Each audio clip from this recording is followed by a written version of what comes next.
This show is for discussion and entertainment purposes only. The Finding Gnosis show is a platform for open discussion, exploration, and opinion sharing. The views expressed by hosts, guests, and participants are personal opinions and do not constitute professional, medical, legal, or financial advice. All topics discussed are only intended to spark curiosity, entertain, and encourage independent thought. If any subject interests you, we strongly advise conducting your own thorough research using reliable and professional sources. Critical thinking and due diligence is key. Stay curious, stay informed, be well, be lucky, and don't be an arsehole.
Hi, Grump. Big Hello. Here.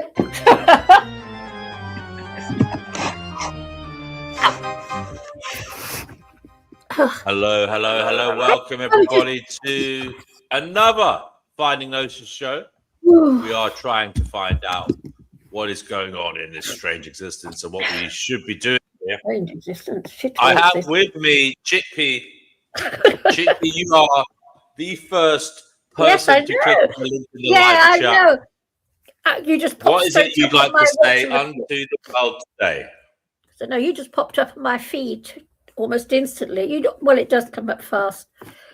What am I going to say? I'm still reading the reveal, and reveal my thing. It's actually better than the book that he wrote. Better than the other one, the Trap. But is that the roadmap or something? Right? All right. Roadmap. Yes. Yes, it's better than the roadmap. Yeah, so I'm still reading that, and I'm reading about what am I on today? Astral demonic entities feed off the energy of terror during satanic rituals conducted by their robed servants in human reality who drink the terror in the form of adrenaline in the blood of their victims, like the adrenochrome thing. Have you noticed that So many celebrities now are looking gorgeously young and everything. Have you noticed that? Have you heard of adrenochrome? I heard of it. Yeah, is it true? Yeah, yeah. Well, apparently in America now, teenagers can sell their blood to be used for giving youth qualities to old people like myself. But I suspect I have heard and read that babies go missing every year all over the world, that they're using babies as well for it, get this blood. If you look at some of these people, they look fantastic. I really hope not. Well, of course, D&W has been going on since the beginning of time, all this sort of thing. It always has. Of course it has, it's always gone on. It's just becoming more, we're starting to hear about it. It's always gone on. You see the world in a much rosier light than me, don't you? Yeah. I'm not so sure about that. I don't put anything past any parts of the human race, nothing. I don't put anything past us, nothing. Yeah, and I don't. I suppose it's just a miserable old bag. Little old miserable. I think another cat is coming to live with me soon. I keep getting this cat come around my flat every evening to be fed. Little black and white girl, probably pregnant, poor little thing. You're going to have to show us this cat visitor. Sorry? D&W? I said you're going to have to show us your new cat visitor. Well, she won't come in. She stays outside. I have to put the food out for her. So I can't get hold of her. But I think it's a little girl. She's probably an unspayed girl. People don't get their cats spayed. So this happens. Yeah, she's out looking for tomcats, poor little thing. A while back, I tried to capture this poor pregnant girl, because it was last year. And I had been feeding her, and then one morning I went out 10 o'clock in the morning and found her little dead body in the curbside along with the kitten. Yeah. It's horrible. This is what happens, Yeah, I could not capture her. I think I'm going to have to buy one of those cat traps. So I can trap them. Because you know me, if I see a cat, it's love at first sight. It's the way I am. I don't do it to anybody I was else. thinking of you today, actually, as I walked around the supermarket. Yeah, this evening. I was thinking of like all the people in there. Like a lot of them dislike each other on site or just after a few seconds of meeting, Yeah. But they'd happily hug another species in bed, let it curl up on its lap on the sofa, Yes. Feed it forever. I mean, there's nothing wrong. I'm not saying it's bad that we are kind to other species, but it is interesting how nasty we are to our own, isn't it? We have become. I've noticed that since the past 30 years. I've really noticed it towards each other. When I was young, in the 60s and 70s, people were so polite and respectful towards each other. Whereas now I find people very, very offhand and disrespectful and, weird. Yeah. Hello to Retro and Divine. I say that with a big mouthful of chewing gum. I'm sorry. Oh, that's okay. Yeah, I think people have changed over the years. All respect has gone. The respect we all had for each other, and that has completely gone. It has. Fortunately, right. It makes a much worse place. But then I don't go out anymore, Dean. Have you heard the latest D&W? A guy has been sentenced in this country to a food delivery guy, has been exposing himself to women. Oh, God, so I suppose that would be the next thing to look forward to, delivery men exposing themselves. So I don't suspect he's the only one. Because I get everything delivered. Walking up, delivering more than a pizza. Yeah, the delivery guys, Tesco guys, all that sort of stuff. Yeah. That's scary. That is very scary because, you trust them completely. You open your door for them, blah, blah, blah. You trust them 100%. Yeah. That is scary. Thank you to Lee Delaney, who's just given us a like on Facebook. We are live on Facebook, YouTube, Twitch, X, or as it used to be known, Twitter, and also Kick. Crikey. This is the Finding Gnosis show, live on many platforms. You don't have to. Another piece of unsavory news I've been reading a lot of lately is there's this new phenomenon going on of men, and some of the guys are in their like 40s, 50s. So it's not like teenagers doing this. Going outside, walking around town, and just talking to women, following women with cameras in their hand or wearing those meta glasses and recording them and then putting them on YouTube. Yeah, it's all becoming very creepy. Even I get and then these poor girls and young women are basically finding themselves on YouTube, you know, being made sexual objects of, or sometimes being humiliated. And in some cases, the guys have recorded themselves chatting the women up and getting their number, and then the number is shared on the internet as well, so that these girls end up getting thousands of phone calls from weirdy men in the middle of the night asking for pictures. You know what? When I was young, the world used to be London, well, all Europe was so safe. I tell, when back in the 70s, I used to go. I used to one of these weirdos that as soon as the sun comes out, I'd go down the park, take off my clothes, and just lay there sunbathing, literally. Well, my underwear on or top on or something. No one ever took the blindest bit of notice of me. Whereas now, that's all gone for young women. They can't do that anymore like I did. And we used to back in the 60s. Your mum must tell you that. You were young, we could do all sorts. Yeah, I mean, it does seem, well, she was very young in the 60s. I don't think she was out doing that. But, you know. Don't tell me I'm older than your mum, please. No. Well, actually, no, you're not actually. But she would have, towards the end of the 60s, she would have been out and about, maybe. Yeah. I was young. I was a real wild child, yeah. I was always sunbathing. As soon as the sun came out, I used to go straight down the nearest park and, go and sunbathe. But I told you about 10 years ago here in Hackney, I went to the local children's park to sunbathe, and I was with one of the cats. And I wasn't even laying there in a bikini or anything. I was just wearing those shorts and top. And a bloke came and lay right down next to me, touching me. Now, I'm in my 60s in the children's park. That's how crazy it's becoming. Happened then? Did you report it? Did anyone else see it? Other people. Yeah, I just got up and left. I didn't report. There's no point reporting anything anymore. Wow. I don't know. Maybe there is. Maybe he's a prolific offender. Maybe he's one. If he gets away with it, he'll try something even worse, perhaps. Well, I told you, and I reported the fact I got spat at by a pavement cyclist. The police said to me, "Did he attack you with a knife?" So I said no. And they said, "Oh, that's okay then." So there's no point reporting anything. There's no point. That was Hello to Nibbles.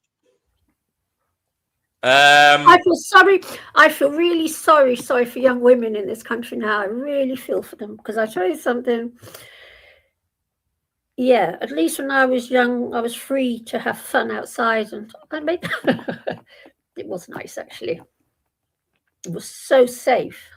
But there was a lot of creeps back around in your days. No, DW, no. Okay. You had to really. Chippy, I'm just looking for something, so bear with me, please. For about 30 seconds, you're going to have to entertain everyone. Oh, God. Hello, everyone. No, see, he's always doing this to me. So now, I'll read some stuff from David Icke for you. David Icke mode. Right. A number of scientists over the years have suggested that physical reality only exists when it is being observed. One mainstream headline about research at the Australian National University said, "Your entire life is an illusion. New tests back up theory that the world doesn't exist until we look at it." I have heard about this, actually.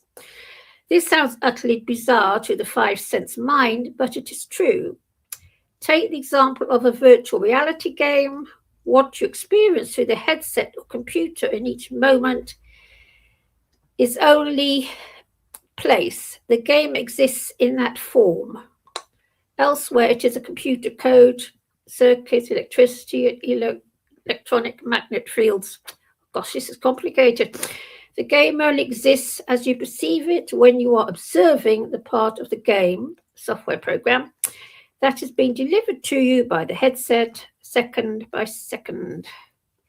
The internet only exists in the form that we see on the computer screen when it is projected on the screen. Everywhere else, the internet is Wi-Fi and electrical current. That is very true.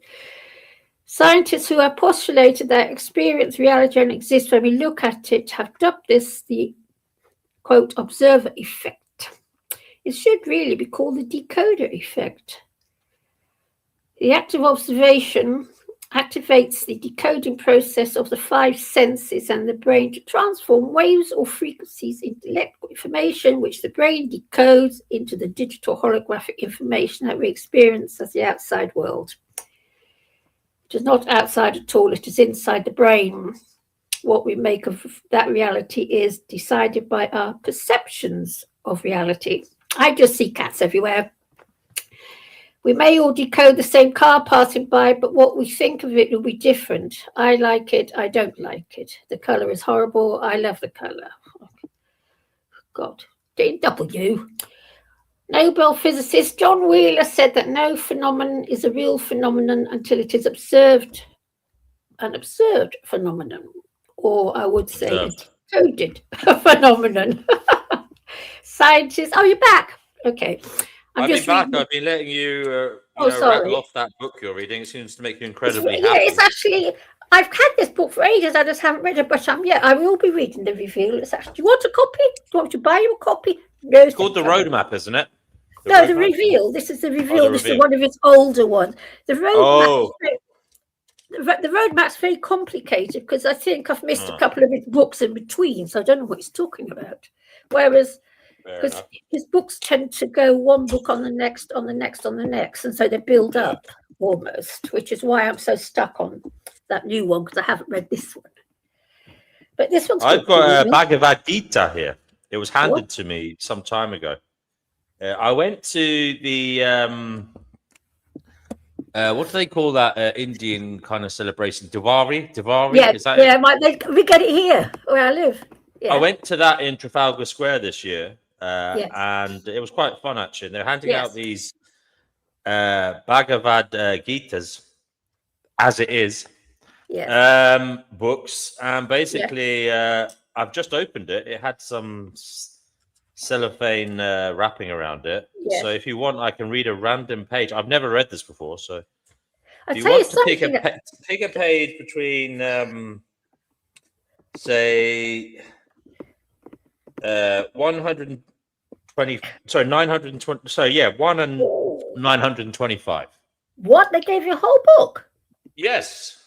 They're lovely people, because I've got some Hindu neighbours. Do you want to hear some of this or watch it? Yeah, let's talk about my Hindu neighbours. I've got some Hindus. So tell me a number between 1 and 925, and I'll read a random page and see what it says. 500. 500, she says. 500. 400. All right. Let me see. Getting to it now. 483. Oh, bloody pages are thin. I suspect they are. If it's 900. Here we are. Okay, there's a question here. I'll begin with that one. I think it's a question. When they have thus enjoyed vast heavenly sense pleasure, and the results of their pious activities are exhausted, they return to this mortal planet again. Thus, those who seek sense enjoyment by adhering to the principles of the three Vedas achieve only repeated birth and death. One who is promoted to the higher planetary systems enjoys a longer duration of life and better facilities for sense enjoyment. Yet one is not allowed to stay there forever. One is again sent back to this earth upon finishing the resultant fruits of pious activities. He who has not attained perfection of knowledge, as indicated in the Vedanta Sutra, or in other words, he who fails to understand Krishna, the cause of all causes, becomes baffled about achieving the ultimate goal of life, and is thus subjected to the routine of being promoted to the higher planets and then again coming down, as if situated on a Ferris wheel, which sometimes goes up and sometimes comes down.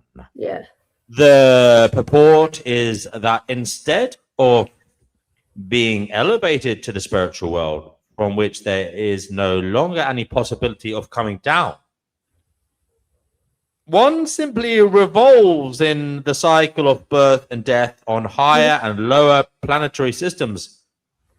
One should better take to the spiritual world to enjoy an eternal life full of bliss and knowledge, and never return to this miserable material existence.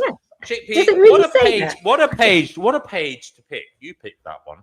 Now that Does is really chapter 9, the most confidential knowledge is the name of the chapter. Page 500, the Bhagavad Gita. Now it is, let me just see if there's any edition number or anything on it. No. Anyway, it got handed to me in Trafalgar Square by a very nice monk of all people. They're lovely people, you know. Yeah, I really love a donation though. It wasn't totally free. It's a donation if you want. So I gave him a donation. You know. But they are lovely, lovely people, because I've got an Indian family live here. I've known them since I've lived here. We've been living the same amount of time. And every year, the guy, he grows thousands of bright orange marigolds along this wall we've got here, because it's for their celebrations and everything. So, Chickpea, that was right up your alley. That was about birth and death and rebirth, and basically coming back here again and again, reincarnation. Yeah, because they used to be way superior to us, you know, in years gone by. I don't know what's happened to them all. So that they believed in it must mean something. Because I wonder why it is that because apparently reincarnation has been deleted from the Bible. I have heard that. I wonder why that is. I mean, I suspect the Roman Catholics did it because they used to sell forgiveness of sins so that it can go to heaven. And I suspect that's got something to do with it. Salutations to you, Brother Marcus. And Jackie's here. Come on if you want to, folks. Link is in the live chat. Nice to see you here, Jackie. I'm not sure. Jackie is probably just about to go to sleep, though. We'll see. I don't know if she's just... I don't know what time it is there. Let us know, Jackie. Where's she? Oh, Canada. She's in Australia. Oh, lucky thing. I thought about going there one time. She's coming on. She's I believe she's in Sydney. Lucky her. Well, I wouldn't like it now. Too hot. Yeah, I've been to Sydney. I stayed near the Chinatown, near Darling Harbour, near the Town Hall station. Do you know where that is, Jackie? That's where I stayed, near that. Oh, right. Hello from Germany. Guten Tag. Sehr gut to see you. Wow. Sehr gut to see you. Do come on, my Germanic friend. You must We're in come Deutschland. on, The Finding Gnosis show is in Deutschland. Sorry? We could talk about Minden and Bielefeld. We're gone global. We're gone global. We're in Canada. Brother Marcus is in Canada. Divine Hazel is in the United States of America, or should we call it the disunited States of America, as it is at the moment. Jackie is in Sydney, Australia, and the newbie. I don't know what to call you. 68 Ika Mouse. 68. Yes. Ika Mouse. Wow. She says she's in Germany. I don't know whether she is German, but she is in Germany. I'm going to take a guess. She is German. Yes. Yes. So we have a German here on the firm. We have a Dutchie here. Chickpea is Dutch. Ik ben een Hollandsvrouw hier. Oh, sorry. Yeah, Jackie is in Brisbane. Yes, I've been there too. The botanical gardens. They got that brewery. Yes, I went around Brisbane for the day. Don't worry. Should I tell you something I went on a long journey from a place called Deception Bay. And I went through all this like Gold Coast, is it? And Redcliffe City. I did a parachute jump in Redcliffe City, if you've heard of that place, Jackie. What else did I do over there? The Gold Coast, yeah, all the Ponzi restaurants around there. Very, very expensive place. And I went to some kind of theme park. I don't know what it was. It was fuck me. There was some serious rides there. I remember that. That was a place, Chickpea. I was only in my early 20s, but I was about 23. But when was that then? 80s? Would it be 80s? Yes. Are you serious? I was 23. Hold on a sec. How old do you think I am? I'm a geriatric millennial. I'm not an actual geriatric. I don't know how old you are. I'm a millennial. What's a millennial? An elder millennial. The hell? Now, anyway, the point is, I was there, and I remember going on some ride there, and I had to lie down on a bench afterwards. You know, it was all too much for me.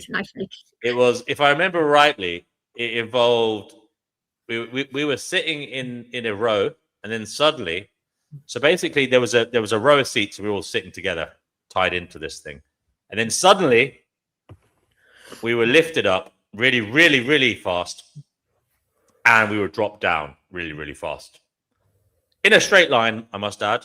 And this just went on numerous times until it didn't, and then I got off, and I had to lie down on a bench. Oh, so she's from Bavaria. Okay, lovely. Yes, Seeker Mouse. Yes, I remember. I went on a ex-Jehovah's Witnesses channel. Yes, I did. So if you want to come on and talk to us about that, Seeker Mouse, I'll be interesting. Yeah, I would be interested in talking to you about that. I never was a Jehovah's Witness, as I told you. They did try to get me twice. Well, they've tried to get me more than that, actually. They tried to get me very often because they're always on the streets around here. But in terms of up close and personal, yeah, they tried to get me twice. So we can talk about that, and we can talk about your experience if you want to. Dysgenic Specimen says Australia sucks. Okay, well, if you think so, I mean, I think Australia itself is perfectly fine. Are you talking about the people? Are you talking about the landscape, the urban landscape? I mean, Australia in and of itself is perfectly fine, I'm sure. Although there's plenty of creatures over there, Chickpea, that might leave a red mark on your bottom and maybe kill you. Spiders don't bother me. I was bitten by a spider. I think it was my first night there. Oh, right, yeah. I was bitten by a spider on my shin, and it did hurt for about a week. Very painful. All right. When we were going looking for roos, or kangaroos, as the rest of us call them, in the woods at night. And they make a very strange noise, like a mooing sound at night when we were walking around looking for them. That was a very dangerous escapade, walking around those woods at night. I mean, yeah, it is here even. I remember this guy, complete lunatic, the guy that was bringing us, it was basically, it was the partner of my girlfriend's sister, basically. But I remember thinking, they lived over there. And I remember thinking, seriously, is this not really dangerous? Am I going to get killed on my first night here? But anyway, I did. Saw plenty of snakes as well in the rainforests of Queensland. I'm sure. What's her name? Jackie's been there as well, to the rainforests. Plenty of them around. And also, I went to some. Jackie, you might know this. I went to some weird hippie place in the middle of nowhere, where they're all on drugs. I forget the name of it, but I went there as well for the day. Seeker Mouse says she was born into Jehovah's Witnesses, into the Jehovah's Witnesses. Okay. Do come on and tell us about that, Seeker Mouse. We are most interested. And how did you come to leave it? That would be a really interesting story. Chosen 3 or 4 says, hello. I'm chosen 3 or 4, a star seed and an earth angel. I'm the white buffalo, the virgin lion, and in Revelations, peace and love. Chosen 3 or 4. Do you want to come on and tell us about being a star seed, the chosen 3 or 4, an earth angel, as you put it? Yeah, chosen. That would be an interesting conversation to have. We have another star seed child here as well, Divine. I don't know whether she's got a numerical order on that, but she certainly sees herself as a star seed child sent here to raise the vibrations, to lift our spirits, and to give us good news. Sika Mouse says she'll be on here in a bit. Sehr gut, meinen Freund. Divine Hazel says she too was a Jehovah's Witness for 15 years. And then her ex tried to kill her. Oh, sorry. When her ex tried to kill her, they wanted her to stay with him. So she divorced the Jehovah's Witnesses and her ex. Sounds like you, Divine Hazel, were very much in charge of your sanity there. That was the right course of action to take. Divine Hazel, I'm sorry to hear that you went through that. So your ex tried to kill you. Crikey. My goodness me, Chickpea. What the hell? The world's an asylum. It's an absolute asylum. I must tell you something really sad. I'm just trying to think, has anyone ever tried to kill me? Well, I've been in fights. So potentially they have tried to kill me. But I don't know their mindset. I was, however, this is a weird story.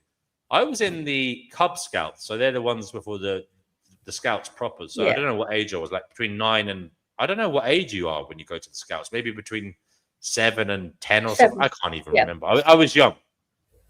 Anyway, we went camping somewhere in Kent, I think it was. And basically, we used to go running around in the forest. There's a special campsite. Like it was we used to go running around the forest during the day playing. And one day we happened upon a country lane and there was 2 men. One was gray-haired, the other was brown-haired, fully grown adults. And they just started running after us, Chickpea. It was really weird. Running after me and another couple of kids. Yeah. Literally just chasing us. Like, I don't know to this day what those people were up to. There's weird things go on in the world. Very strange, yeah. I've had, in fairness, I have had a few creepy adults, like, doing weird shit, like, when I was younger, like. Yes, there's some people are weird. People, some not people. Some people are very strange. There's very weird, strange people about. Chosen says, sure, he was told that he's going to incarnate on a new planet, and this is the 0 degree point. He gets to be called Ra by life beings. He lives in Merseyside. Okay, well, calm down, keep your hair on. Would you like to come on the show there, Chuck? Do come on and let us know what it's like being a starseed child in Merseyside of all places. That's pretty amazing. I never expected that I would know a starseed child from Merseyside. But do come on, Chosen, and tell us about that. Nightingale says, don't do religion. And Nibbles is an anomaly here, I believe. She believes in flat Earth. What do you think of that, Chickpea? Nibbles believes that the Earth is flat. Really? Well, do you know? Okay. He's from Wigan, he says. Yeah, Wigan. I know Wigan. Earth. Good rugby league background and not that bad at football now either. Are you coming on here, Chosen? Sorry, Chickpea. On the subject of flat Earth. Okay, you know that huge building in what's that tallest building in the world? I forgot the country. It's in something probably in Dubai or somewhere, is it? Yeah, I don't know. If Malaysia, I don't know. It's out there somewhere. They're all the fucking same. The people standing at the top of the building see the sunrise 2 minutes before the people on the ground, which proves. Yeah, you told me that last week. You're still in shock about that, aren't you? Yeah. You've been sitting in your armchair with your mouth open ever since you've discovered that fact. I know you're funny, but when you fly long haul flights, the plane flies at about 60,000 feet, you can see the slight curvature. It's very slight. Chickpea, you don't get out much. Now, you said before you don't go out much because you're No, frightened just of scared. the scooters, the electric scooters.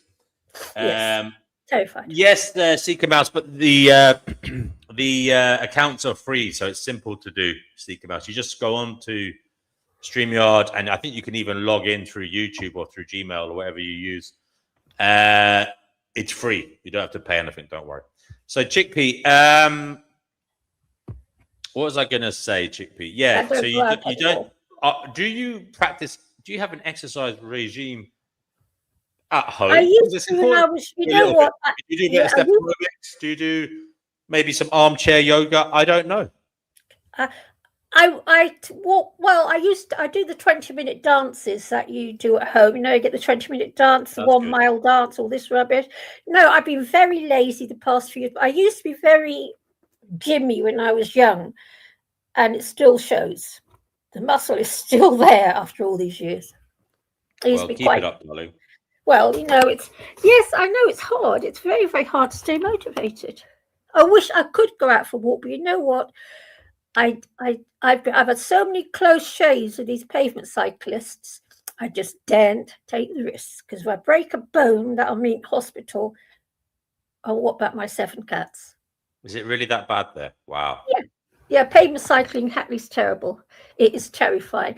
They're allowed to cycle as the word they please, because they wanted to be a green, Hackney green, this, green, that, which is very, very nice.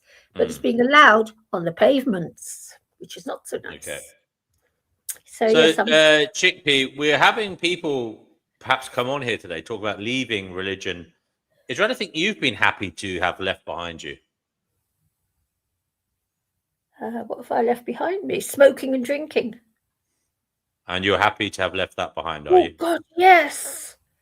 I am so glad that I did it.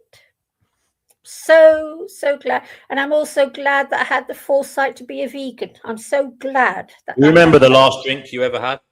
Yes, my last drink was on my 50th birthday. I had already given up drinking and smoking. And I was just at home, you know, doing nothing. A couple of friends turned up out of the blue with alcohol and cigarettes. And so I thought, well, I better smoke and drink. Be the last time ever. So I sat there drinking and smoking with them. Did you regret it? Sorry? Did you regret it? No, I didn't regret it. No, you know, I mean, they were there. Well, because you'd already given up for some time. I'd already given up. Yes, I already given up some time. And so I drank and I smoked, and the next day I just stopped again. But I'd had therapy to stop smoking, so it was pretty well ingrained in me by that time. So yes, I was very lucky to get smoking therapy. Very lucky indeed. And okay, Chosen, since he'll come on in a future show. But yeah, I'm not necessarily talking about that one. What about your last drink when you actually gave up proper? So maybe when you were 39. The day my 50th birthday, I haven't had a drink since. No. But was that actually when you gave up? I thought you'd given up before that. No, I had sort of already given up a few months beforehand. You know, the smoking and drinking I started, well, it was, you know, in my late 40s, because I couldn't afford it anymore. And then on my 50th birthday, these 2 friends turned up with their alcohol and cigarettes. So I joined in with the fun. The next day, or my day after my 50th birthday, I stopped again. Forever. I haven't had a drink or a smoke since. Okay. Nothing. Well, we're waiting. I don't know if the ex-Jehovah's Witness has managed to come on to come on to get StreamYard sorted out. Hopefully she has. I haven't had a drink for 21 and a half years. 21 and a half years. 21 and a half years. Yes. I haven't had since that day after I stopped again. Isn't alcohol funny, Chickpea? What? Why? Just the fact that we're like this strange monkey that goes around drinking the rotten, like putrid liquid of fermented fruit. You know, it's weird. Yes, it is weird. But then it cheers us up because we're not as happy as we like to pretend we are, which is why we do it. Sad, brutal reality. Let's face it, alcohol. Some people do it just to feel something in the first Yeah, place, I did it to feel. When you drink, as a female, I felt prettier, much prettier than I do when I'm sober. And all the men were so much better looking. And they were. And so it was a sort of crazy win with a rather unpleasant ending looking back on it all now, because I ended up doing stupid things that I wouldn't have done if I was sober. You know what I'm talking about. You got over it all. I got over it all. Yeah, I got over it all. But yeah, alcohol, people aren't as happy as they make themselves out to be. Because, you know, when I was in the Navy, I lived, you know, you live with a whole crowd of women. So you get to know people very, very well. And we were all... and what do you think of women as a woman yourself? I love some women. Most are okay. But when I was in the Wrens, I only had a few close friends, even though there was quite about 30 of us, 40 of us, I suppose, on the base. But we used to, they were all far nicer once they'd been on the booze. We all were. We got on far better once we were completely plastered.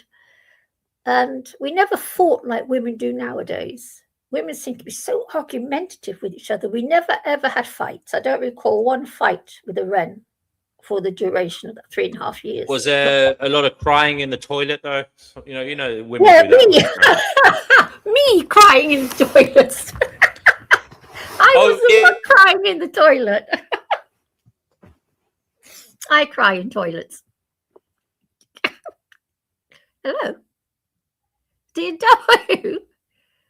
D&W. Wow, I didn't know that. Oh, sorry, I was talking. I was muted. You are one of those women. You were one of those young women who used to have a few drinks and then start fucking falling apart in the toilet, crying. No, not on the booze. No, I'm always happy on the booze. When I've been on the booze, I'm a really happy person. It's when my hormones are playing up or something was playing up. I often used to go and cry in the loo. I was known for doing it. My boss. We have a sip here in the comments. Nightingale Prime says, "Women are awesome. I wish they ruled the world instead." What do you think of that? Chickpea, do you think women would do a better job at running the world? No. Or would it be a hot mess caused by the cycles of the ovulation, system causing us to... I don't know, D&W. Have money problems. You know me, I'm very sexist. I like men who have the power. It's how I like it to be. Good day to Pristine Sun. You're on the Finding Gnosis show. She is muted. And we also have Ika. Yeah, hello. Hello there. Can you hear us? How's it going? Yes. Sorry, I was just playing a game. Sorry, I was muted. Sorry. Yeah, your audio is a bit diabolical at the moment. Is it because of... Is there an echo? It's okay now. Which is kind of... All right. Anyway, we have Fatima. Hello there, Fatima. Hi. What's up, everyone? How's it going? Hello. Good. Thank you for joining us, Fatima. I hope you're well. I want to bring in the newbie, Ika Mouse. V Gates. V Gates. You have to talk a little louder. I'm German. I can't understand. Oh, sorry. Don't worry. Ika Mouse, you said you used to be a Jehovah's Witness. Yikes. Exactly. I was born into that. You were third born generation Jehovah's Witness, high rank. But I left 30 years ago. Third generation. Wow, I didn't even know it was going on that long. I thought it only started in like the 70s. When did the Jehovah's Witness cult start then? I want to say like in the 1800s, like maybe 1860s, 1870s. Well, Fatima, we have a person here who was born into it, so maybe we let them answer it. Oh, okay. Ika Mouse, when did the Jehovah's Witnesses start their racket then? Around 1850. Oh, 1850. Charles Taze Russell. Well, he was not actually the first. There was one before them. and they assumed that, see my German accent, my guy, that sometimes in the 1875, stay alive till 1875, and then the end of the world would come. Didn't come. Then they said 1914, didn't come. They said we would all see Jesus. Didn't happen. Then they said he returned invisible, but the paradise would start. The paradise turned out to be the First World War. And in reality, all over the German Empire, the actual 1,000-year kingdom was destroyed, which was peace and security. I know British people see this differently. But I've got 2 British daughters, so you can't shoot me immediately. Then they believed it would come in 1940. At the time, also in Germany, the Bible students, because they were not Jehovah's Witnesses, they were Bible students. They became Jehovah's Witnesses around 1930. The name was changed. And the rules were completely changed. And these Bible students were in concentration camps, and even in the Dachau concentration. I knew people from the Dachau concentration camp who had been there. And the original boss of the German Bible students was even disfellowshipped, excommunicated from America while he was in a concentration camp. So when they left the concentration camps in 1945, the end of the world still hadn't come, but plenty new rules, and suddenly they were called Jehovah's Witnesses. And then the end was coming in 52, 63, 75, something 84, sometime in the 90s. Then I think 2000, 2015. And then the problem came, because they always said the generation of 1914 would see the end. But my voice is, by the way, always so deep. And in 1914, the generation, they said they would have to be 30 years of age at 1914. So they would be adults seeing the pre. So say that again. Ika Mouse, can you hear me? What is going on here? We lost Ika Mouse. Ika Mouse, can you hear us? Can I? Oh, Ika Mouse, you've turned your camera on. Maybe that was a mistake. There you go. Can you hear us, Ika Mouse?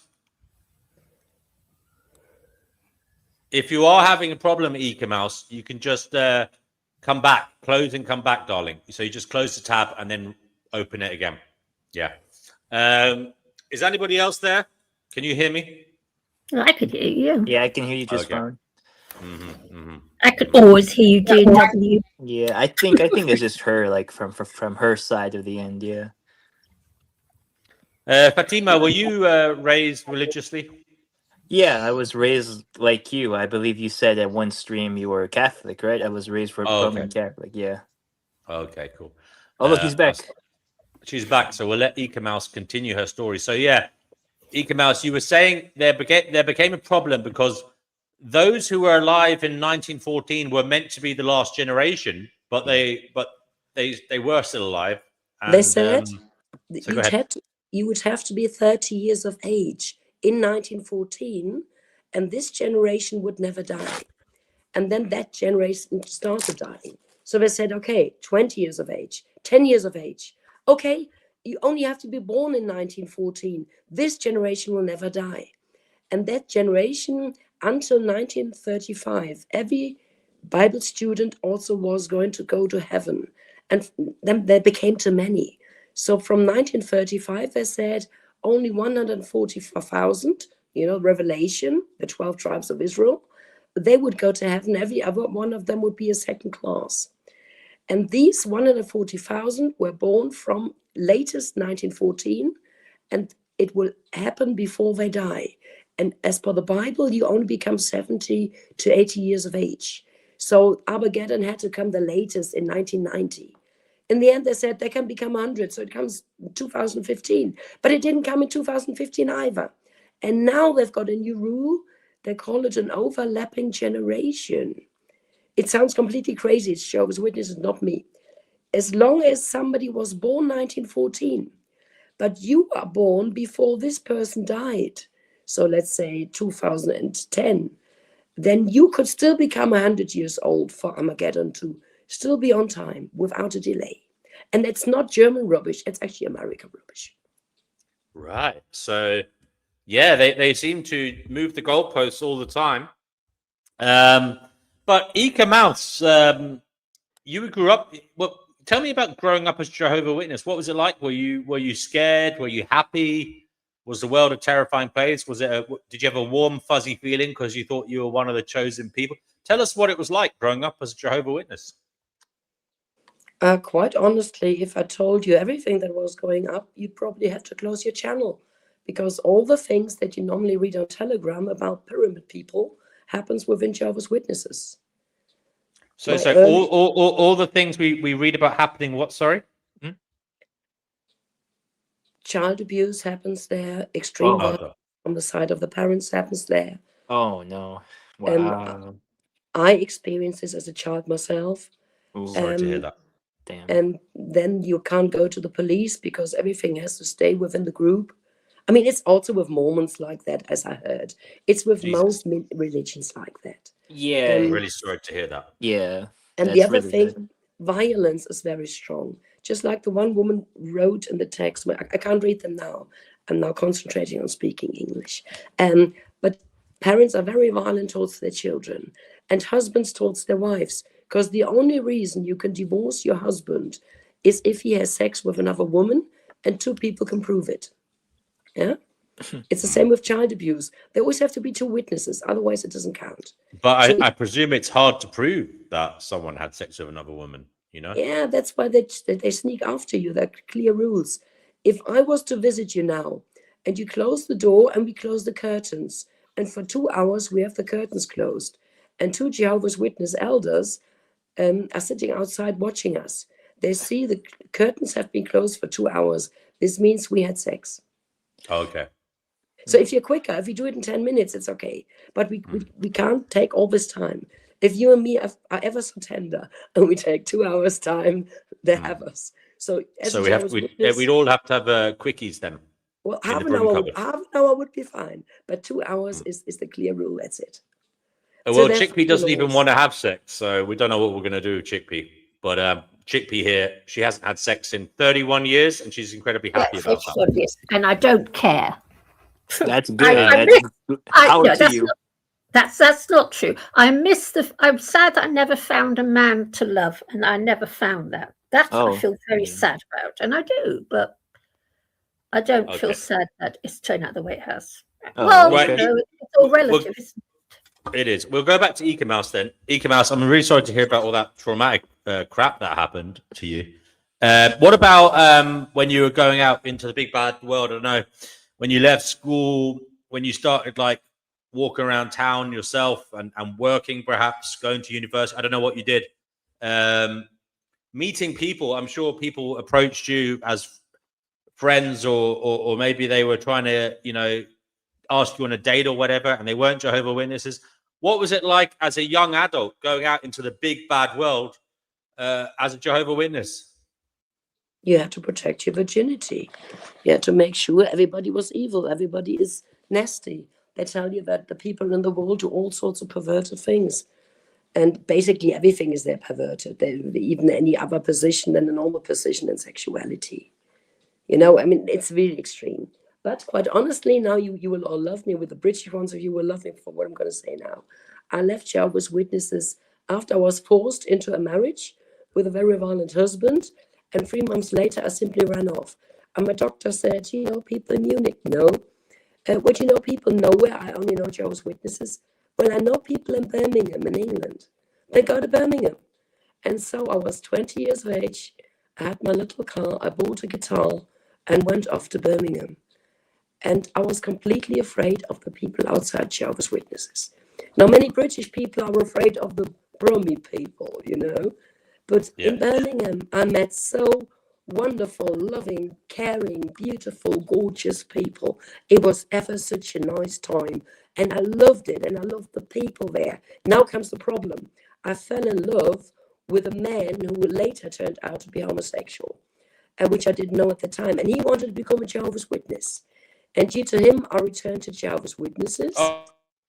And he made me go back to Germany. Oh, my God. What the hell? So you went to Birmingham to get away from it all. So basically, you left the Jehovah's Witnesses, right?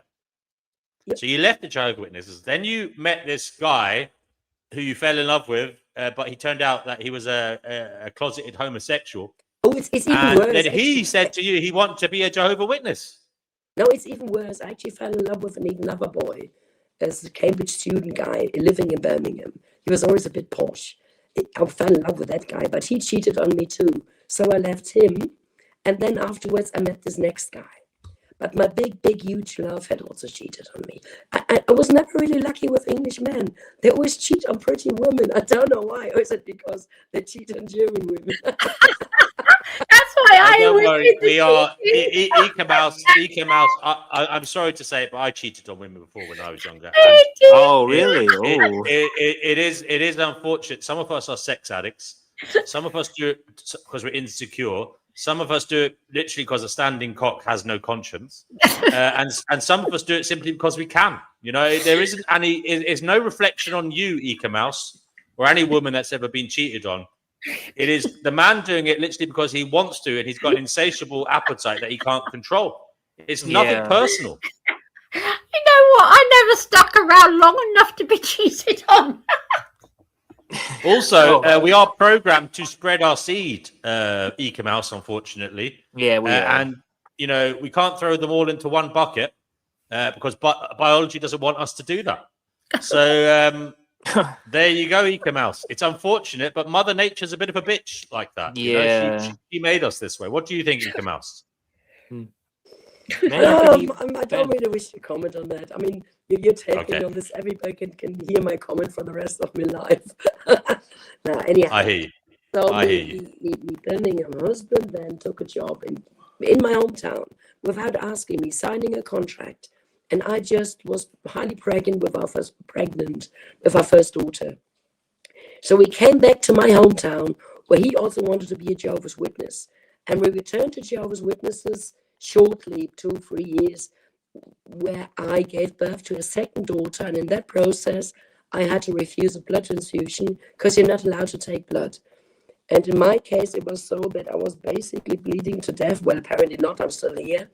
And every half hour, they kept on asking if I now would take blood. And I had to keep on repeating, no, I'd rather die. Yes, it's horrible. It's scary thinking of nowadays back that I would have had 2 orphans simply because of some silly religion was completely crazy. And this was... Yeah, I've heard of this. I remember studying this back in university about some of these Jehovah's Witnesses refusing blood transfusions, and there's been a lot of legal drama around that. It's because they're like against modern medicine. They're being forced, and nobody of them would have refused. They are being forced. They're being forced to refuse it. Otherwise, you're going to be disfellowshipped, and nobody will ever talk to you again. Well, they also believe they might go to. It might mean they're not going to be saved. Isn't that right? If they take the blood transfusion, like. Yeah, there's so much stuff going on within Jehovah's Witnesses. If they were completely honest to themselves, there would hardly anybody be saved anyway. And look, alcohol is a big topic there. And forgive me for anybody now who's a little podgy, but if you follow the rules of the Bible in the way Jehovah's Witnesses pretend to do, you can never eat sugar, you can never drink coffee, you can never drink alcohol. The blood laws in the Old Testament, together with no blood and no fat of animals. So if you refuse blood, you must also refuse the fat of animals. But nobody mentions that. But they pick a mix. They pick a mix. Yeah. Exactly. I mean, there's so many things. Anyhow, I stayed another year. It became more apparent that my British husband was actually gay. With a Jehovah's Witness, that is no right for divorce because he's not penetrating a vagina. He penetrates another body part, as you probably all can imagine. And that is then not sex. Oh, wow. So that was allowed. That's crazy. That's crazy. No. So because he was cheating on you with a man and not a woman, you couldn't get a divorce. It's so you couldn't. Wow. Wow, that's really crazy standards, actually. Wow. That's insane. They would disfellowship him for being, forgive me, everybody who is now BGTQ, whatever. Sorry. I'm not modern. I'm in many. I think there's just 2 sexes, and in my country there are 365 sexes, but in my brain there's only 2 sexes. But I don't know. Yeah. Anyhow, they would disfellowship a homosexual man for being perverted. They would. That's why I'm saying this.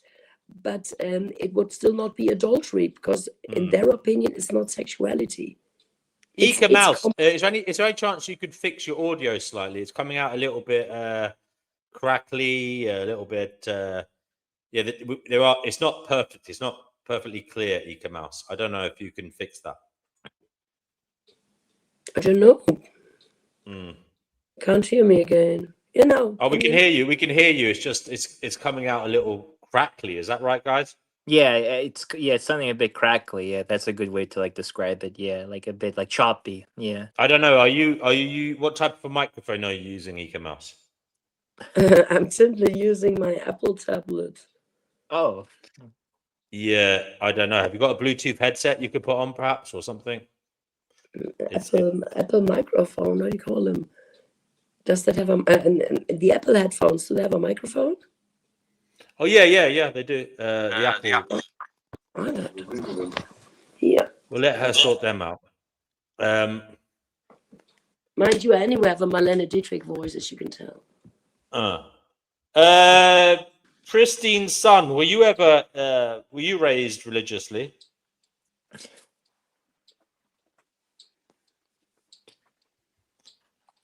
Pristine's son, are you there? Anyway, Jackie says, in her opinion, the hurt you feel when a woman cheats on you is just as natural as cheating supposedly is. But as for men, she doesn't care what they do. There you go. Because she is a confirmed lesbian. She prefers the fairer sex. That's her prerogative. That's up to her. And that's great for her. Yeah, that's good. That's it. Yeah.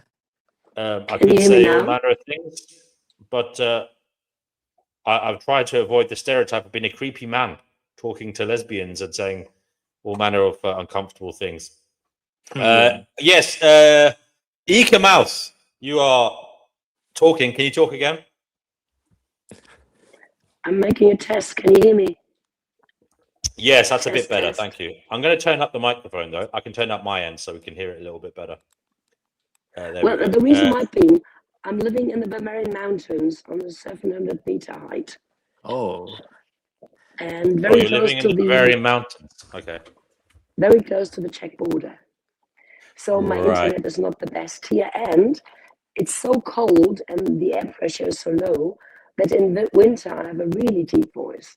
In summer I sound a lot better. Okay, darling.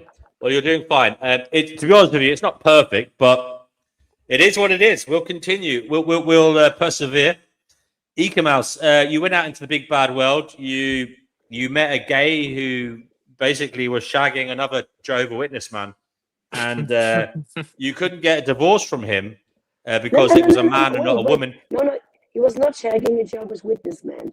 He was simply not doing things with me. And, it turned out, I don't want to go into his details. I mean, he's got family in Birmingham, and people see his face, and people can then remember who he might be. No, he lives now officially. He's officially gay now. He has a gay marriage partnership thing, but it was not another Jehovah's Witness man. It was a normal worldly man, different worldly man.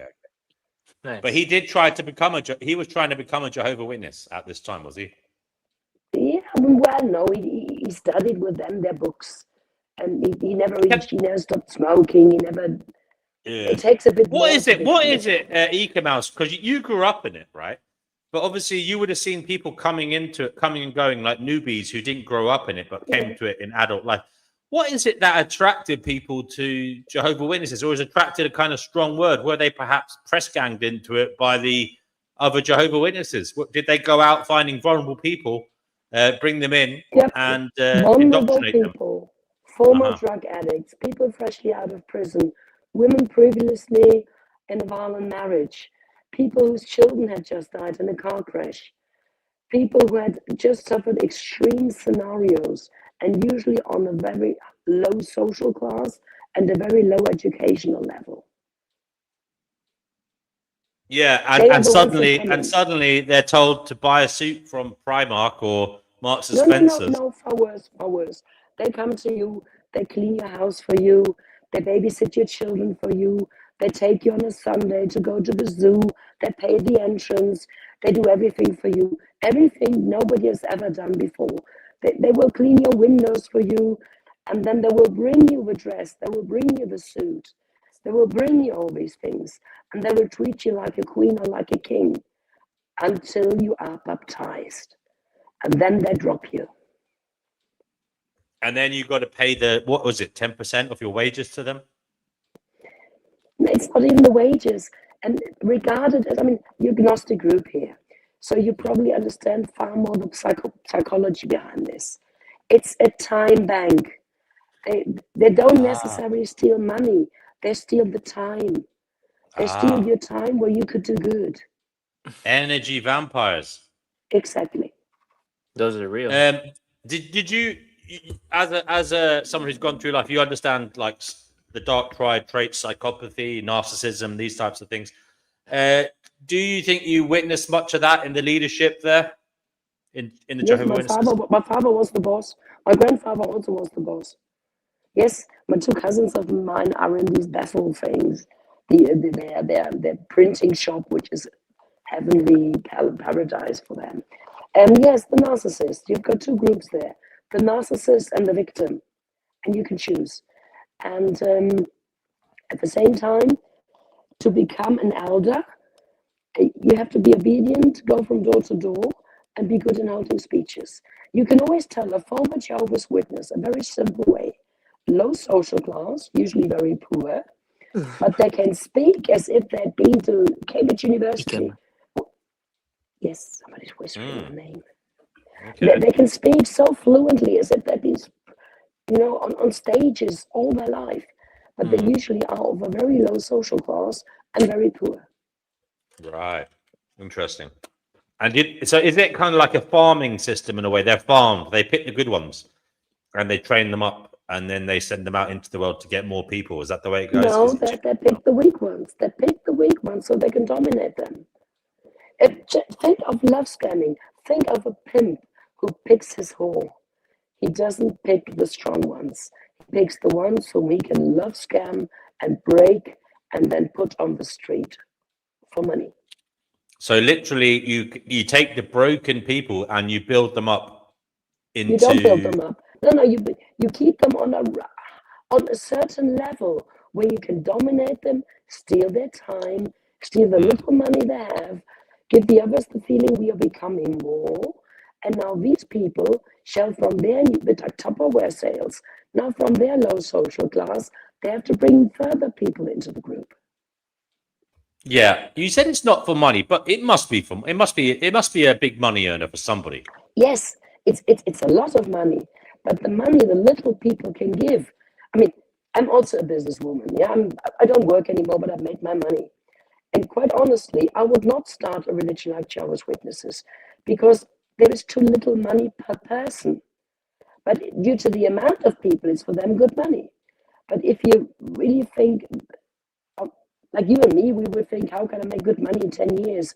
They're planning 100 years. But from a person on a low social class, how much money can you get a month? £50? They won't give you £1,000 a month. So right. the money is certainly also an aspect. But the bigger loss the people personally have is the loss of life and of time and of family, this human sacrifice. If you can't talk to your children anymore, simply because they leave, and you treat your children like dead, it's human sacrifice. So, yes, the 10 or 12 people in America, and it used to be Brooklyn, now it's Warwick, they surely make a lot of money, considering they pretend to be 8 million people, and all the kingdom holds they stole of them from 2012 to 2015 in a legal manner, unfortunately. But now that money is all gone, it's all already at the head of the pyramid. And still they want to have these people go from door to door and give money. And here the far bigger loss for the person themselves is their complete lifetime. Yes, I see what you're saying. Yeah, they basically lose out on other things, the cost benefit here, the comparative advantage. They could have been doing other stuff. As a Jehovah's Witness, you only ever read their books. You never read a normal book. many TV, I mean, I don't watch TV either, but a lot of TV they can't watch. They're not allowed to have hobbies. They're not allowed to go dancing. And they're not allowed to have a normal life, to fall in love whomever you want to. You have to marry somebody who suits you within the group. You know, you're not allowed to be spiritual. Their way to God is always via their organization. Do you think there was? You talk about the social class side of things, but in terms of the congregation, did you notice intellectual deficit in people, or was it just because they were psychologically broken that they fell for all this?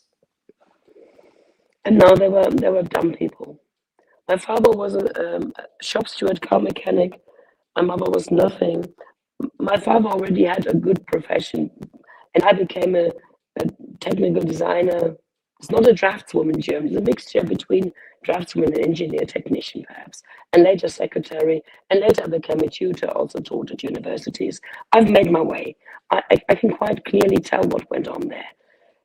As a Jehovah's Witness, if you are a factory worker working 3 shifts and getting good money for the night shift, the elders would tell you you can't do the night shift because you must be regularly in the midday meetings. So you can only do the day shift. And most Jehovah's Witnesses in England, I was told, I saw on YouTube, in England, most JWs are actually window cleaners because it works perfectly with their timing. And in Germany, most are factory workers. So, and the women were never allowed to work. And they're not allowed to go to high school. Wow. They forced them to stay low social class and never build a house because Armageddon is around the corner. But if you have money for a house, put it in the Watchtower Society because they build something better.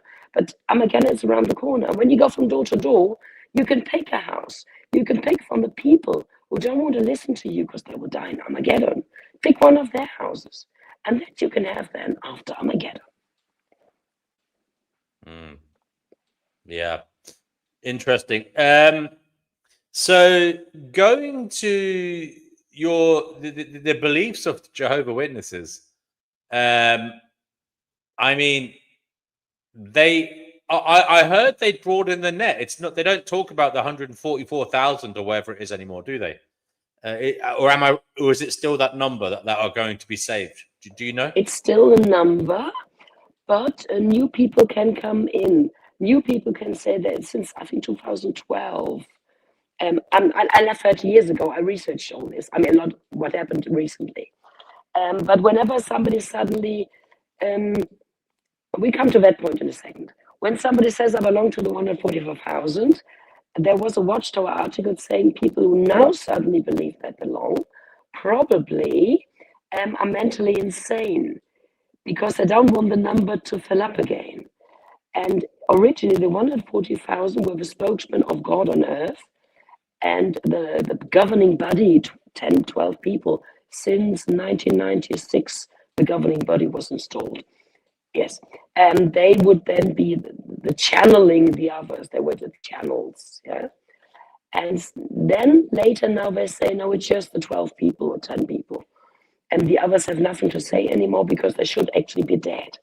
The important point, if you want to hear it, what is the symbol for them being member of the 144,000? Yeah, do tell us.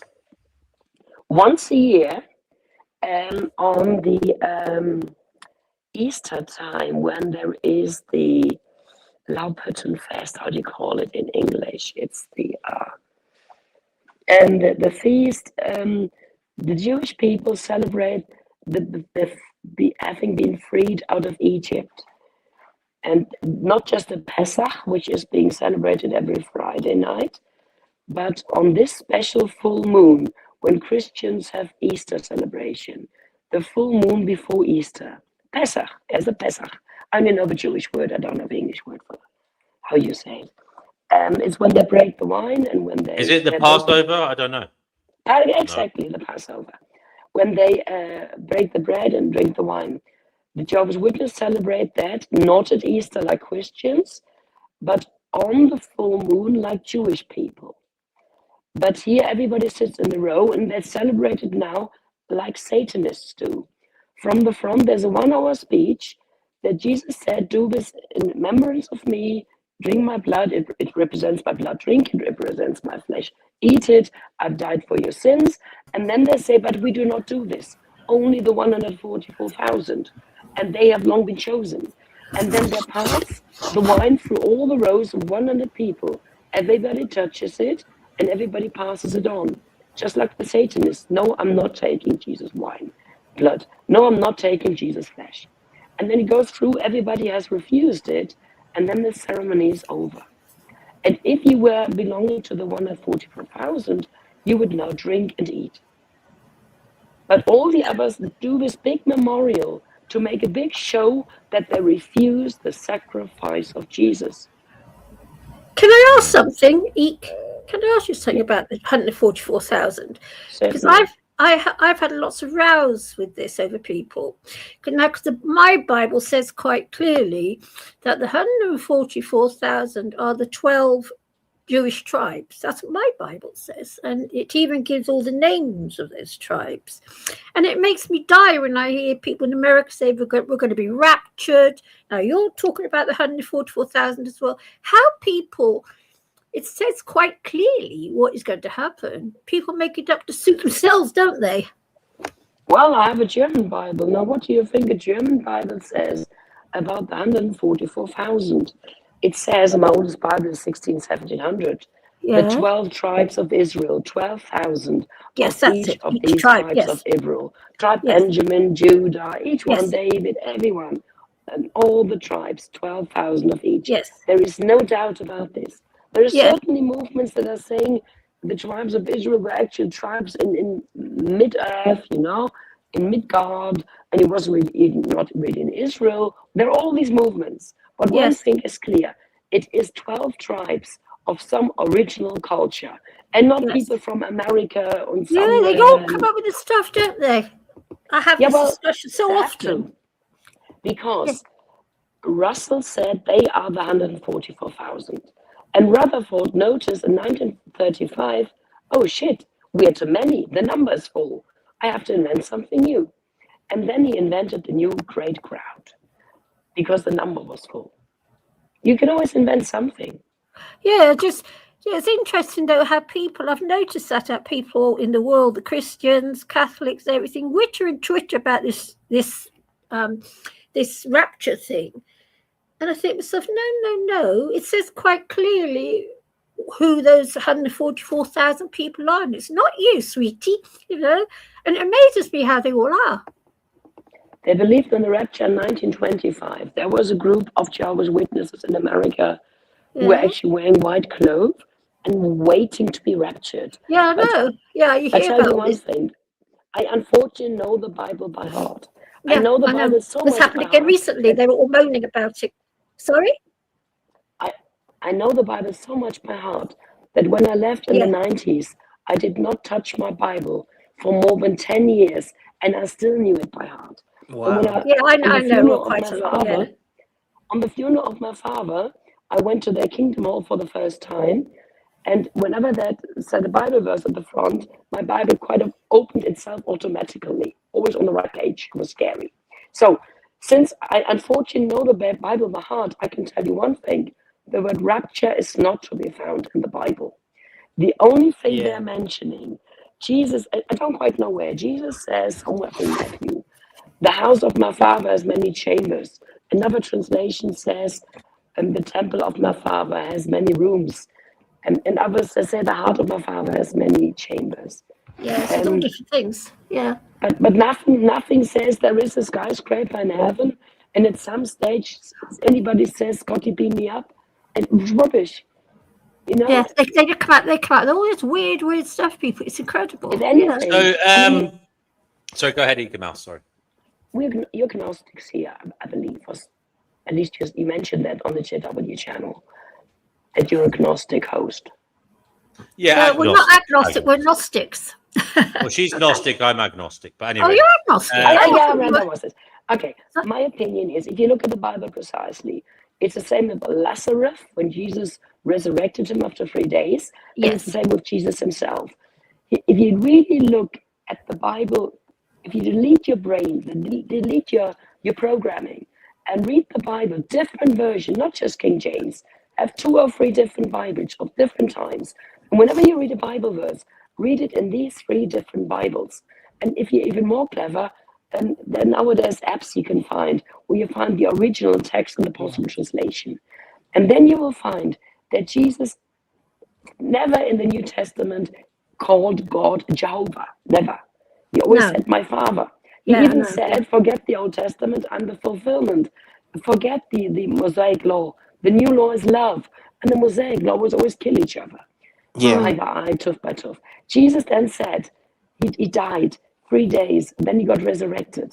He actually teaches us in every simple aspect that we have to find within ourselves the kingdom. The 7 seals of the revelation, the 7 chakra, the 7 letters to the 7 congregations, Revelation 3-5, the 7 chakra. And chakra number 6, the letter to Philadelphia, brings you back to 2021. There was a worldwide temptation that comes over the entire globe, and Jesus has given a few of them the strength to protect their crown, their corona, and to resist in the worldwide temptation. What do you think that temptation is, a matter of interest? The magic potion that I did not take. Oh, because what's your take on the mark of the beast then?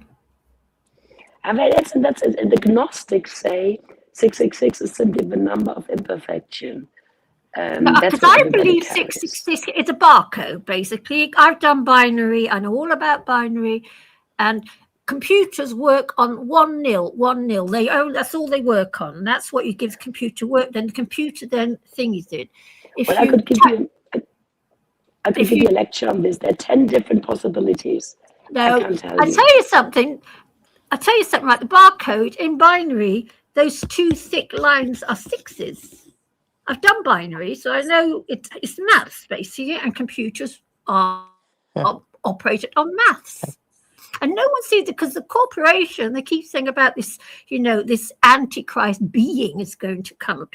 That's a corporation, because no man could ever take over the world by simple fact that a Hindu is not going to listen to a Muslim, and a Muslim is not going to listen to a Sikh. That will never happen, thankfully. Yeah. Oh, hooray! Someone agrees with me about something. Let me give you the most simple. I think, you know what I think? It's our little host. That's what I think. Now, don't mean you, Dean W. I don't think you're the Antichrist. I'm saying. The most simple explanation for the 666, I don't have an explanation, but the most simple one to me at present time, I also change my mind, is that 666 stands for the material worldly matter. And that people who focus themselves on materialism, how much makeup, how can be pretty, as big as biggest watch, Bitcoin, house, car, money. Yeah, that's what it is. I've just said that to you. It's the corporation. So I just said to you, it's the corporation that does all this to us. So I've just said to you, it's the corporation. People don't see it. It's the corporation. It's capitalism. Consumerism. They're all together, these corporations. It's a web. Yeah, it's a web of them around the world. Corporations. Like a spider web. Yeah. So I'm saying, yes, the corporations make you buy makeup and clothes and this and that, on and on and on. And some people speculate that Eek is right. It's about materiality, because our body is built of carbon, and carbon is basically 6 protons, 6 neutrons, and 6 electrons. I know where you got that from. You got that from Danny, didn't you? No, this is, Danny said it probably, but yes, I know. We've put stuff on his site about it. This is kind of interesting stuff. I tell you, people have been saying that for years. It's very interesting. I put one day the corporation. There's only a matter of time. It will be digital currency first, because our currency. They're going to start a thing in the UK. You can't use cash over £100. So I heard about that. Yeah. £100, and it's going to be so complicated for people, this whole phone thing, everything. In time, our bank accounts will be on our right hand, and just go to Tesco or wherever you want to go, just put your hand there, shopping's done, it's all paid for. That's what's coming. And the reason why it seems so terrible is we are all party to the corporations. We pay for the factory farming. We pay for children to be abused in the Congo and in places like the Gambia and all the other horrors the corporations do. We pay for it, so we are just as guilty as the slaughterman, even me. I want to ask you, so you left the Jehovah's Witnesses because of some deplorable things that have happened to you. Your partner being horrible to you, and they wouldn't let you leave him or whatever. Was that right, Eek? In Germany, when you got attacked or something? So, Eek, you left the Jehovah's Witnesses for that reason, but did you hold on to the belief system at all? Yeah, well, that's quite horrible, actually. Yes. Even more than that, I was of the opinion, back then I was of the opinion that I was a better Jehovah's Witness than all the stuff that went on within that congregation. Ooh. And the congregations, we also had tenants who didn't pay rent in England who were Jehovah's Witnesses. I had the feeling, quite after I'd left at 20 and got to know the people in Birmingham, and after I then returned to Jehovah's Witnesses, I was of the opinion the people in the world are far nicer, far more Christian, far more good than Jehovah's Witnesses. And I was of the opinion that as long as you're only a good person in fear of punishment and in hope of reward, you're not good at all. And I left them because I believed I was better. And it took at least 10 years. 10 years later, I was in therapy because I always again got in trouble. And I was, in my opinion, the most humble, honest, dear, generous. I was the perfect person, but everything went wrong. I was in another violent marriage, and I went to a therapist and I said, I'm doing everything so biblical. I mean, I'm so holy, and everything goes wrong. And he taught me I should perhaps do things the opposite way. And then I learned not to be a victim. I learned that sometimes we have to be a little selfish. And he taught me, go and look for ex-Jehovah's Witnesses. Look into your past. And I came into a forum, internet forum back then, 2006 that was, of ex-Jehovah's Witnesses. And they answered a lot of questions. And I was completely shocked when they proved to me that Jehovah's Witnesses was not the true belief. I was shocked. Right. That's amazing. Eek, what was kind of some of the first things, or what did they say to you? The first thing was, I said to them, well, just look at the blood thing. Why? I mean, the blood is holy, and they showed me in the Bible no blood and fat of animals. They eat fat, but they don't take the blood. It's just if you're willing to sacrifice your child, they've broken you. I was shocked. The next thing was elders. And I said, look, they do it all for free. Why would somebody do it for free? He is an elder. He doesn't get paid for it. And the other man said, whenever does a bin man or a factory worker get the position of a priest without studying? It's all a matter of narcissism, power. And I thought, true. And the next thing was, have you ever wondered why all have to wear suits and dresses? And suits are actually, the origin of suits is actually military uniforms. And putting suits on people forces people not to be able to move freely anymore. Nowadays, the whole world wears suits as far as business life goes. And everybody lost their traditional clothes. So even forcing people into suits is taking them out of their traditional clothing. So I saw that too. These points made sense. And most of all, when they told me for how much money they saw Brooklyn, when they showed to me that the governing body of Jehovah's Witnesses are only white people. And even that I showed to my father in 2006. And I said, if I was God and I created all nations, I would make sure if I had the new apostles in the new world, I would have one of each race and of each sex. But not just white American men, and not even a Chinese or a Japanese, nobody from Jamaica, not a black African. Where are they? Where's the woman? And I think that was the clearest point to me. It's a white American company, religion. Now, have you thought about any of the darker aspects of it? I mean, do you think it's some kind of weird social engineering control? Do you think that they have a wider agenda? Yes. In Germany, we had a lovely saying in the Corona time. The German word for Jehovah's Witness is Zeuge Jehovah. And we always called in the Corona times the Corona lovers Zeuge Coronas, the Corona's witnesses. Because so quickly everybody, I mean, if you loved your vaccination, I'm proud for, I'm happy with you.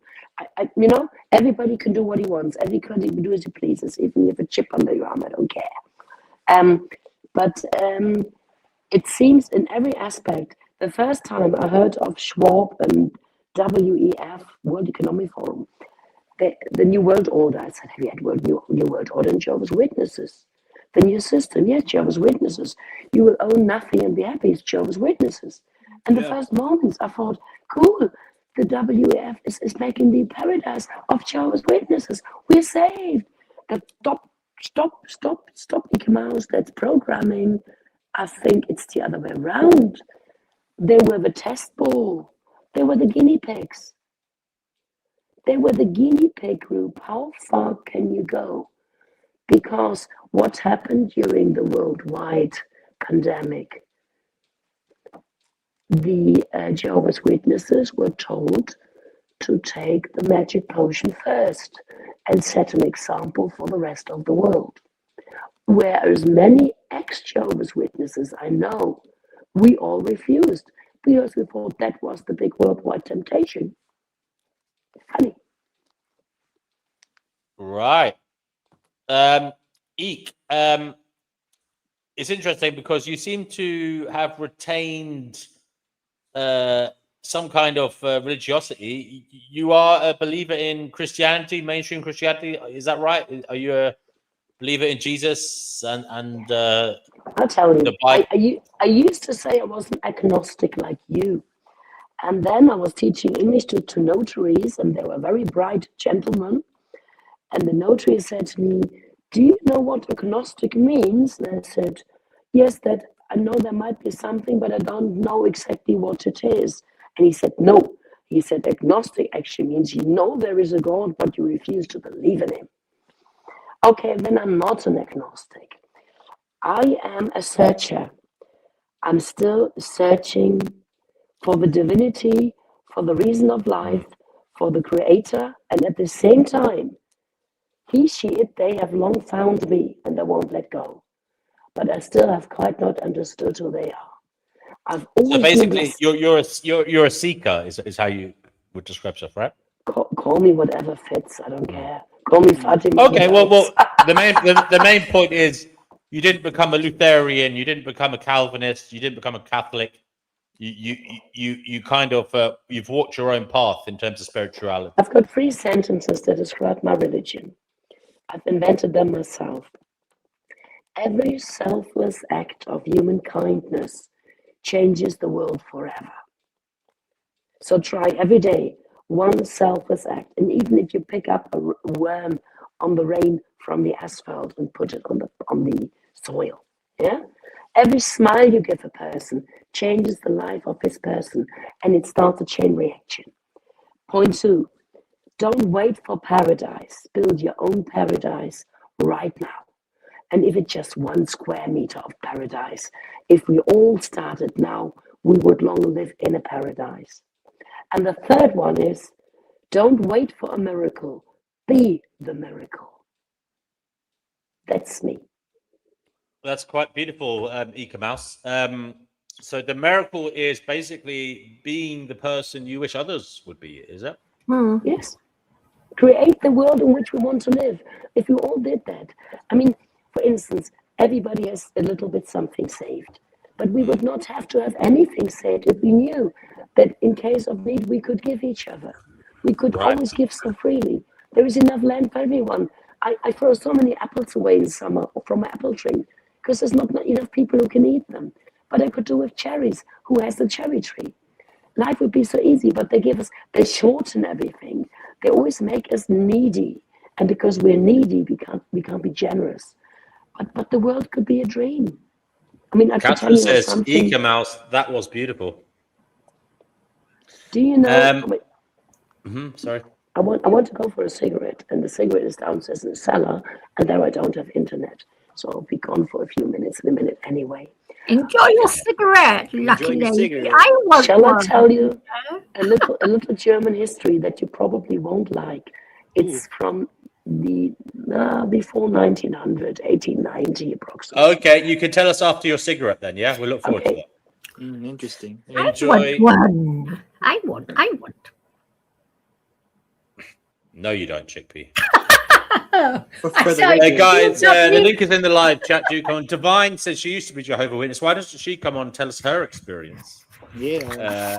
To give us a wider appreciation about it. Yeah. Sorry, Fatima, what did you say?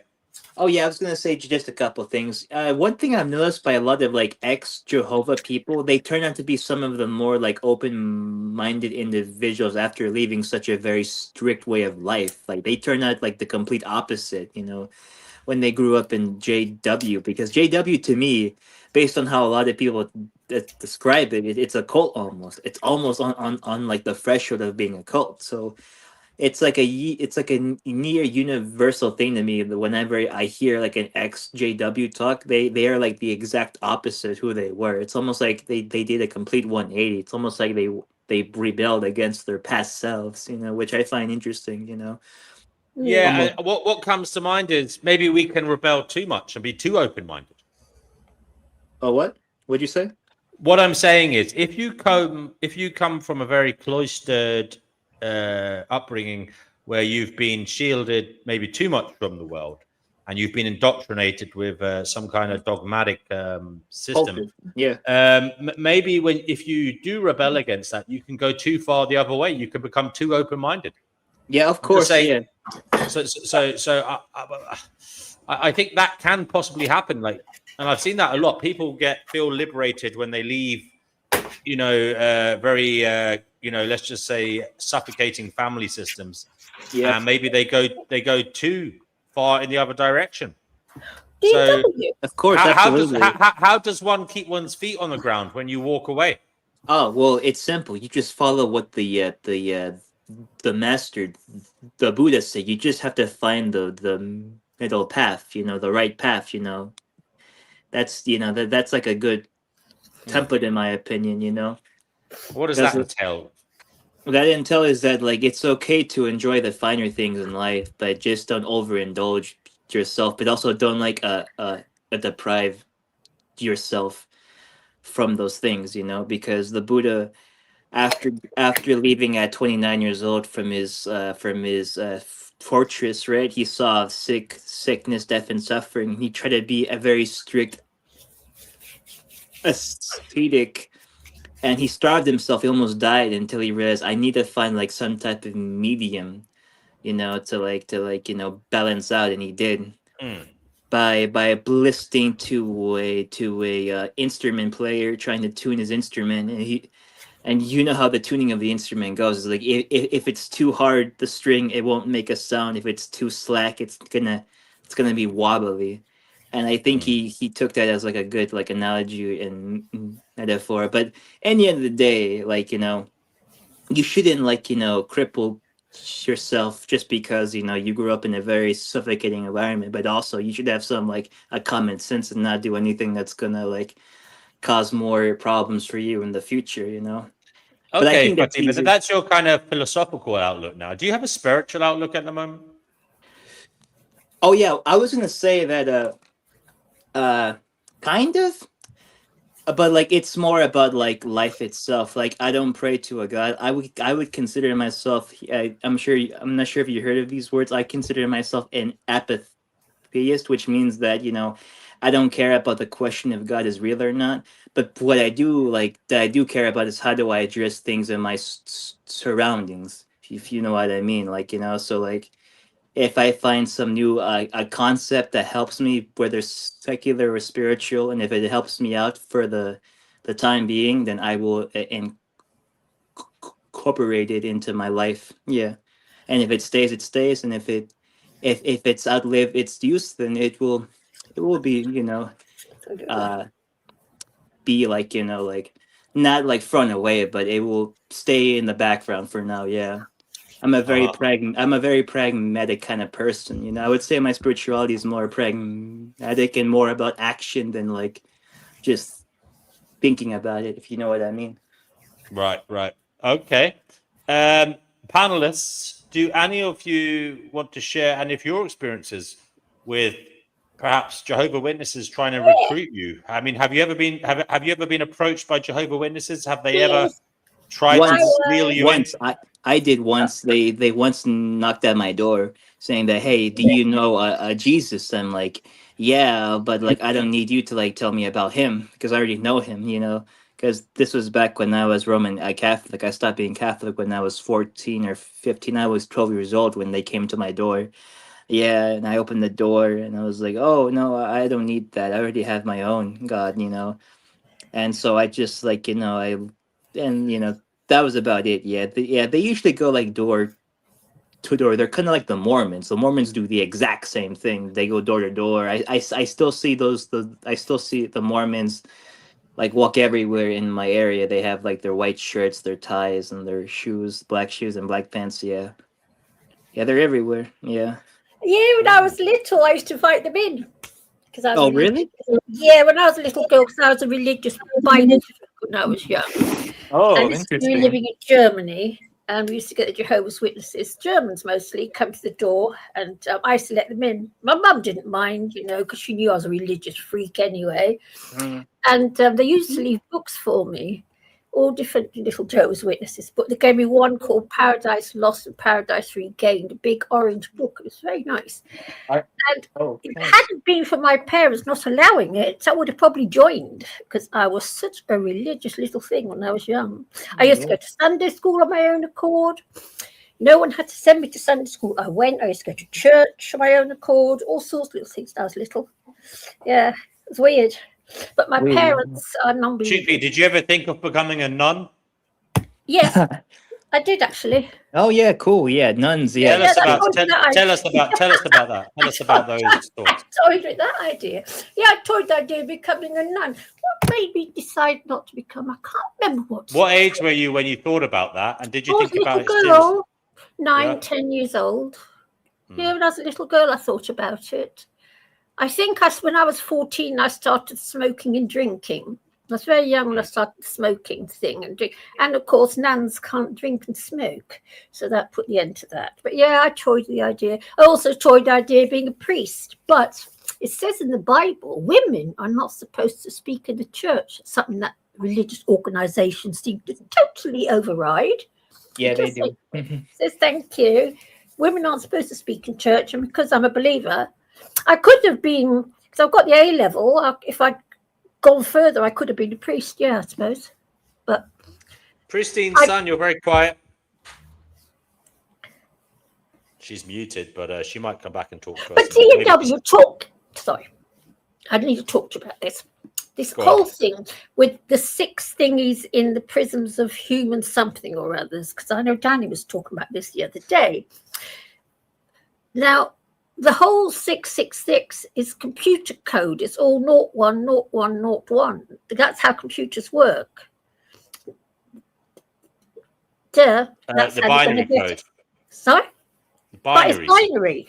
Yeah, computers only know 010101. Well, that's what the machine code, the initial machine code is based on that. Yeah, but then it's layered. It's layered. It becomes more layered after that. Yes, but it's still 010101. Fatima, have you got anything to say to Chickpea about her obsession with 666? Please do speak now. Well, can't tell me, Fatima, because I'm obsessed with this. Oh, I actually think it's very interesting because I used to be kind of into like this whole thing of like, you know, hidden truths and conspiracy theories, which I do retain some of those things, especially after what came out this weekend. Yeah, with the whole Epstein files that were declassified now. Yeah, like that only reaffirmed my stances even more now. Kind of made it more stronger. But yeah, definitely, like, you know, the mark of the beast, it's real, you know, like protons and electrons. Yeah. You know what? it's as clear as day. Like, okay, binary works 010101. Computers work 010101. They both do exactly the same thing. Yes. Nice to have you here. Objective ethics. Do come on if you can. Oh, it could be so rude. The barcode is made up of 0101 in the same way as computer language is 0101, and it is. It's sad. It's the mark of the corporation. I don't have to say. I will be proved right one day, and I will be, and I know I will be. I think you already are proven right. Huh? Sorry? A simulation. Is that pointing to a simulation then, are you saying, or just a physical Everything's computer? a simulation. Everything. Yeah. You're a simulation. The corporation's a simulation. The barcode's a simulation. It's all a simulation. Everything's a simulation. So why? Okay, so we are a simulation. That I can see you. You may be simulation, but I can see you if I wanted to. Okay.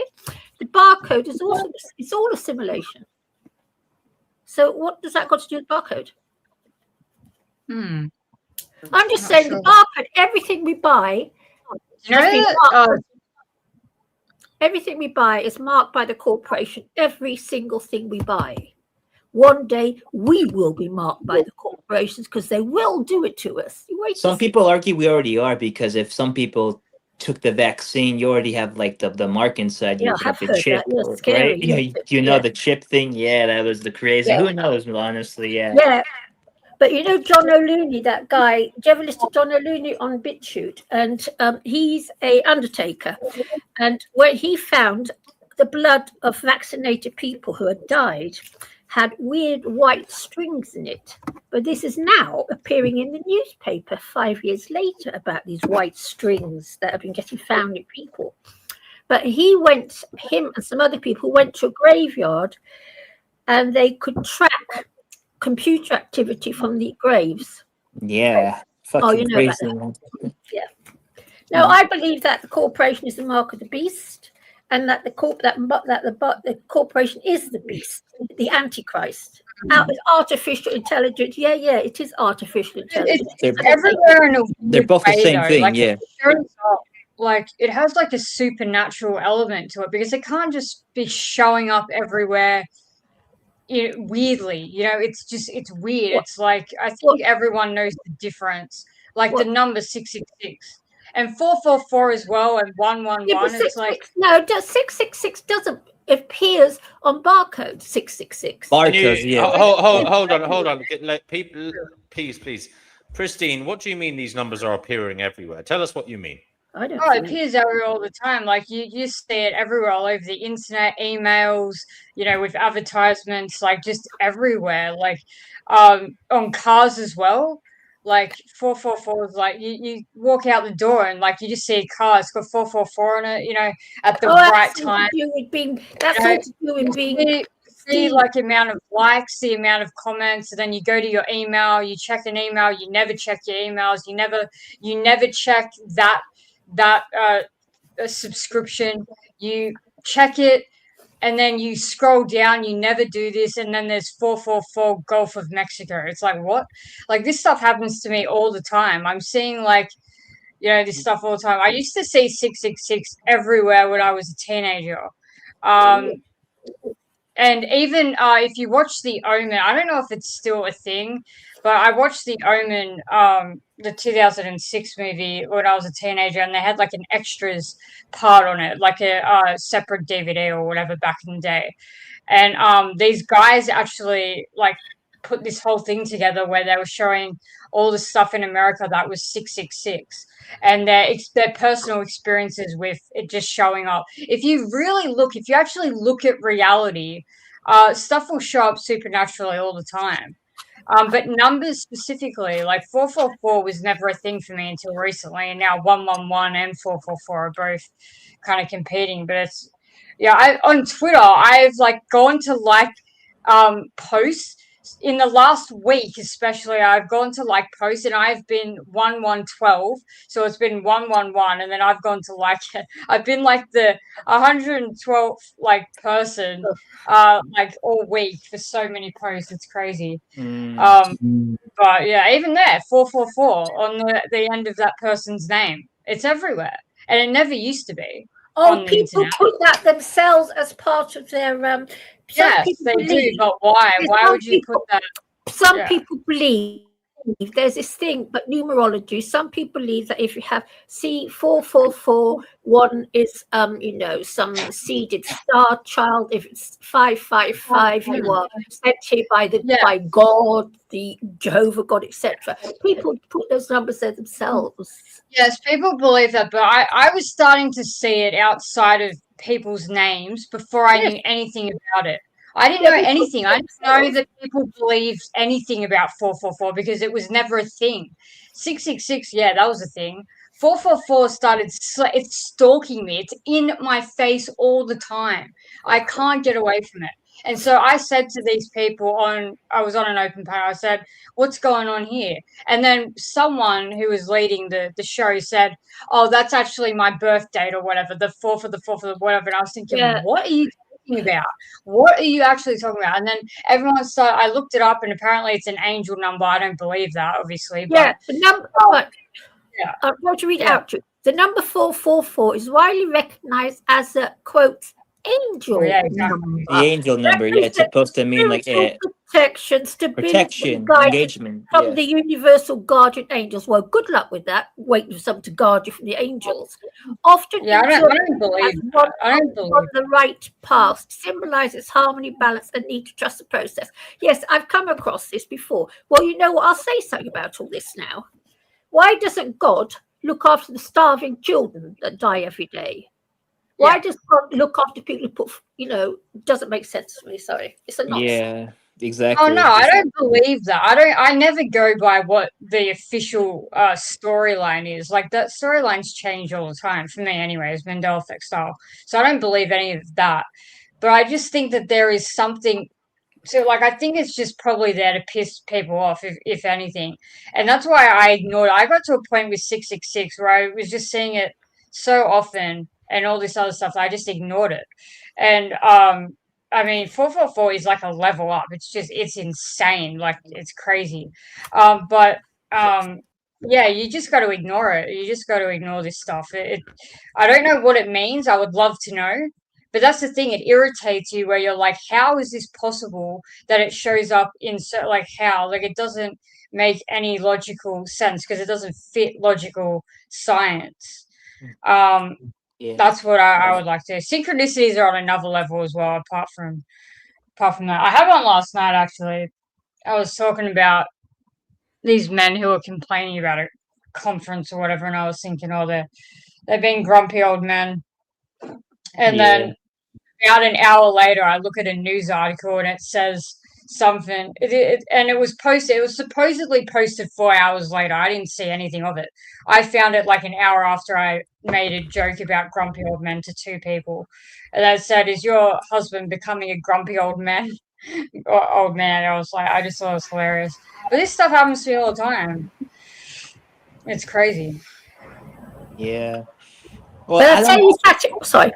Well, well, I guess what my interpretation of like seeing like these numbers, I don't think it's that illogical because like if you think about it, like our reality is in time with like a math, like mathematics, the law of mathematics. So I think it's just us seeing how reality actually is. Maybe that's one theory. I like to look at different point of views and just see them speak for themselves. And one of them is it's just that our reality is just made up of like numbers and stuff. That's like the very old Pythagorean point of view. Everything is made out of like just like numerals and mathematics and equations and just like numbers and shapes. That's what Plato also speculated, but Plato was more abstract. He equated like abstract objects, not just like the numbers and shapes. That's just one way of viewing it.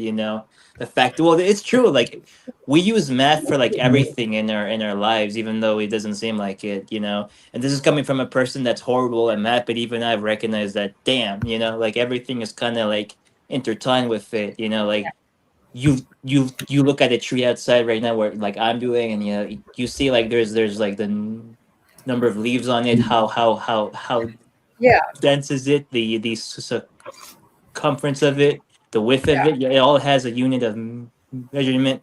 that always goes back to like numbers and shit. But Fatima, sorry. No, sorry. So I understand what you're saying, but like it shouldn't be possible that like a car, like I don't.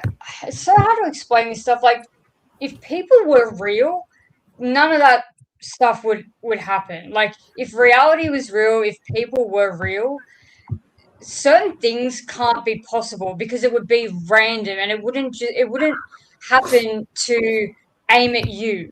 Like there are a lot of things that I feel intuitively have intelligence behind them, and it's like an intelligence is kind of like it could be a trickster entity, like doing trickster stuff, like to piss you off. Like Like I the wouldn't know, demiurge, but yeah. Can I just say, the timing of things is very bizarre to me, and it Can I would not just- be possible. Yeah, sorry. can I just say something? Okay, now everything we buy, everything we possess, why is it everything has got these 3 numbers on it? Everything we buy, you'll find has got those numbers on it, or is encased in something with the numbers on everything. It's everywhere. It's a type of like training us. Like, do you know, like whenever There's- like I don't care training anyone us. says there's something. It is a global phenomenon. Every country in the world's doing it. It's as clear as day, and it's on everything we buy. The corporation. Well, I do believe that one day the corporation will take the lot of stuff. You may have seen how all the street shops have all been closed down. Yeah, unfortunately. Thank you, Fatima, because you see it too, don't you? Everything's closing down. Yeah, everything. Small shops, mom and pop shops, the business owners, they're all closing down now. Everything's closing down. Farmers are closing down. That land being taken over by the corporation. Everything's becoming corporatized. Data centers, you know.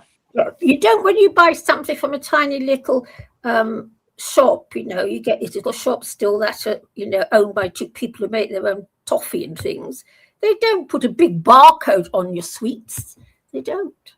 No, it's only the corporation that does it. Only every corporation that you buy from, they have the barcode. I honestly think they're trying to train us to like recognize something. You know, like it's kind of like we're dogs. You know, we're just dogs to them, like they're guinea pigs, something like that. It recognizes the price from that barcode. Those numbers are numbers of the price, the product, the this, that. It's all numbers, because everything from the future has to go in 010101, because that's how it is. And then it flips it all out again. But it's everywhere now, everything you buy. And I truly believe that one day, the product has a number, you know, it's everywhere. Go into a supermarket, everything you buy has to be scanned. But go into a little shop, but it's owned by a little man just making his own stuff. There are no barcodes all of a sudden, just the corporate shops selling the corporate goodies. It's all the corporation. Yep, that's true. Yeah, I'm a great believer in it. I truly believe that one day the corporations are going to pull us all in with their 15-minute cities. They're going to throw us all off the land. Well, not on the land anyway, but those will be thrown off the land to make way for the corporation. Blah, blah, blah. And I really believe it. And I'll tell you something, I've already made up my mind, I will be starving myself to death. I will not be taking it. I'm terrified. Yeah, I don't blame you. No, I don't blame you. I rather, honestly, like any other fate is more desirable than that hypothetical scenario, if you know what I mean. You're right. I'm like, terrified.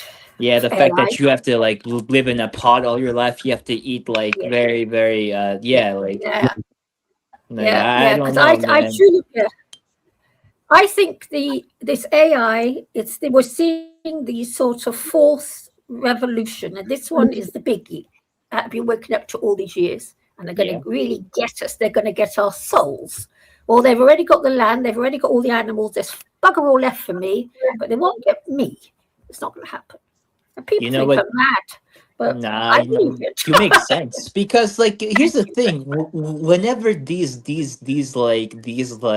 bastards go to Switzerland in like their World Economic Forum conference in Davos, they say these things explicitly. They say like, yes, everyone must have the same type of like existence and they must buy the same corporations. They must not have any any type of pluralism in their lives or in a country or in their culture. And and you will own absolutely nothing, and you'll be happy. By the corporation. You won't even own yourself because you'll have a little barcode on you under your skin. Exactly.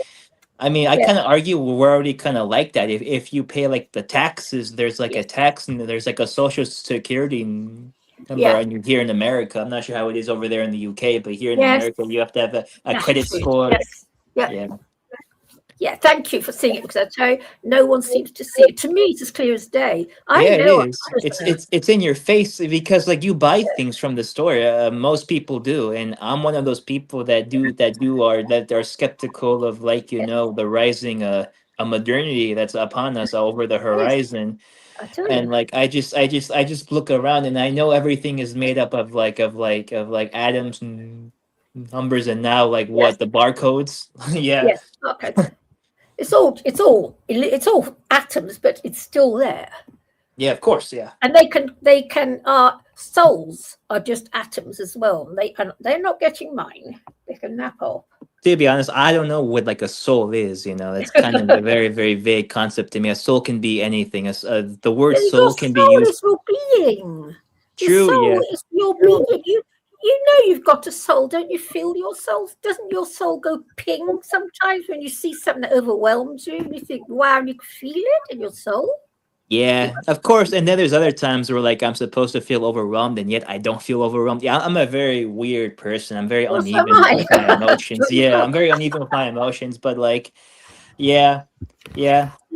Mine pings. It's only happened to me about 4 times in my life. The last time it happened to me is when somebody put kit in my hand. I felt my soul go ping, and I actually felt my soul go ping. It was a ping, yeah. Ping. That's the barcode. Oh, look at that! Look at that! It's the barcode. It's behind this. Oh my goodness! DW. See, he jokes about all this, but there it is. There's 2 thick ones. There's something very odd going on.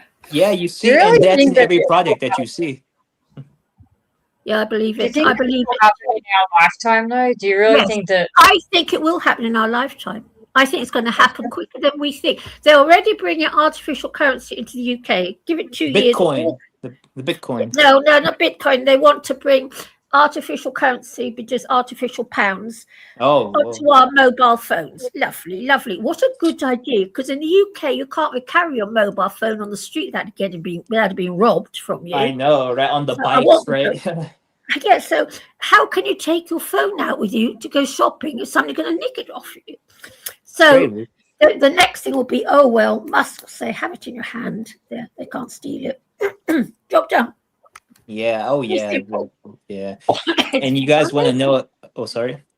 No, go on. You guys want to know a crazy fact? Do you know who was one of the people who actually pushed for like currencies to be used, like the Bitcoin? It was Jeffrey Epstein himself who actually encouraged the promotion of those coins. Yeah, and the leaked files which came out this weekend.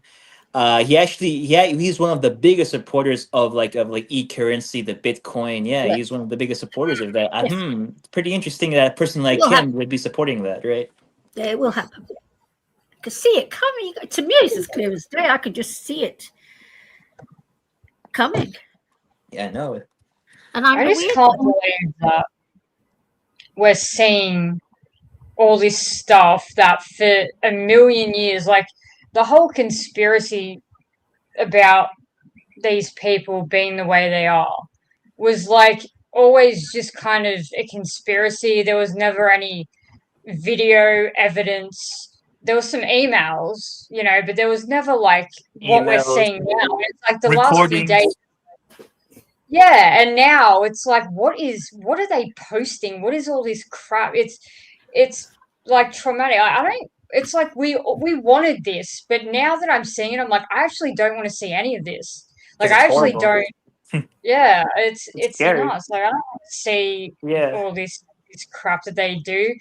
But you think like before this, you thought, oh yeah, like we want to be a fly on the wall. We want to see it's injustice. We want to see that they're actually doing the stuff that we think that they're doing, and then when we see it, we're like, oh, maybe not.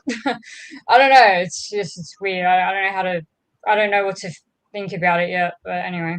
That seems to be the common like feeling now with all the information coming out. They don't know Yeah. what they think because like we've always wanted to like know, and some of us like me always had an idea of it, but like I didn't realize it was going to be this expansive of actually of a secret.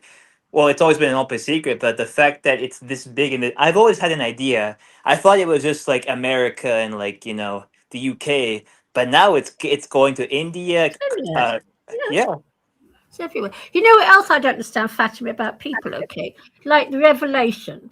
You know, there's a part in there about the woman in the sky. Now, this little old man sitting in a cave with a pencil wrote about the woman in the sky, which was actually, he was describing a planetary formation that would take place at a certain time. It took place this year, 2017, it took place, November 2017. The exact formation, as he wrote, it took place on that day. And the weirdest part is it can only take place as a computer graphic because it can't be seen during the day or at night because the sun and the moon are in the sky together. So blah, blah, but he saw it. And it amazes me that people still scoff at what he saw.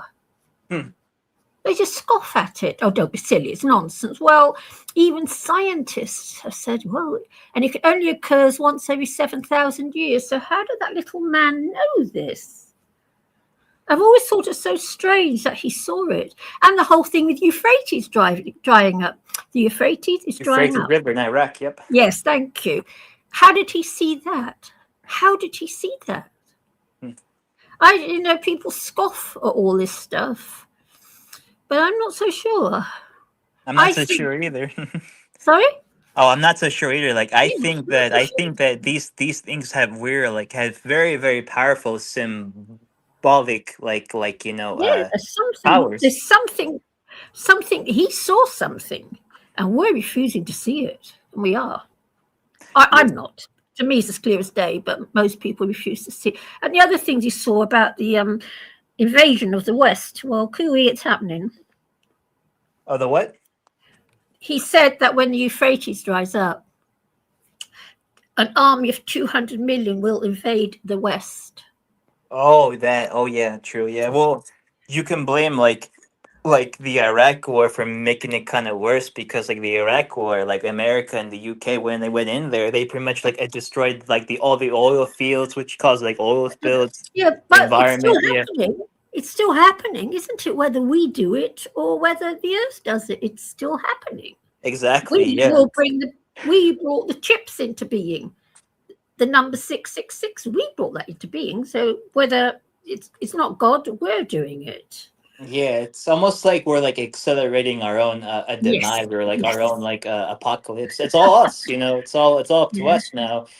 But I unfortunately think that we're too we have very bad judgment of ourselves. Yeah. We're very wrong in ourselves. So like we're just gonna keep doing this mistake over and over again. Yeah. I think we're already too far gone now. I think I think it's too far gone. I think that the bad rats have finally crawled their way into the world, and now they're the ones who are running it, as has been exposed in the past weekend. Yeah, so I think it's almost over now, in some way. It's almost over. Thank you. It really helps me to hear someone saying all this because I tell you something, I'm the only person that sees it. I've even tried to preach about it. You actually remind me of myself when I was more into this when I was in high school. When I was in high school, I read about all of these things about the new world order, the new currency, economic form, because I was heavily invested into these things too. I first started out as looking about things on. I'm sure you heard of this one before, the dark web. That's of course I've heard the dark web. Of course, yeah, that's like the hidden side of the internet, and and I read conspiracy theories about that, about the government has hidden stuff in there. They have trafficking stuff, gross stuff with ritual stuff. They have drug abuse there. Yeah, they hide all of their stuff in that file. because like they do it so much they don't have room in their own computers in the freaking White House. They have to put it inside the freaking dark web that we can have access to if you have like a torrent, you know, or like some type of like VPN. Yeah. But even that, I think the dark web that we know is the middle. I think it goes lower than that, actually. I think Oh yeah, way it does for deeper. sure. Yeah, there's Welcome it's back, not Eka true. Mouse. Welcome What's back, up? Eka Mouse. How you doing? Very Fatima, it's lovely listening to you. Really, you make me Thank feel you. so. You really made me feel better. Yeah, and like it's and it's good to talk to someone about this because like I'm like you, I like throughout my life kind of like people thought I was kind of like that's just speculation, you know. People just said that to me. Now after 5 years after the pandemic, I don't think it's that anymore. No, that's it. No, there's something else going on. Yeah, something very sinister. It could be being brought in by our leaders, but so what? Yeah. There's something weird going on. And I don't think many of us are going to survive it if we're not careful. I don't think no one's going to survive it. Well, some people will. I think people in places like Nepal, maybe the Sikhs and those highly spiritual people who hide away in the mountains and Indian places, I think. And of course, the people in Switzerland inside their bunkers. Have you seen their bunkers? Oh yeah, for an all-out war, like a World War III. Yeah, guys, can we welcome Eka Mouse back? She's been waiting patiently there. She's muted. Eka Mouse, are you there? She's muted at the moment. Yes. Okay, Eka Mouse. Eka Mouse, we were talking about your deconversion from being a Jehovah's Witness. I mean, was it a very traumatic experience, like in terms of like realizing you'd been kind of duped? Do you feel like you do you feel to this day kind of traumatized by, as you put it, your energy having been vampirically stolen from you? They never broke me. I think I was a bit lucky there. And another question, first of all, to all of you. Have you got special microphones? Because my sound is really shitty. You need to get yourself Chromebook. Chromebook's got a fabulous microphone on. £200. Yeah, Amazon. I've got a plug-in microphone. And I'm going to spend £200 just to talk to you. What? No, you can get yourself a Bluetooth headset, darling. A Bluetooth headset should do it. Okay. Bluetooth headset. You pick one up for like 16 quid or something.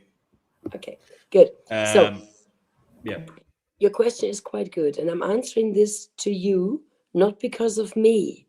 I'm answering because of all the victims who used to be Jehovah's Witnesses, especially because the politicians, the world, nobody understands what's really going on. In my case, I was really lucky. I was born very intelligent and very clever, and I built up my life. I've got a good life now, and I don't have anything to complain actually. But in reality, they have still destroyed my entire life. And I'm the lucky ones of the very few lucky ones. And now I tell you why. Even when you leave, they will try to get custody over your children. They will help your ex-husband not to pay maintenance. They will try to push you into financial destruction so they can take the children away from you. And I'm one of the very few who kept my children after the divorce from a Jehovah's Witness organization. And even then, they permanently indoctrinate your children. You can never bring your children up in a normal way. You always have to be a half Jehovah's Witness. Yeah? Simply because otherwise they permanently run to in Germany, we have a youth department of social health or something. We're always, how do you call it? Council people come to take care of your children. Yeah, the authorities, yeah. Yeah? But in the reality, I built my own house. I had my own house. I was a tutor. And my children had everything. They had classical instruments, single lessons, each one of my 4 children in the end. And I cooked every lunchtime a German restaurant type of meal. And permanently, my mother, what have they been eating? Do I have to call the Department of Social Services? Permanently. Because if you leave Jehovah's Witnesses, they tell everybody you're a whore. You take drugs, you're an alcoholic, you're a whore, you're a Satanist, you're anything. And it's a big fight. And my children all studied, I'm now, the picture is real that you see there of me. I really look younger than I am. I'm 57 now. My 4 daughters are between 36 and 26, and they've all studied. They've all got marvelous jobs, and except for the youngest, which is only just finishing her studies, they're all pretty wealthy. They're far luckier than Jehovah's Witnesses would have ever been. But the older 3 have stopped the contact with me. And why? They're not Jehovah's Witnesses. If you invite your mother to the wedding, we won't come.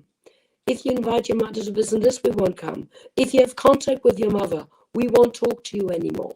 So they use their indoctrination even into the 3rd generation of not Jehovah's Witnesses. If you ever left Jehovah's Witnesses and you let your children have contact with your former family, and do let them have contact because we want to be better, but they will keep on destroying your life forever. I live now in Bavaria in a former forester's house. It's a huge mansion, but I don't have a cleaner. I'm the cleaner and the everything, and my husband.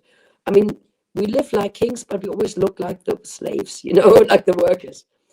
But my entire Jehovah's Witness family would be grateful to spend only 1 weekend here. But instead, these socially poor people treat me as if I was a public whore who was still standing on the street.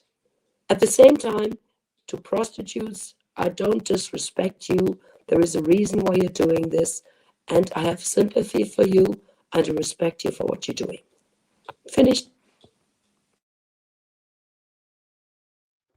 Okay, thank you for that and very kind words at the end there as well. Sorry you went through all that. So what about your own parents? They were Jehovah's Witnesses. You walked away. Did you lose contact with your parents then? I don't have contact to my mother, who, by the way, is a Jehovah's Witness and a lesbian who lives for almost 20 years now with her lesbian girlfriend who's younger than me. So my mother is a pedophilian lesbian and still a Jehovah's Witness. Because when you're old as Jehovah's Witness, you can do almost anything. They only punish the young people. Yeah. Wow. Secondly, my father, he was an overseeing elder and town elder and everything. My mother is also a therapist for Jehovah's Witnesses, or was all her life. At the same time, she was always a lesbian. She also tried it on me. I don't have a problem with lesbians, but I have a problem if your own mother is a lesbian. You can have a problem with that. And if she adopts a girl while you're still a girl, who is actually her girlfriend, which happened in my case. My mother adopted a Portuguese girl who was her girlfriend. Nobody believed me back then, but now my stepsister is also married with a lesbian woman, and my mother lives with a lesbian woman. So back then, again, if somebody is here who's homosexual or lesbian, you can be this, but you can't be a Jehovah's Witness at the same time. And if you are, don't punish me for saying it's not the religion you follow. Yeah, I'm not saying I'm against homosexuals, but I'm not so glad if I'm married to one, or if one is my mother and she always wants to touch my boobs. I think you know what I mean. Yeah. I'm very sorry to hear that. Yeah. Good. My father, however, he was always a little coward. He always had business contact with me. And when he saw me, he shook my hand, which was a sign of friendship, but not a sign of fatherhood. And he had a stroke in 2012. And he had the stroke. His best friend, an African man from Ghana, was his very best friend. He called me that my father said, should anything ever happen to me, call my daughter. And I was then the only one he could trust. And I supported my father. And due to this, I still have a part ownership of a Kingdom Hall. This is why they can't sell that particular Kingdom Hall. But my father had a stroke in 2012 and died in the end in 2015. And again, there, I helped him till the end, but he always talked badly about me behind my back. He used me. And it's not about me.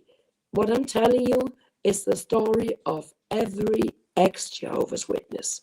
I'm not speaking here for me. I don't care anymore. I'm speaking here for you all to have sympathy. When you meet an ex-Jehovah's Witness, treat him with the utter love. He is as if he's just come out of a concentration camp. He's lost everything, his dignity, his humanity, honor, humility. He wasn't treated as a human. They will never treat him like a human again. Jehovah's Witnesses are one of the worst cults you can possibly imagine, especially if you were born into it like I was. If you become a Jehovah's Witness at 20, silly on you. Fool me once, shame on you. Fool me twice, shame on me. But if you were born into it, you had no choice. And the children, it's not even the disfellowship ones. A Jehovah's Witness child is permanently being, what's the English word? Faltered, abused, in the worst kind. In school, you can't sing the national hymn. You can't go to birthday parties. You can't dance. You can't fall in love with a boy. You can't wear this and these clothes. You can't listen to certain music. You can't do anything. You're not allowed to dance. Everything is forbidden. I mean, I bought myself back then when I was young a record, Love Shack. Remember that?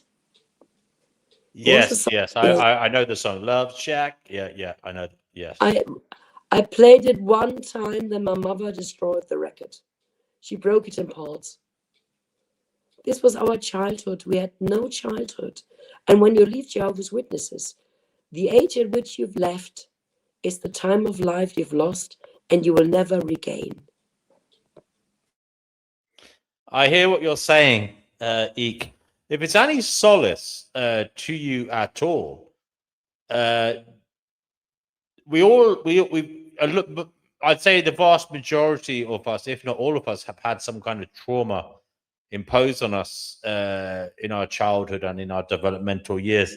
And in many ways, your particular story, although brutal, other people have suffered in different ways. So I think there is definitely a common strand there. Don't feel like you're an alien. Lots of people have suffered, and I'm not belittling your suffering. I'm just saying that might be some solace to some ex-Jehovah's Witnesses.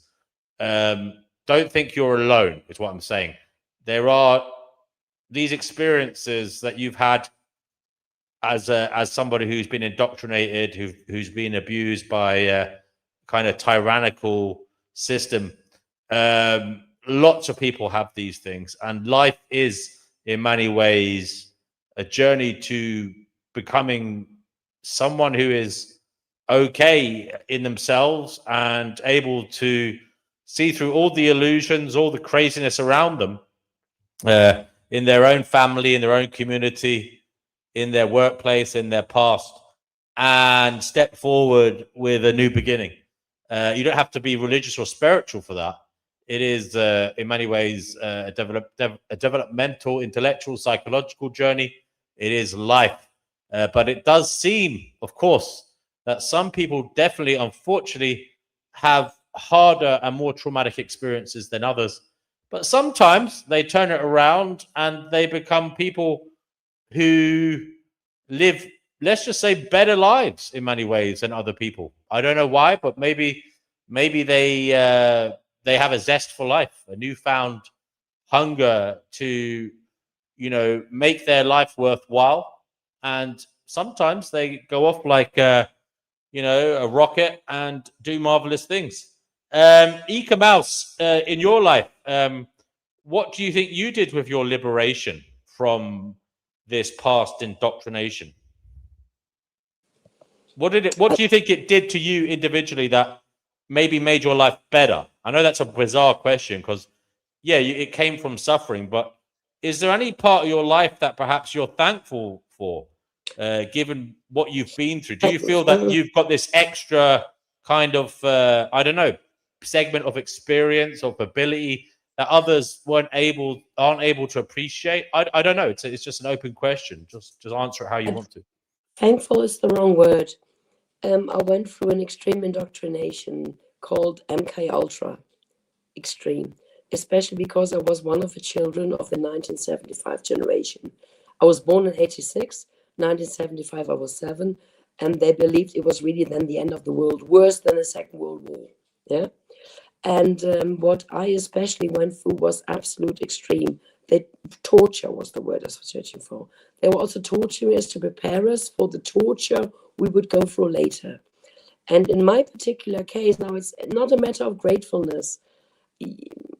I think you're all awoken people, and you know what people do often to children, politicians, I don't know, the people at the top of the pyramid. I can just see the pyramid here in the picture in the background. And they use MK Ultra to break people so that negative demons, I don't know, identities can go into these children and split the personality. In my case, I also have this split personality. I have this, how do you call it again? Not multiple, but I also think the English word. Dissociative personality disorder. But in my case, luckily, you can never tell. I can tell. I always have to pull a certain drawer for certain knowledge. But somehow, no negative identity went into me, but only positive ones. And I've become a seer, I've become a healer. I've got all sorts of abilities that are not normal. I've got all sorts of talents. If there's a problem, I only have to think of it and I find a solution, as if I was connected to the ether, or if I call it the Akasha Chronics, I don't know. And I was really lucky. And the only reason you actually see me here is that I had completely finished and completed with Jehovah's Witnesses. But now that I lived for 5 years, I've sort of left the matrix and moved into the Bavarian mountains to live my own life. I don't need electricity. I have it. I don't need it. I have my own food, my own animals, my own completely free, secure life. Regardless what will come, I have a secure life. And as I live, I weave, I spin, from wool. I'm there when the shepherds share the wool. I'm completely extreme now. And there was Jehovah's Witnesses coming to my door some weeks ago, 3 months ago. And only when they came to my door, yes, true, Jehovah's Witness, I remember the Armageddon. And then I looked into the internet, and then I found so many things. And then I also found the channel where you were on last week. And they were looking for people who help. And I offered, they have, therapists and coaches, and they charge a fortune, 750 euros a month for help. Absolute scam. And I said, well, I can help you, but for free. I can therapy people, I can lecture people, I can coach people, I can give people home and shelter. It's everything here. Even for a real Armageddon, everything is here. And I'm on their homepage now as a free helper, free of charge. And that's the point. I'm completely out of that. I've survived and I've got a fantastic life. But I could see on the internet how badly they're suffering. And now comes the important point. I couldn't even find the people I could help because they were so indoctrinated. They would never, when they leave, they would never go to an ex-Jehovah's Witness, even if he offers help for free, because that person must be a witch, he must be a demon, he must be evil. You can offer them $1 million on a silver platter. They wouldn't take it. Or even a bed or a piece of bread. They wouldn't take it. Wow, thank you for that. Now, it seems then that you've become a kind of wounded warrior, somebody who's been through the war and has come out the other side and has a desire to help others. That's fantastic because it's the best possible outcome, I suppose. Now, Eek, we've spoken about people who've left the Jehovah's Witnesses. What about those who still remain in it? You provide much love and support for those who've left, but do you have any advice for us as individuals? What should we say to Jehovah's Witnesses, people who are actively involved in the Jehovah's Witnesses? What should we say to them when we meet them? Do you think there's anything we should say to them? Do you think it's anything to do with us? Should we try and wake them up, as it were? I'll give you my most honest answer, but every ex-Jehovah's Witness who hear this now will hate me for my honest answer. The others would say, to be fair, tell them when they come to your door, you are in a cult, and help them to get out of it. I say, don't. Most of them know they're in a cult, but when they leave, they lose everyone. If you can't give them everything they lose in compensation, don't make them leave.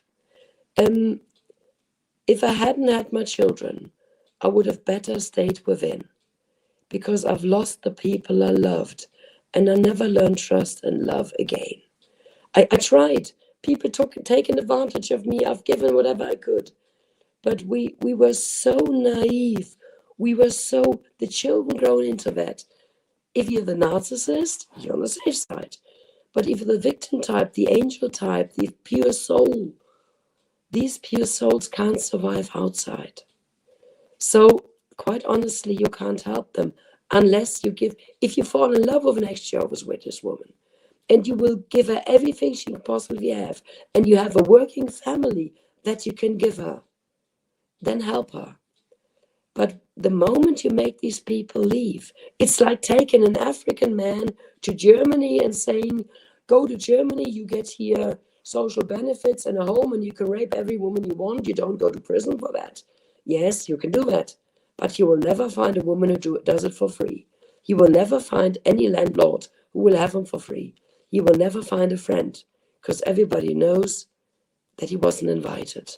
And an ex-Jehovah's Witness is not invited in the world. He wasn't born into the world. He will never belong there. Well, I do. It's 30 years ago. But many, I think 10%, 20% who leave kill themselves, become drug addicts, become prostitutes, because they're always told everybody is a prostitute in the world. A very high percentage will never have a chance to lead a normal life because they were never trained a normal life.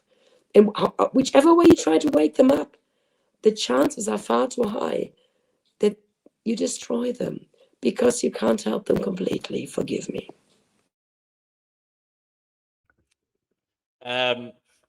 Right. I don't know what the comment was about African men, but they're not all rapists, just some of them, right?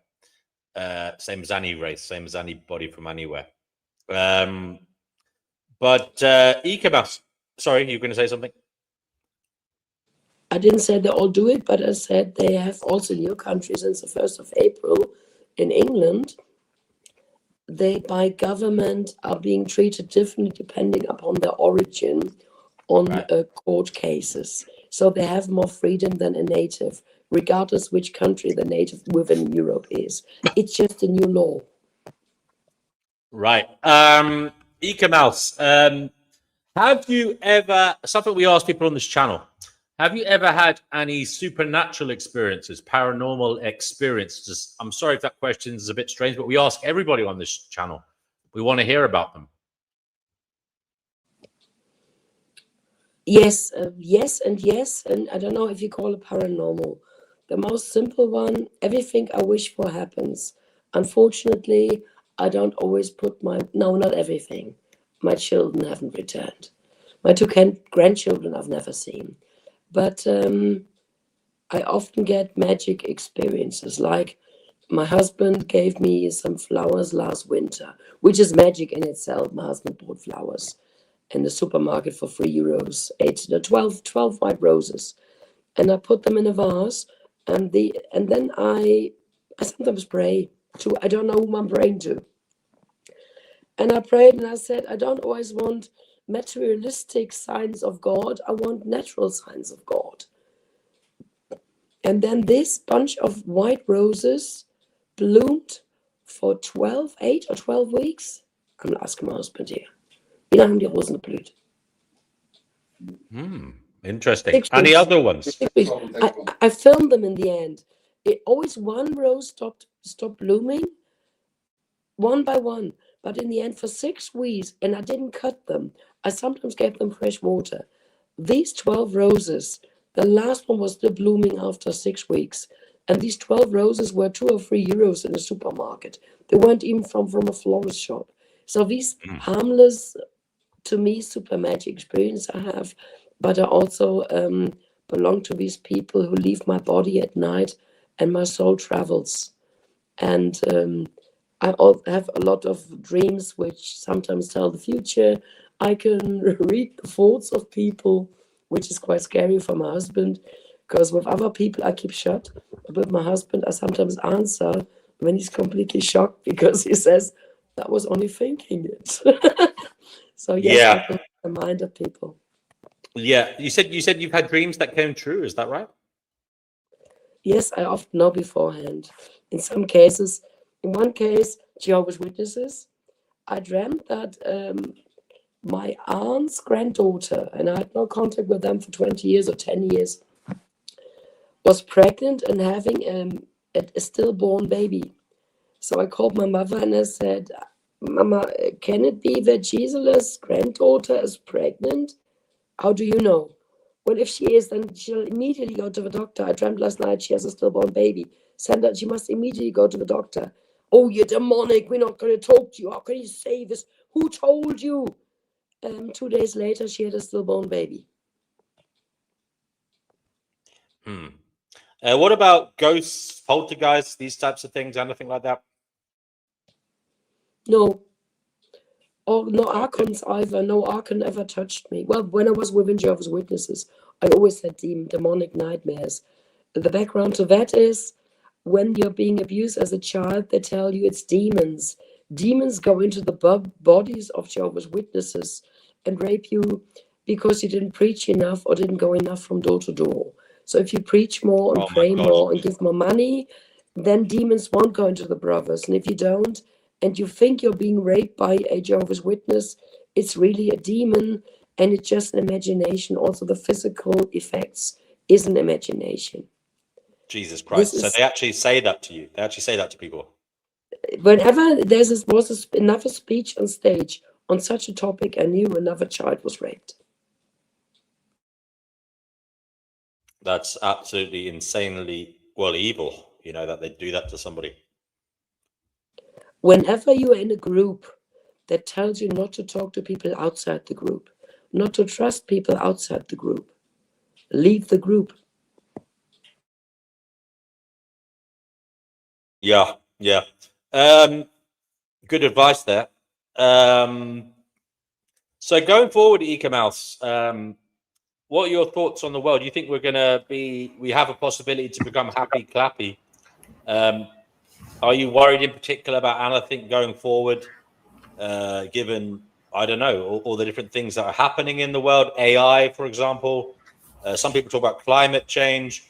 What do you think are the pressing issues in this world at the moment that are a hurdle towards your, wanted utopia? Since I live in Germany, I'm on the one hand not allowed to speak about it, and on the other hand, I'm not even allowed to think about it. Quite honestly, I think whole Europe is the way that Germany once was. And I was quite positive that with 2020-21, everybody would wake up and understand what was going on. But I'm quite shocked how many people are so happy with the way things are. While on the street, everybody is not happy, but when it comes to elections, one rubs one's eyes who's been counting the elections. I don't know what's going to come. I wish I was as positive I was in 2021. I thought either they'll kill us or we will win. But neither of the two happened. It's just like Nazi Germany. The war was over and everybody went back to what he had been doing previously before, and they were building back up what has been destroyed. But it was never really sorted who was the criminal and who was the victim. And the same thing is happening now. I start wondering whether the only way out of this system is really spiritually due to our physical, natural death. Yeah, and I'm quite happy I'm not 20 anymore. I wouldn't want to be 20 nowadays. So you're saying the only liberation, can you repeat that? Did I hear that right? That the only liberation is your natural death? I start wondering whether this might really be a prison in which we are living that we can't escape from physically. And I wonder whether, and that's the Jesus point again, we were taught there, that we simply have to be good people, die a selfless death. We can't just kill ourselves. That probably wouldn't work either. And then go for 3 days of darkness and have then a spiritual level, 7 chakra, the whole thing, and say the right words, if some people tell us, to then free ourselves from materialism, not wanting to return to life. Oh, I was so rich, I had a family, I had this, I had that. No, we have to free ourselves from the physical body and let our mental being go to the original source of all good, whoever, whatever might be that. And the important point here is, let me give this Jesus example, don't build up wealth on earth where moths and rust can destroy it, but build up your kingdom in heaven, which is probably our spirituality, our inner being. What do you think of that chickpea and pristine? Yes, I agree. I agree. Yes. I for myself, well, you know me, I'm a bit of a weirdo anyway, but I've decided when the time comes, you know me what I think, Eeky Mouse. I'm not, when the nonsense with the chipping starts, I'm going to take the cats to the vet and I will just sit and watch the show while I starve to death on the street, which won't take me long. It's only weigh about 8 stone 10. I'm sorry, 7 stone 10. So it won't take me long. That's my plan. I'll give you one more point. It's also quite important to consider, had I been a spiritual being before with no hands and no sexual organs and no body, what could have been the reason for which I would have willingly agreed to come on earth? Some say sex, drugs, rock and roll. Okay, you can do it. In my case, it was handcrafts, learning, teaching. Yeah, same here. I used to do a lot of embroidery and painting and woodwork and just live with loads of cats. Hello to you. We're not actually having a debate here. We have Ika Mouse, who used to be a Jehovah's Witness, and she walked away from it. And she's just telling us about her experience as somebody who used to be a Jehovah's Witness, but then walked away. So do come on if you want to. That goes for everybody in the live chat. If you want to come on, link is in the live chat. Ika Mouse, where in Germany have you lived? I lived in the Rhine Valley and then I lived in the Bavarian Mountains. All right. Do you want to know where I've lived? Oh, sorry. Sorry. Go on. No, go on. I've lived in Minden, Bielefeld, Hanover, Hildesheim. I went to school in Ham at the boarding school. Where else did I live in Germany? I really loved it. It was a beautiful country. It's beautiful. And when I was a little girl in Germany, one could actually pick cherries off the trees. The cherry trees used to grow outside people's houses. You could just pick cherries off them. But I love Germany. It's very beautiful. Yeah, I had a nice time. And I lived in Berlin as well. Yeah, my father was in the armed forces. And I lived in Birmingham, in Solihull, in Cwmbran, in Cardiff. I love Wales. I love the Welsh people. Should any Welsh person be listening, I love you. I come from Poland. We had someone, Phil the Van, I believe. He's in the live comments sometimes. He's from Wales. Oh, Iki. I'm Dutch. Sorry, I was telling Iki I was Dutch. Yeah, I come from Friesingen. One thing about my imagination, my ideas, thoughts. I'm just a thinker. If it was so that for some reason we were trapped into our physical bodies and we saw advantages of coming on to Earth, then the advantages would be physical things that we couldn't do spiritually. Now, these would probably be material things, like in the ideal case, handcrafts, buildings, stuff like that. In the worst case, sex or money or wealth. But now come back to Jehovah's Witnesses. A Jehovah's Witness is completely forbidden, forgive me, to do anything to do with creation. What? Well, yes, they only have to go to the kingdom hall, sit there quiet, don't move. Even children don't move. What, If you move, don't children knit and sew and no, crochet and no, do you a bit stand of with your woodwork? watchtower on the street. What? You go to the kingdom hall, back then 3 times a week, What? not 2 times a week. And every free time you have, you are preaching, or you're standing nowadays with a wagon, back then with a watchtower on the street, looking like a android. But Oh my God, I and didn't when know you're that. knitting, when you want to learn instruments, or you want to do sports or martial arts, or you want to do crafts, or you want to build a house, can't you do this in the new system? We can do this in the new system. Perhaps you should read more Bible Oh books. my You read goodness. the Watchtower. You could go preaching. And they also offer Bible studies. They have to go to strangers and read with them not the Bible, but the Jehovah's Witness books. And they spend 20, 30, up to 90 hours a week on preaching. Oh And my God. whenever you have an idea, I want to knit a dress, sew a dress, I want to build a house, I want to build a table, you can do this in the new system. We are Oh so my goodness. Armageddon. The important point is here. They stopped the Jehovah's Witness from doing the things which might have been the reasons for which we accepted to be reincarnated as bodies. Therefore, when a Jehovah's Witness dies, on his death, he can't even say, okay, I've had my physical experience and now I want to return to the divine. They would always say, no, I haven't experienced anything. I've had nothing. I was a man. I never married. I never had sex. I never had fun. I never did any crafts. I was only preaching, was waiting for Armageddon. Well, then wouldn't you like to return onto earth? Well, yes, sure. I want to live. And they would be in the permanent rebirth cycle, never understanding that even in Buddhism, the idea is not to be permanently reborn. The idea is to rise into a higher level. England, yeah. All right. Let's see, Wyndham. Gosh, well, I think Chickpea agrees with you there. Do you, Chickpea? Yeah, I didn't realize things. I didn't think things were this bad with the Jehovah's Witnesses. I didn't realize it was this bad. Because I would have joined as a little girl because, I loved religion when I was little. I was always praying to this because I hate God now. I hate him so much. When I get to meet him, the God of this earth, I'm going to stab him in his eyes with my sword because I hate him. But when I was a little girl, I loved him. Yeah, this is a question, Eek. I mean, it often gets discussed on this channel.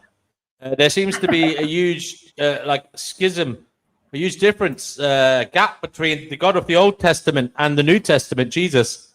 This Jehovah that the Jehovah Witnesses follow doesn't seem such a nice entity. It seems to be a petulant, jealous, narcissistic psychopath. Did you ever think whilst you were studying Jehovah that he doesn't seem like a nice character? This is when you were growing up in it. I said that from as early as I could speak. From as early as I could speak. I give you the example of Sodom and Gomorrah. Would you like to hear that? Yeah, I know that one. Don't worry, we know it. Sodom and Gomorrah. Sodom and Gomorrah. Yeah. Yeah, go for it. If Abraham wasn't even there. It was Lot. The pillar, it was turning into a pillar of salt, wasn't it? Lot and Enoch were there. And Abraham knew about this and was discussing with God, if only 10 righteous were found, would you protect Sodom and Gomorrah? And then God comes to Sodom and Gomorrah, and to angels, 3 angels, the one who was with Abraham before, and the 2 to go to Sodom and Gomorrah. And all 3 were walking like humans, their physical bodies, quite important. And now in front of Lot's house come 2 angels, and the people from Sodom and Gomorrah want to have sex with them. And Abraham says, no, Lot says, no, have sex with my daughters. Take my daughters. Hospitality is more important. And the angels don't want this. And then they go in the house, and Lot talks to them, and they leave the house. And Lot's wife looks back and becomes a pillar of salt, although salt actually stands for freeing yourself from negative spirituality, from negative spirits. So it actually sounds as if the wife of love was actually transforming into the good, while in the Bible she seems as the bad. Then Lot goes with his 2 daughters into a cave and they have sex with another. And they get babies from him.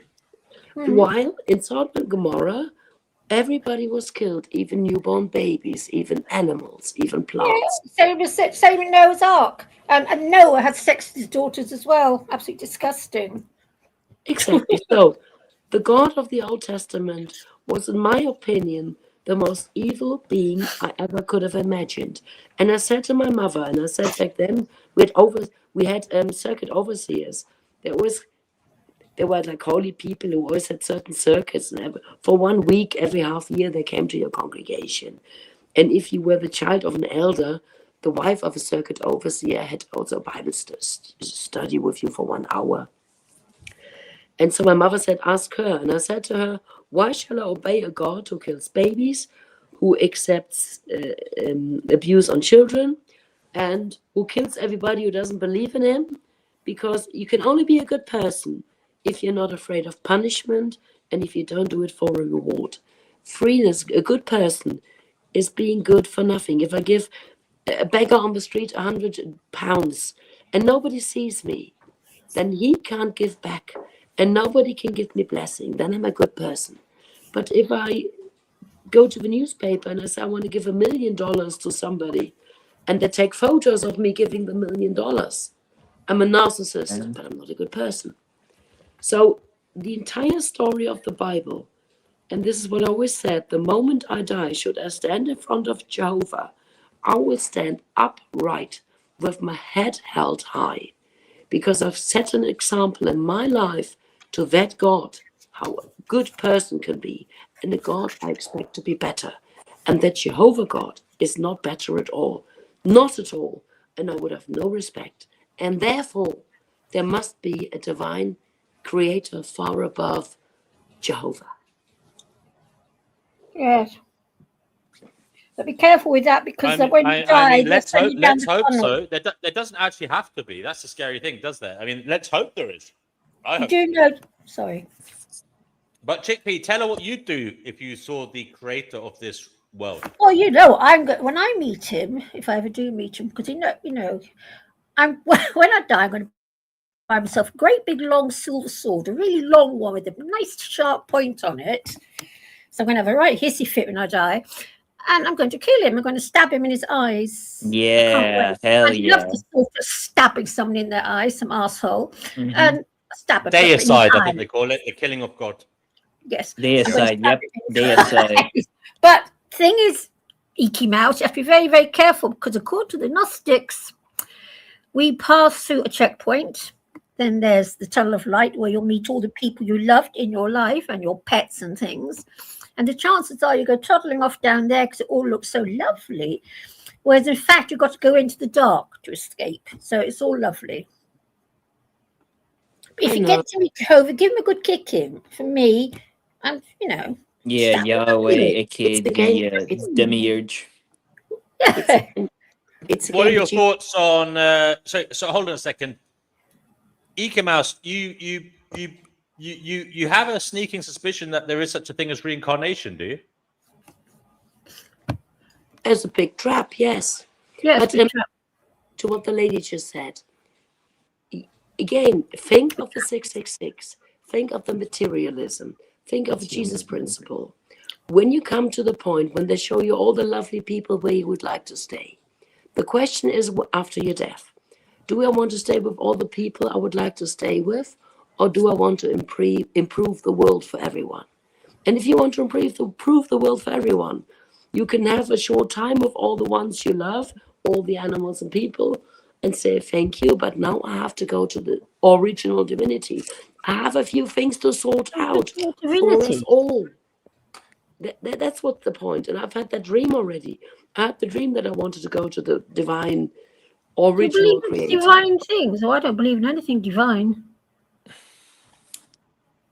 I don't believe in any sort of divinity. I believe that I don't know, but I'm terrified of dying.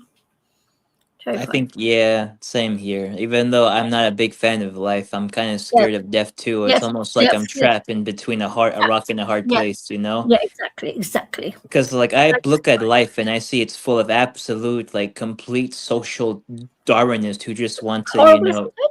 yeah, Yes, they just want to completely rule over you. The yes, social Darwinists, they yes, want to completely just crush you for no yes, reason other than they can and they want to. they will.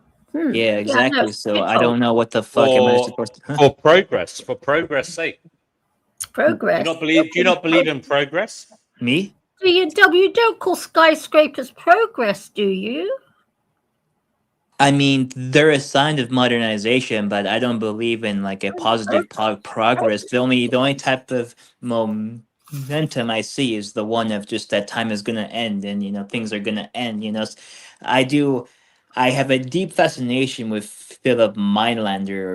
I'm sure you guys heard Yes, of him. yes, Yeah. mainland, yes. Yeah, the God, the death of God is the light of the universe. That's a Yeah. pretty interesting analogy. If I had a certain metaphysical view, because as I said, I am an apatheist. Apatheist means that you don't care about the question of God being real or not. It doesn't matter to you.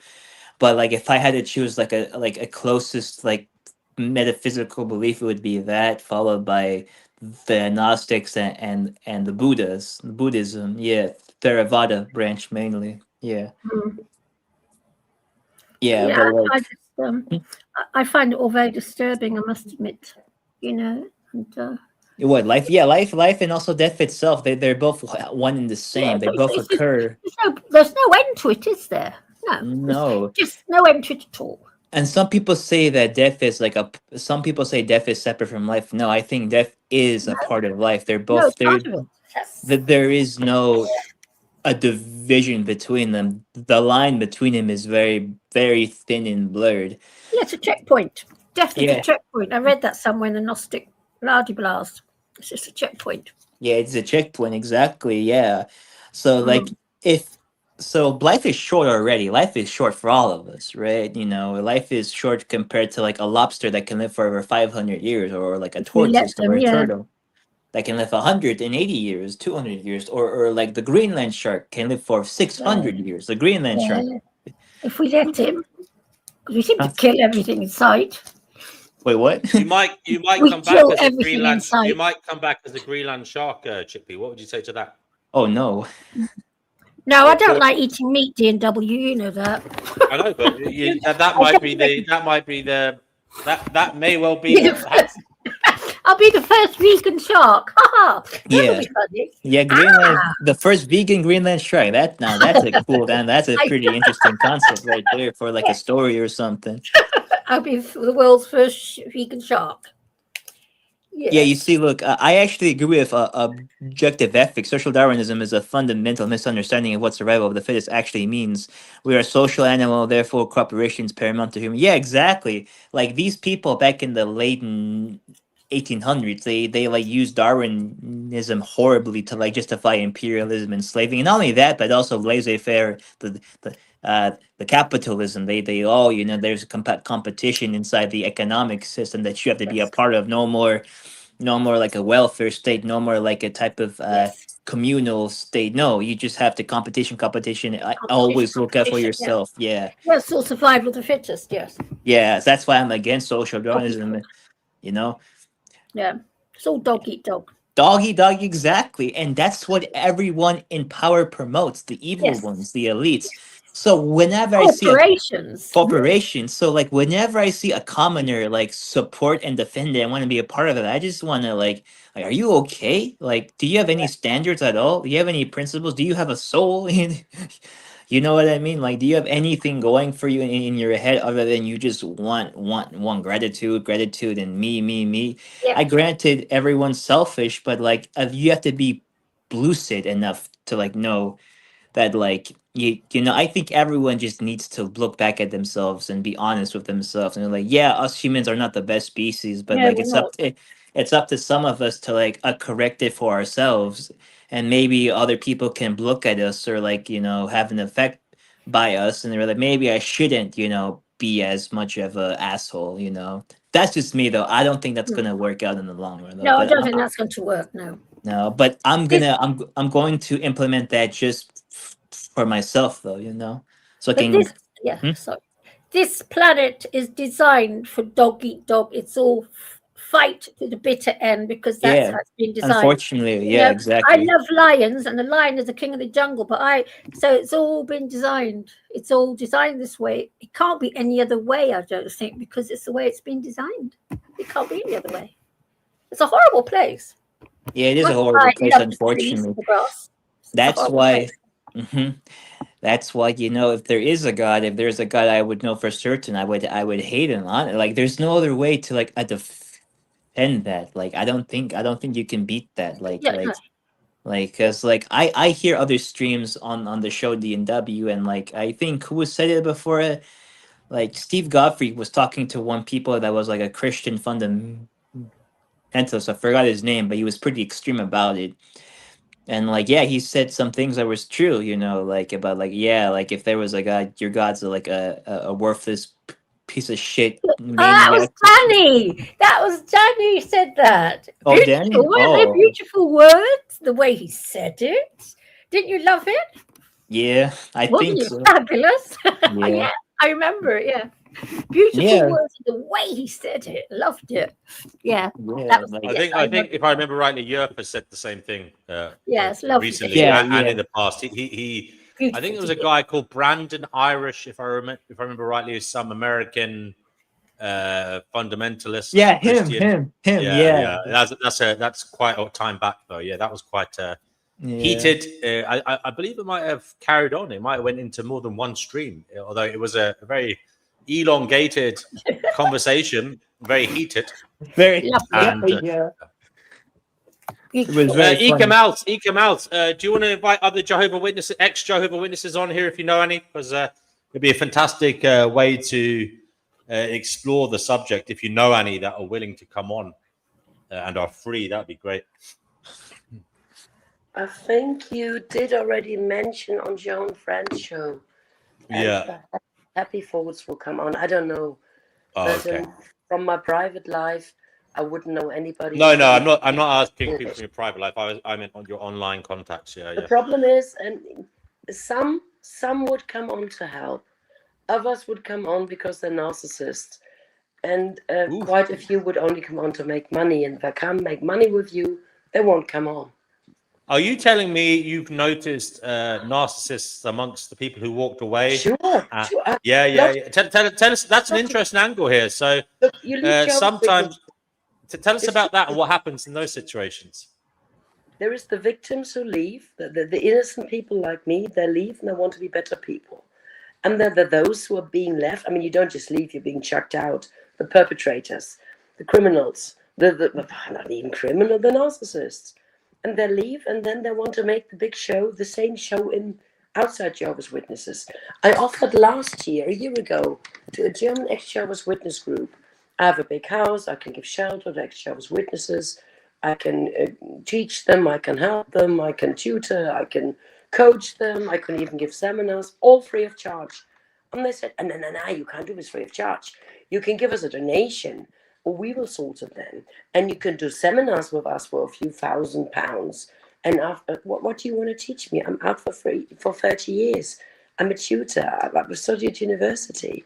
You're just ex-Jehovah's Witnesses. What seminar do you want to give me? They're making money that way.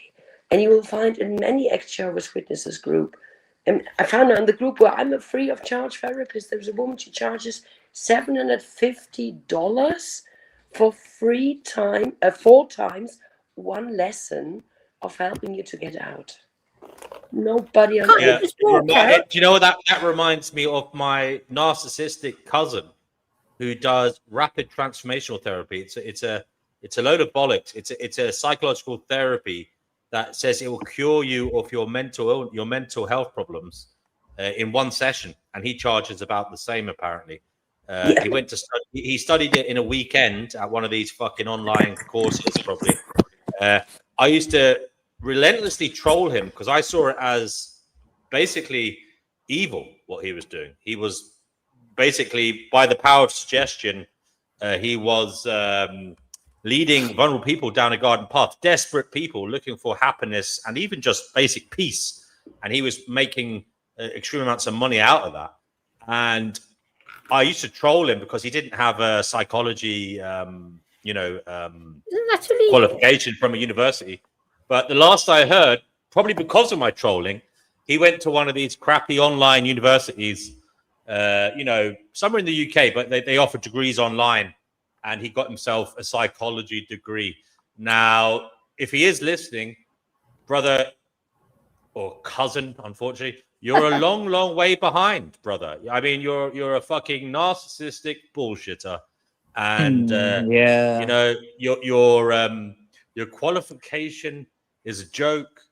You can't pull the wool over my eyes or anybody who has a basic amount of intelligence. They see what you are. They see you for what you are. Yeah, a narcissistic piece of shit. Who probably, by the way, the problem is these types of people, Eka Mouse, they do actually believe their own hype. They believe they are. Sometimes these narcissistic people like this believe they are intelligent, believe they have the answers. And in many ways, they believe they're entitled to these extravagant funds from the vulnerable people.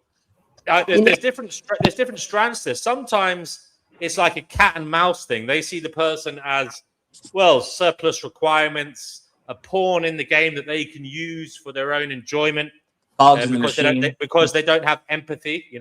They think, well, this person isn't of much value, so I might as well use them for what they've got because I am higher value. There's that side of it. And then there's the other side of it where they think, I know everything, therefore I am entitled to extravagant amounts of money because I have the key that everybody else needs. But, if you were really, really caring, if you really cared about these vulnerable people and you had that key, wouldn't you at least offer some of it for nothing? I would offer all of it for nothing. There's a lot. Yes, but obviously everybody has to make a living. I understand that. I get what you're saying, but unfortunately we live in a system where people have to make a living. But wait a minute. If you had that ability to help people, why would you just be trying to help the high earners? Why not help people who actually need it?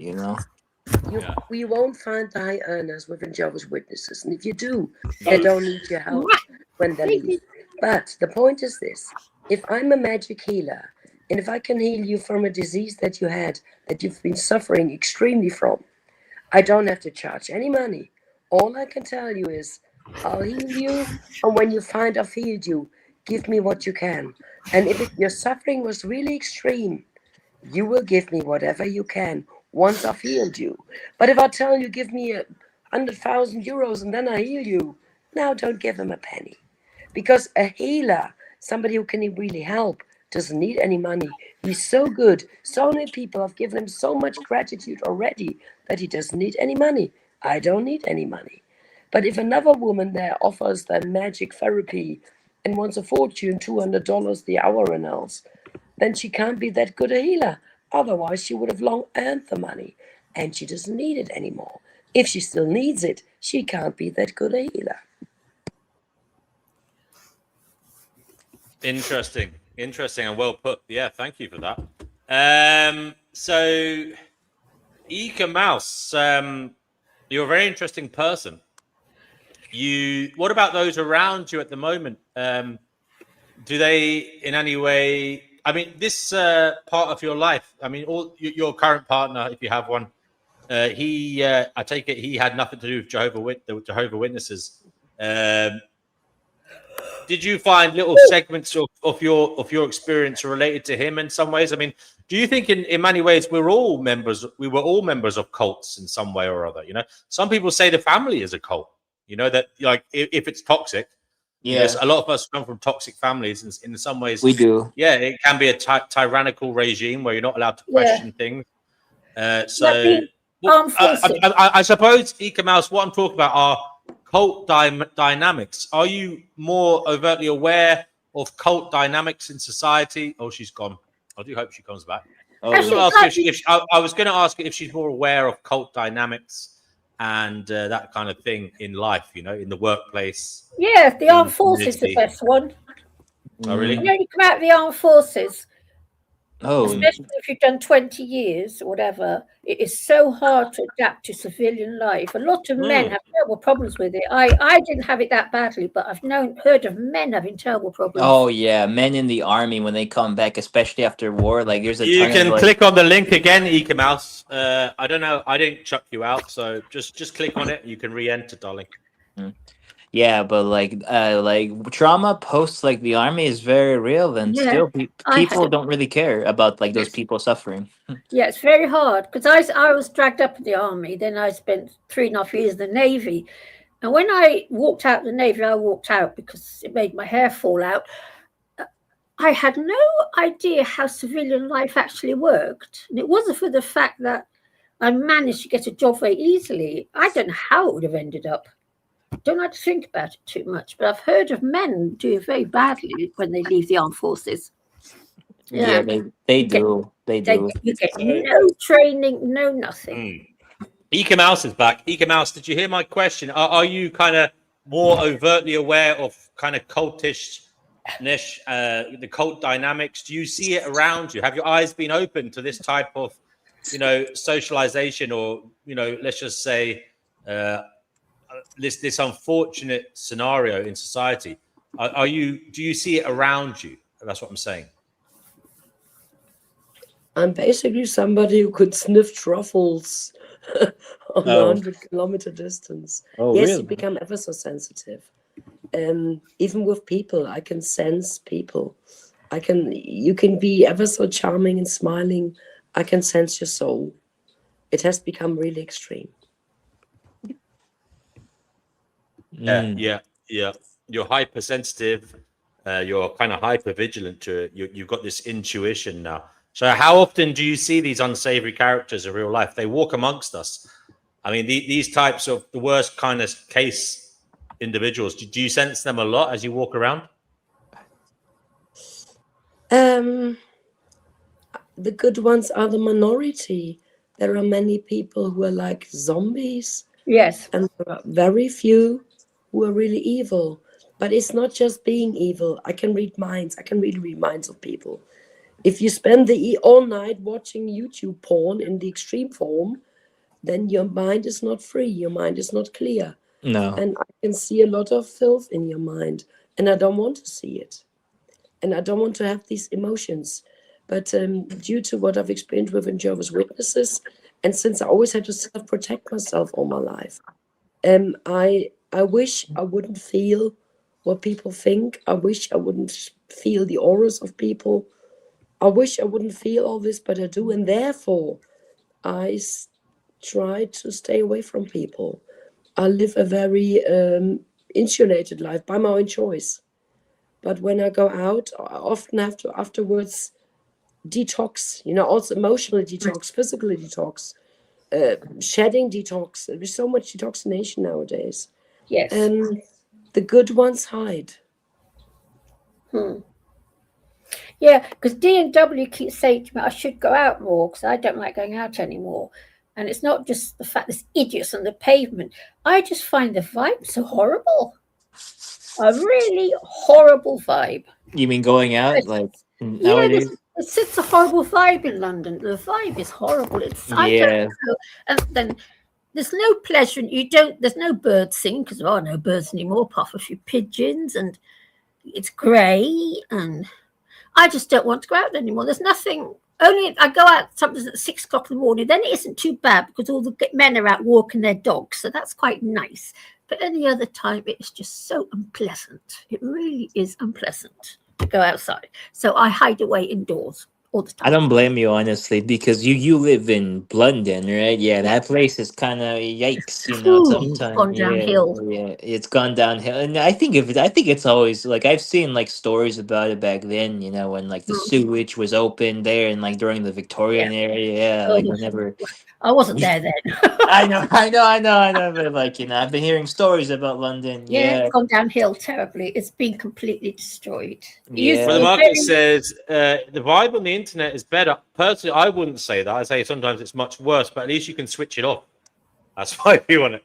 Yeah, that's what I think. Is that I think the vibe on the internet because is you can switch it off, but like it's still bad though. But like, when I'm outside though, like it's kind of it's quiet because no one really talks to one another. Like when I'm on the bus, they're just on their phones or listening to music. The thing about the internet, I suppose, is if you're at home, you can turn it off easily. But if you go somewhere, it's often hard to get away from a table, because there's other people there.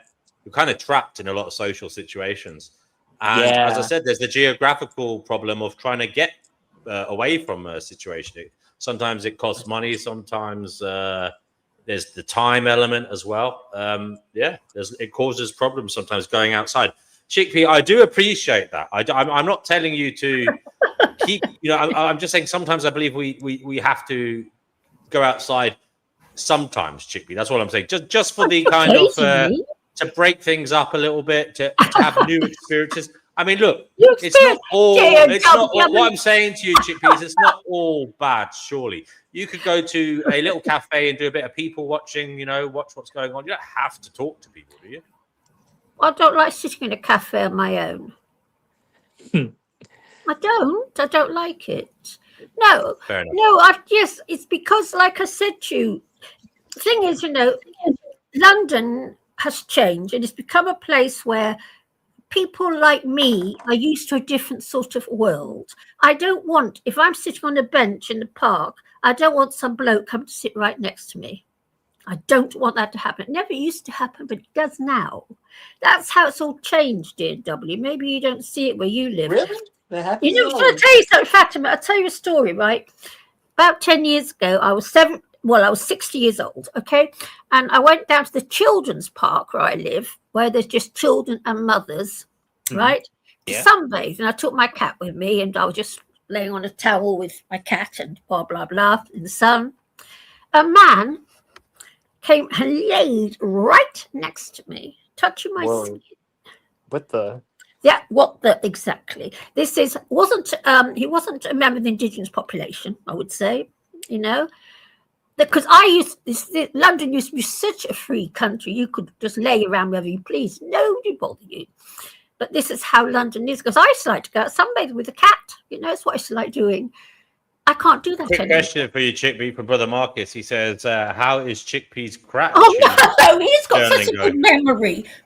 Brother Marcus, he remembers everything. Everything. So it seems. He does. What?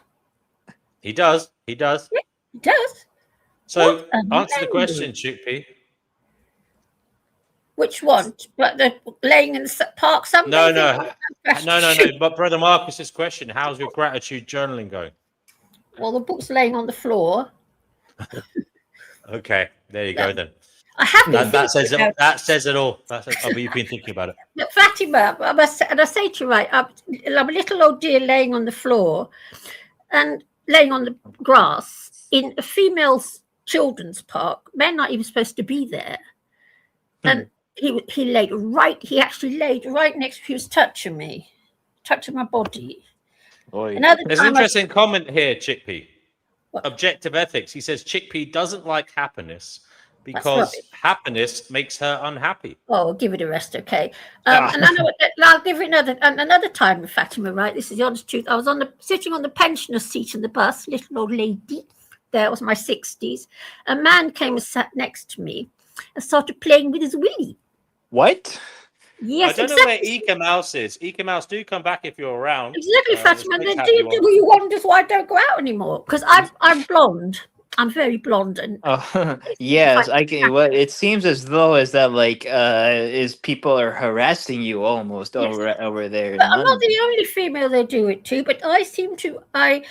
To be honest, I don't look my age, and I'm still very slim and stuff, and I seem to attract it to some screw, and they probably think it's that. Oh yeah. Yeah, I don't know what the hell's going on with them. I would imagine that the cops don't do anything there if you say anything. Thank you, Fatima. Thank you very much. Because you know what? Another time I got knocked over the pavement by one. Oh, by a cop? And I had a hissy fit because I was with my cat again, and he spat at me. So I phoned the police up to tell them. And they said to me, what did he attack you with a knife, threaten you with a knife? So I said, no, that's all right then. What? Yes, I know exactly. That's But how he bad. spat on you. That's assault, though, in Yes, I know. anywhere. Yes, it's not here. It's not. Wow. I also, when I was down Whitechapel years ago, a black guy came up to me, stopped me in the middle of the pavement, spat at my feet. Oh man. That's how bad This it is is here. very, very terrible. Yeah. Oh I'm my not the only god. one doing W saying all this, because I've got a friend of mine who's got an 18-year-old daughter, and she's becoming a nervous wreck because of it all. My brother Marcus says, speaking about unhappiness makes some people happy. Misery likes company. Yes, There you go. That's true. That's very true. That is exactly on point. So I come here. Yeah, that's why I'm starting to come here now too. Yeah. Thank you. So Fatima just like me, an old misery guts.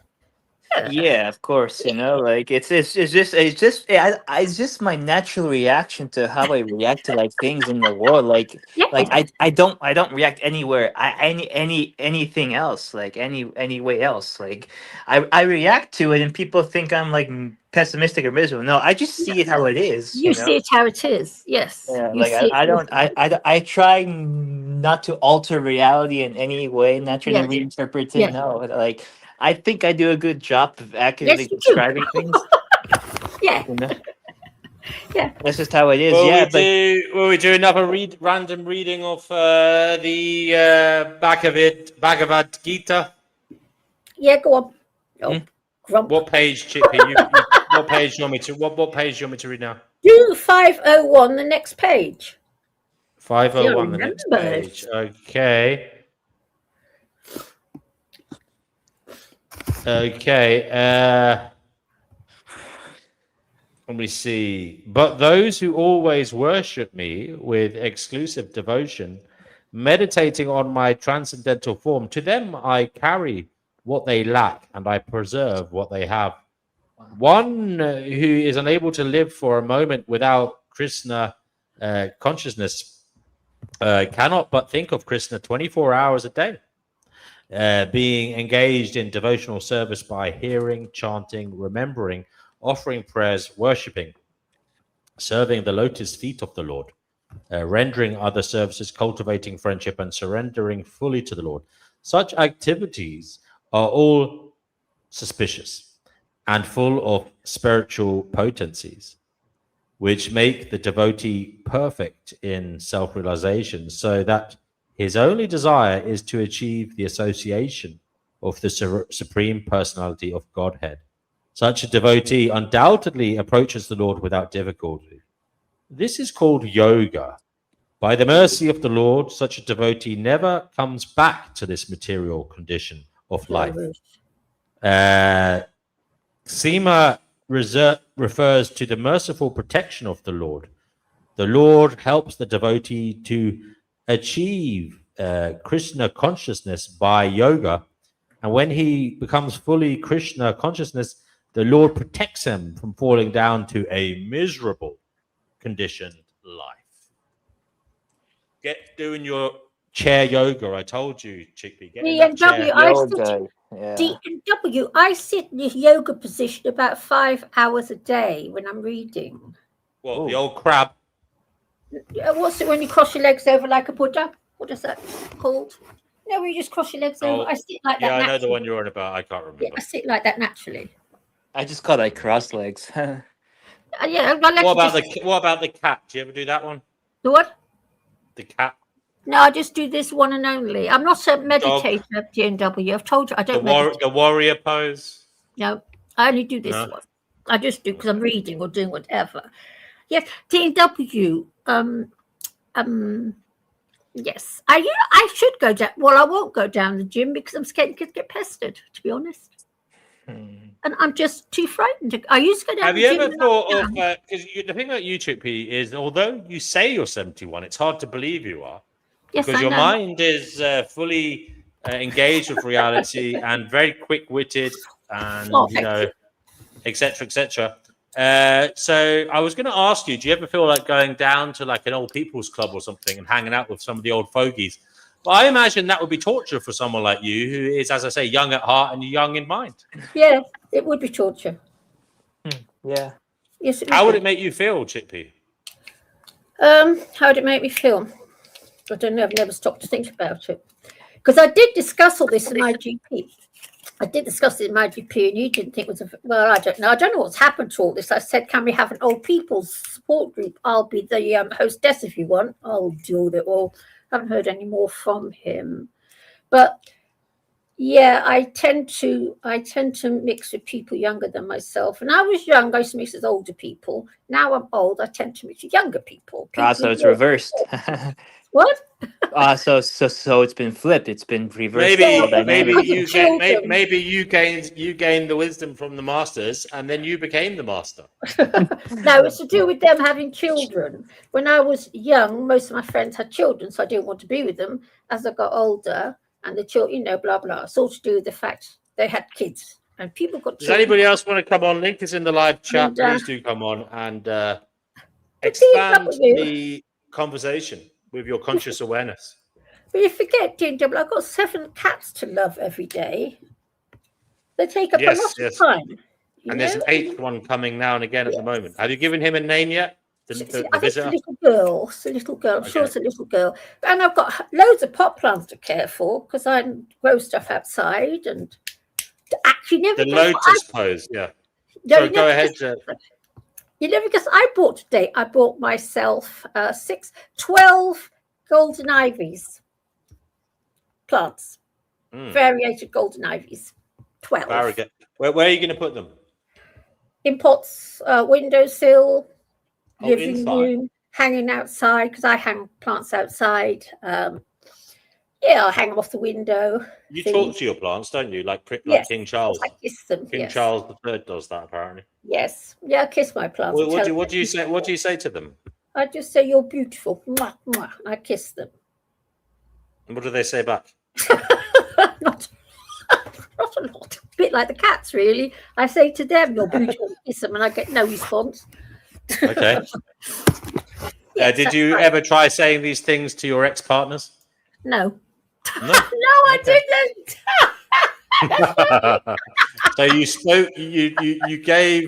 You whispered sweet nothings into the non-existent ears of variegated ivy, but you didn't do anything to the very real male form that used to lie beside you at night. I must tell you, this is funny actually. When I was married to Paul, I'm not surprised it worked out. We had a couple of cats, 2 cats. I used to take the cats to bed with me. The cats were allowed to eat meat, but Paul wasn't. So Paul was living in an environment where he wasn't allowed to eat meat in his own home. He had to sleep with 2 cats, and he wasn't allowed to even have so much as a bacon sandwich, but the cats were allowed to do it. But I look back on that, I'm not surprised things didn't work out very well. How long was Paul with you? Less than 2. The marriage didn't last more than 2 years. It lasted about 2 years. Do you think he was what the kids call a simp? Was he simping? Like was he basically being a simpleton just to get his leg over? And then it all got too much for him because he didn't. He knew he didn't have to because I was very attracted to him for a while. Oh, okay. And I was. Basically, the romantic love died, and because we had nothing in common, I was working as a secretary. He was faffing around somewhere else. We had nothing. He didn't really like the cats. I was a vegan, whereas he was a meat eater. We had nothing in common. We had nothing where we could. I should have had a man I had something in common with that I could have worked with. Maybe working for my boss or. Like I was saying to you today, it's a shame we didn't know each other when we were young because all we would have liked to have done when I was young, we had a husband who liked restoration work, buy a house, live in the house, restore the house together, sell it, and then move to the next house. That would have been a nice job for me, I always thought. Or, managing a nightclub, something that you do together. Because if you don't do anything together, there's nothing to keep it together, is there? Hello? Have I said something you don't like? Sorry, I was talking. I was muted. Sorry about that. Objective Ethics says when he said happiness makes her unhappy, she disagreed with him. But when Marcus said unhappiness makes her happy, she agreed. What's he talking about? I'm not unhappy. Okay, Chippy. How long were you with this fella for? The marriage lasted about 2 years. How long were you with him? We dated. We were together for about 3 years, and then So you only. Oh, so you dated. So you were with him about 5 years in total. No, we got married. We married in Hayes. We painted at leisure. One of those marriages. Hold on a second. You were only with him about a year before you got married. 3 Is years. that right? Yeah. We weren't together for long. We really fancied each other, and we did. And yeah, it was a flat became available. Blah blah blah. Was that not worth being born for, Chickpea? Those 3 years of romantic bliss. No, because it didn't last for long. It didn't. Yeah, but there was always the meat issue. There was always that meat issue. It was always there. And it was. And it really, in the end, I thought, no, this is not going to work out very well. But we were very good friends. And he fancied me a lot. I know that. I could. Yeah, he did fancy me a heck of a lot. I do know that. I was just what he was looking for. It was the meat. I think if he'd gone vegan for me, that might have worked. But I knew I couldn't cope with it. I don't want it in my life. It's something. What was it like lying in bed with this guy that you want to kick out of your house at the end? I mean, at the end of the relationship, how did that feel? It's always interesting to hear the woman's perspective, because you left him, right? You kicked him out. Well, I didn't kick him out. What happened was I said maybe it's time you started sleeping down in the living room. He was always moaning about the cats and things. So he started sleeping down in the living room. We just put the two sofas together, blah, blah, blah. Yeah. And then that was it. And then it was to do with meat, basically. Was it a case of like one day he just didn't come home? I was the one that instigated everything. No, but what I mean is you sent him downstairs to sleep on the sofa. No, we found a flat. Do you think perhaps he was going to bars and one day he met someone else and didn't come back? No. We found him a flat in Bermondsey to rent. I gave him most of the stuff on the flat, gave him the cooker, the this, the that, pots and pans and everything. Could have everything. Because you don't cook. We were still friends and everything. We still used to talk to each other and see each other, but it was all to do with. I just can't handle having meat.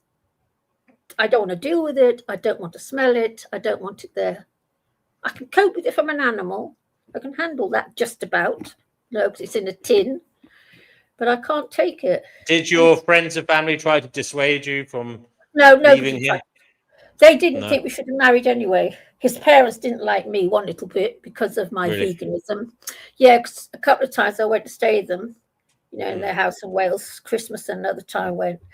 And like most non-vegans, they were quite radical. They were meat eaters. It pissed them off that I won't eat this, won't eat that, won't eat anything. It does piss people off, as you know yourself. My parents could see that becoming an issue because I'd always been a pest with it when I was young as a child. He was a meat eater. They knew he was a meat eater. And they could see that becoming an issue.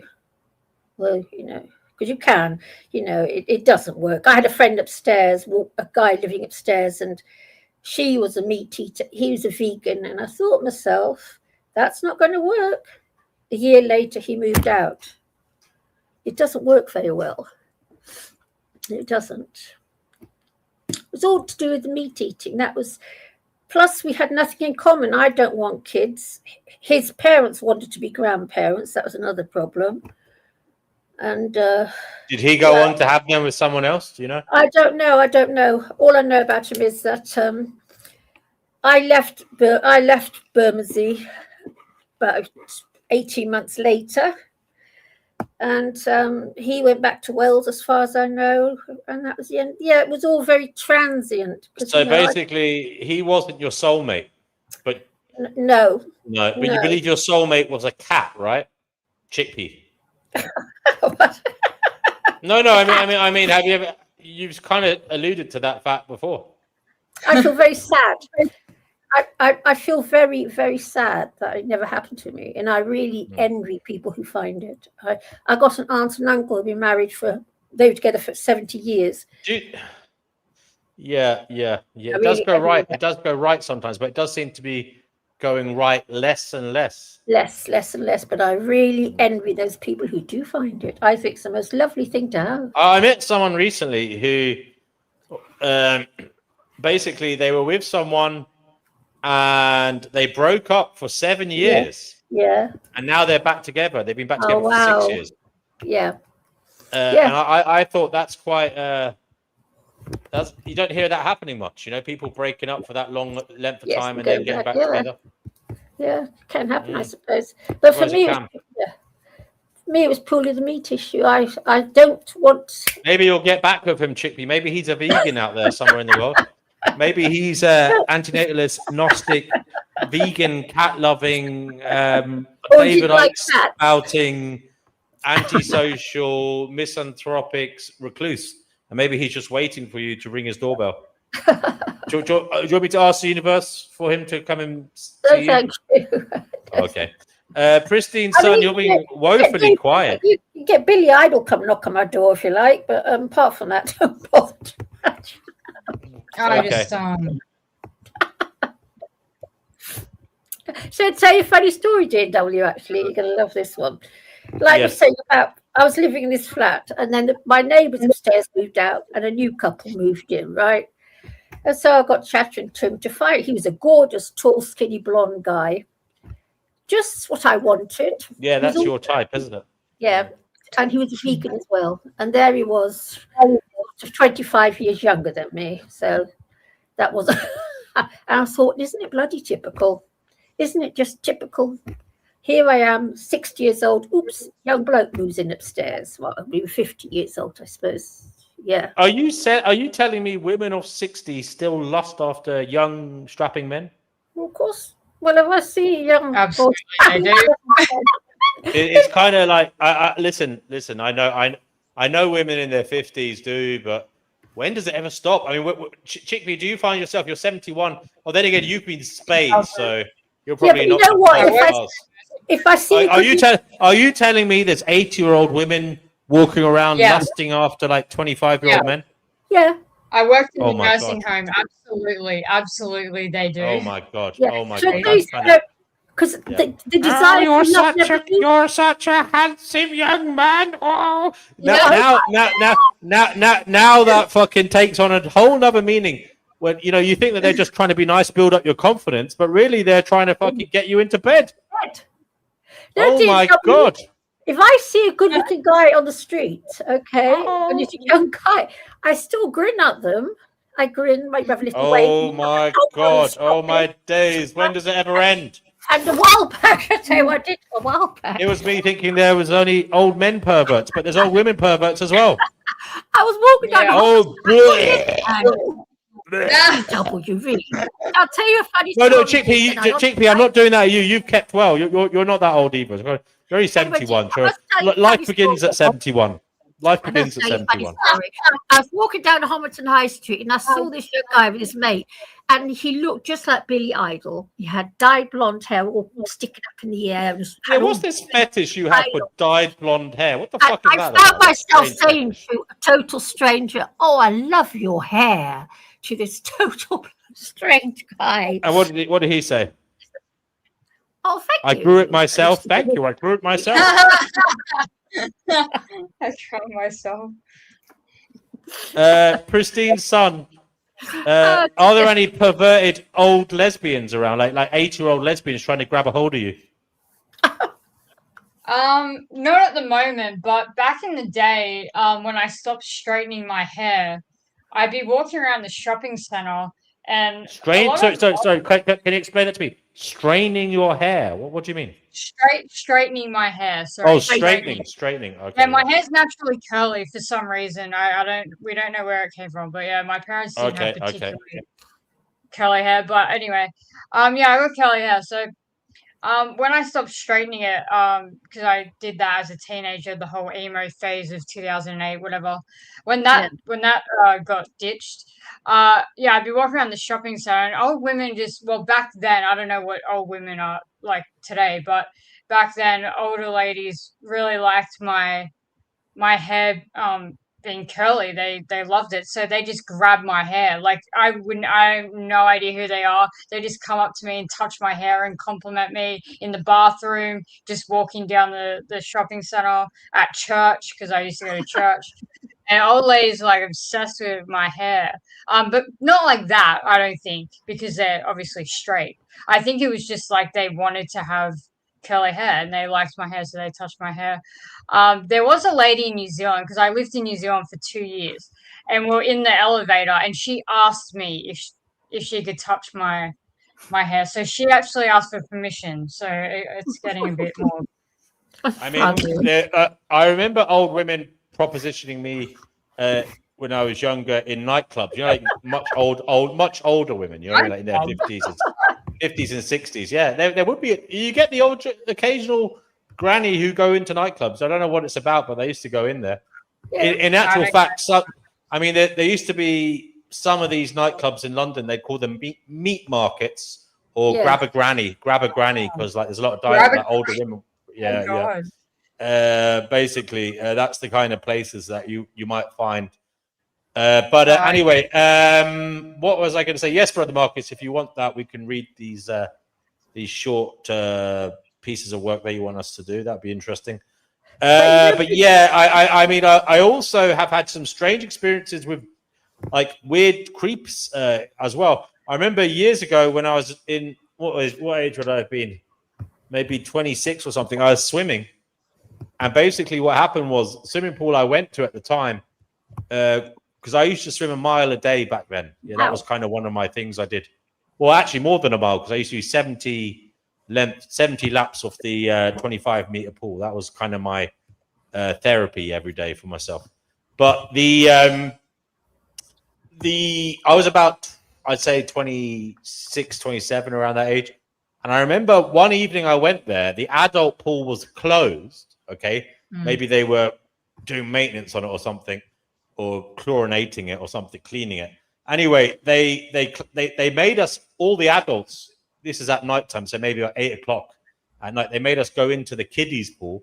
Now, there were no kids in it, obviously, because it was late at night. So it was just adults only, but we were basically in the kiddies pool, and the temperature was a lot warmer, okay, than the bigger pool. Now we were trying to do our swimming as best as we could in the much smaller pool, but there was this very creepy fellow there, and he kept fucking following me, and then standing at the end of each lap, like trying to talk to me. And it turns out he was an old English gent, but he was like he said he was a priest, a Catholic priest.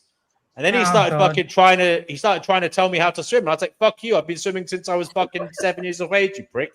And he was probably in his like early 60s. And he tried to touch me, right? I was like, he was saying, look, hold your posture like this. Let me show you. I was like, no, you're all right. Thank you. I'm doing fine. And then this is the worst bit. So basically in that swimming pool, there was like unisex kind of changing area where there was all these cubicles, right? Get this. I went into a cubicle, and because it's at night, you know, in these like public bathing, they have like some of the cubicles are bigger because they have like some people have children or there's disabled. You know what I mean? They have bigger cubicles. Yeah. So I actually went into one of them so I could swing my bags around and fucking, there's plenty of space because the other ones are quite small. Anyway, that creep tried to come into my cubicle. Oh, lovely. Yeah, so I was like, get the fuck out of here, before I fucking take your head off. But this is it. I mean, there are very creepy people out there. And the thing is, where did these people get off? Because I wasn't the smallest geezer, you know what I mean? And it's like they kind of, I don't know whether people have lost their marbles or what, but do they not think they're going to get their head knocked off? Do you know what I mean? Some of these people, they have the gall on them. It's unbelievable, isn't it? What? Yeah, just idiots. I don't even know. That's a question, though, isn't it? It really makes you wonder the minds of people like that, where their logic is, and it just like that whole NPC thing comes into mind because it's just like, are they real? Like, how can they not understand? Like, I don't know. It's just fucking weird. Like, that's creepy as. But like, it's also their religion. Right, like Catholics are known for that. It's like why? Like it's very bizarre. about you as a lesbian? I mean, that it's a minefield out there as a lesbian woman, isn't it? Walking in a kind of in this world that's predominantly heterosexual, and you are a female, and a lot of men kind of think, oh, they can turn you. You know, there's no such thing as lesbianism; it's only a phase, etc., etc. I mean, I'm sure you have lots of stories, especially in Australia. Well, I don't go to nightclubs or anything. Sorry, I just need to drink water for a second. I'm eating tomatoes. I don't go to nightclubs or anything. Like, I have been before. But yeah, no, like, obviously, there's a lot of guys that have shown interest in me, like in person and online. But you know, I just say, that I'm not interested, and yeah, there's been, times when both I've had lesbians who don't take no for an answer, and like it's worse than than guys. Like, most guys will just leave you alone or whatever. Yeah. Like, sometimes they won't. There's guys who haven't. There's guys who haven't left me alone, but um there's been lesbians as well where, like, I make a suggestion like, oh, why don't we just hang out as friends and go to the movies? But they're like, no, it has to be like that, or they won't hang out at the movies unless it's like in a sexual way or whatever. And I'm like, what the hell? Why do they do that? Because I've come know. across that, and I'm not a lesbian. I'm 100% guys, but I've been pestered by women. I must tell you, DW, many years ago, I worked in a gays bar in Earl's Court part-time, and my first night there, I've been working about 2 hours, and I said to one of the guys working behind the bar, why is nobody paying any attention to me? And he said to me, it's a gays bar, and these men just were not interested in me, but the lesbians were, and it was a nightmare. There. Well, it was their space, Chickpea. You were the problem, not them. All right, okay. Yeah, I mean, yeah, me personally, I prefer, like, I like feminine straight women. So I've considered myself out of the race. Like, I just put myself out because, like, I've just kind of because the straight women that I've been into have, like, they like my attention, so they've given me, like, mixed signals, and that obviously just is just a terrible, like, that just ends up in a bad situation because they don't really want it further than that. But then, obviously, for me, I'm going to take it the wrong way, and then, so I've been in a lot of situations with both men and women where it's like, it just sucks when it's not reciprocal on, it's just a sad situation. There's a lot of a lot of people out there who are experiencing that whole unrequited love thing, and it's something I've experienced, and it's just crazy because it's like you're liking someone and she's liking someone else, and then you've got this guy liking you and you don't like him, and it's like, that just seems to be life for me anyways. It's just like constantly not liking people who are into me and liking people who aren't into me, and I'm kind of over it. Like, I'm like 33 now, nearly 34, and I really am starting to I'm just getting over it. Like, I just don't, I'm focused more on spiritual stuff and just learning about life and what is life, and I kind of just don't really care as much about the relationship stuff anymore because I'm more focused on, like, what's going on with reality and other things, and so kind of over that whole drama filled those situations. It's funny that women are like that, because I've come across what you're saying. I came across it in the Navy, I've come across it in the workplace, and you say to them, look, I'm sorry, but I'm just not into all that. And instead of just accepting it, no, pestering me. I wonder why they do that. Weird, isn't it? Like I said, I've been victim. It is weird, I'm not sure. Can you give me a few kind of your views? I mean, they may well be viewed as stereotypes, but Can you just? You're a lesbian woman, so you've got carte blanche to kind of say what you want, I suppose. Can you explain the differences then between the lesbians out there and these straight women that you've been attracted to? Why this kind of? Why have you been attracted to straight women predominantly rather than lesbians? What is it about the straight women compared to the lesbians? Well, a lot of lesbians are actually attracted to straight women. There's even like the Gay Women channel, that's like a Canadian channel, and they've actually done like a series where they're like do like this skit where it's like, you know, you sit around it. It's similar to the setup you'd have for like alcoholics, where they're like talking about their stories or whatever. So they go around and they're like, oh yeah, I have this straight friend. And it's also when you're young and you have straight female friends who you're attracted to, and trying to help, like, you know, these young lesbians out of that mindset or whatever. But like, it's, for me, it's personally because they look better, they sound better. Like, straight women are just hotter to me. They're feminine, whereas most lesbians are not feminine. They're more like men. I'm why not do attracted. they do that? Because I've noticed that.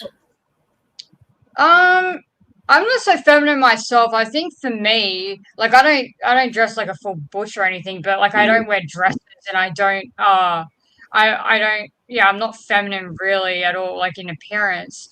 I think it's because I'm attracted to femininities, and I don't feel feminine like that in myself. Like, I don't feel like I want to wear that. So I did when I was a teenager and all that. Like, but yeah, but I don't know. Like, as for like other lesbians, like I can only speak for myself, but I'm assuming it's the same thing. Whereas they just feel like they just don't feel feminine, and they're attracted to femininity. Because typically that's how it goes in lesbian, right? Not always. There's definitely like Rose and Rosie they're an English couple. I've been following them for years. They're married now. They have 2 kids, and they're both on the feminine side. Rose is more like not, but they're right. So you do get like 2 feminine, you know, but like 2 feminine girls like in a relationship. But yeah, I don't know. Like, I've never been attracted to the butch lesbians or any lesbian that's more similar to a guy. But I've also not been attracted to lesbians that are feminine either. I just like straight women. That's just me. And they seem to like my attention at, you know, to some degree, and then it goes south from there because they're not. Yeah, I feel like if I were a guy, they'd be interested in me for sure. But it's just you know, I'm not anything like that. It's never gonna work because I'm not tall. I'm not like, because some lesbians can do, like, there's a lot of examples of women who have only dated men before and then they end up dating women. Like, this is just a celebrity example, but recently was it Anna, the girl from the Pitch Perfect movies, I forget her name, but she's dating a lesbian, and that lesbian, she looks so much like a guy. She just looks like a hot guy. She's you know, got the physique of like a dude. Oh, I know you're talking about. Yeah, and I don't really. I'm like a very small, petite. Like, I'm like weirdly small, probably because my birth mom did everything you're not supposed to do when you're pregnant with a baby. She was on every antipsychotic drug under the sun in the 90s. So in the 90s, they'd just be like, oh, take all this stuff and we'll see what fixes it. And a lot of those drugs are discontinued now, but that would have had an effect. She did alcohol with those drugs and then with other drugs, you know, drugs that she would, you know. So she's done all this while she was pregnant with me. And so I'm tiny, and I wasn't even premature. So I'm short as well. I'm like 5'1", 5'2", and that's not attractive to straight women in the slightest. Bisexual women, I've made out with a few bisexual women back in the day, you know, but yeah, I kind of just still look like I'm like in my 20s, like early 20s, and I'm like 33. It's wild. Yeah, so I've just accepted that, you know, I'm not like the most attractive person in the world. I still have acne too, you know, my teeth aren't the best. You know, I had a fall a couple of years ago, knocked half my front tooth out, and yeah, I don't have any money to like, you know, fix everything properly either. And yeah, that's another thing. I'm unemployed. So that's not attractive to anyone, Yes. lesbians or otherwise. Yeah. So, you know, there's so many things I've just kind of, at my age now, I'm just like, it is what it is, and focus on other things. Yeah. So, I know what you're saying. I do know. Yeah. yeah. I mean, it's not for everyone. I mean, just, yeah, some people just aren't, you know, they got dealt a bad hand in life and whatever. Yeah. You know. Yes. Hi, Fatima. Fatima's back. Yeah, what's up? Just talk about romance. Romance. I know a gay couple. I know two gay guys, and I must admit, I love them to bits. The two of them. I'm very fond of. That's very cute, honestly. Oh, I like gay men. Oh, I love gay men. Yeah. No, I do. I love gay men because they're so safe. I could say to them, "Give me a hug," and that's fine. Yeah, of course, because they have no like ulterior motives. Yeah. There's nothing. No, I love them. No, I do love gay men. I've always loved gay men. I like lesbians as friends too, and I like trans girls as friends too, because I'm one of them too, you know. Yeah, no, I love gay men. I always find gay men look so nice. They seem to really take such good care of themselves, which I like. They do, of course. Oh, yeah, they do. Well. Yes, they do. They take very good care. Have you seen Hated Rivalry? What? It's like such a huge deal. It's a TV show. Yeah. Called Hated Rivalry with two gay guys. Well, there's actually other gay guy storylines in there, but there's like two main people that it's about, but there's other couples in there. But yeah, everyone at the moment is just obsessed with this TV show. And yeah, it's crazy. It's really like it's close to like Corn. It really is. It's insane. Like it's like a Canadian TV show or something with Russians in it, like fake Russians. Like I don't. It's just wild. Like I just can't believe that like that level of it's just so close to Corn, and it's crazy. It's like Game of Thrones or something. I don't know. But anyway. Well, this is a new. Oh, you mean it's a drama series, is it? Yeah. I thought you were talking because there's loads of weird. There's a program I never really watched. There's a few programs that people were obsessed with. I don't know if they're still on, but Love Island a few years back. That was very popular. Love Island. That was actually all the last year. I never watched it. Thank fuck. But I remember I had an ex-girlfriend who was into it, and then I had a friend who was into it as well, and I had to leave because they were watching all the time. It's like, what the fuck are you watching? Live your own life, you fucking weirdo. Why are you living vicariously watching a bunch of knobs? You know. And there was also this other one that I've actually never watched, but it always pops up on my feed. For some reason, I get a lot of Daily Mail articles popping up on my feed. Oh, you lucky. And it's always about a lot of them about Married at First Sight or something. Some fucking Married at First Sight. We have an Australian Married at First Sight, and I did watch the last season because it was just hilarious. But I watched it for the humor. I don't watch it for any serious purposes, but it was really funny, the drama and all that. But yeah, Hated Rivalry is far from funny. Like, real, well, yeah. But anyway, it's a whole different kind of thing. It's just fictional stuff. But did you guys ever watch Trolley? That's a completely different genre, but it's an English TV show that I watched years ago. It's so What's funny. It called? I think it's called Trolleyed. No, like it's like they're in a shopping center. Yes. Yeah. Never watched. Oh, I remember that vaguely sort of being on, but I wasn't watching. Yes, I remember that. So I mean, there's a vast portion of my life where I didn't watch any television. I still don't really. I watch the old Netflix. Watch TV. I don't watch TV. I haven't got one. I don't even have cable. I just watch, if I flick on the television at home, it's usually I put on the news or something. That's it. Yeah. And then if I'm forced to watch something, it'll probably. I am quite often. Well, she does try to force me to watch Netflix, and I struggle. I do struggle with. I'm sorry, I struggle with the storylines. I just think this is such a load of shit. I'm sorry. Yeah. I'm watching it and I'm thinking this is crap. I really don't want to watch this. It's like, oh my god, what is the point of this? It's just so basic and infantile, and it's not going to offer anything. Yeah. It's crap. Utter rubbish. I know. Yeah, reality TV and just shows nowadays. I'm just trying to think of what I did. Like, I remember the. Do you remember the Vikings? I used to watch that one. That was quite good. I've heard of that. I used to watch. I watched a bit of the Peaky Blinders. I think I watched the first series and first maybe a little bit of the second. I quite like that. And then I think it was I watched that with an ex. We were watching, and then we broke up, and then I never bothered watching it. Not because we broke, just because it's like one of those things. Once you get out of something, you can't be asked to go back into it. You know what I mean? Yeah. And then what else have I kind of watched in recently? Well, I watched that You. I actually quite like that. Again, I quite like that at the beginning, but then it goes on too long, and it's kind of repetitive. You was about this serial killer who worked in a bookshop. Did you hear about that one, Chippy? No. Yeah, and he was going around.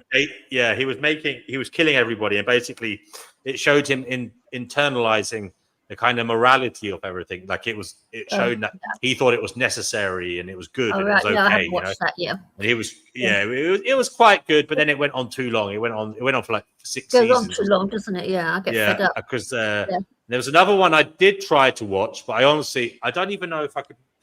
I think I watched 1 or 2 episodes of it, but I couldn't. It was too gruesome. It was that Jeffrey Dahmer one. I think it was called Dahmer. Oh, yeah. I watched that when it came out. The gay serial killer. Yeah, we sat down to watch that, and I didn't have the stomach for it because it was fucking gross. I'm grim enough without watching grim stuff. The next but one a lot of women love that type. A lot of women love that type of shit. No, I don't like it. They do. The Menendez brothers. Oh, like the crime stuff. Yeah.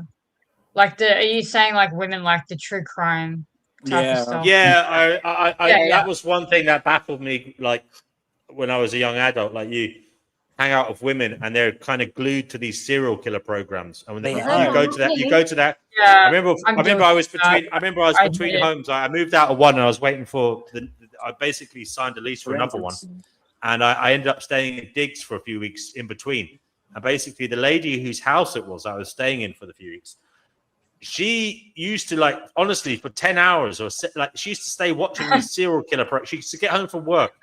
And sometimes even when she might not be working the next day, she'd stay up till 4 a.m.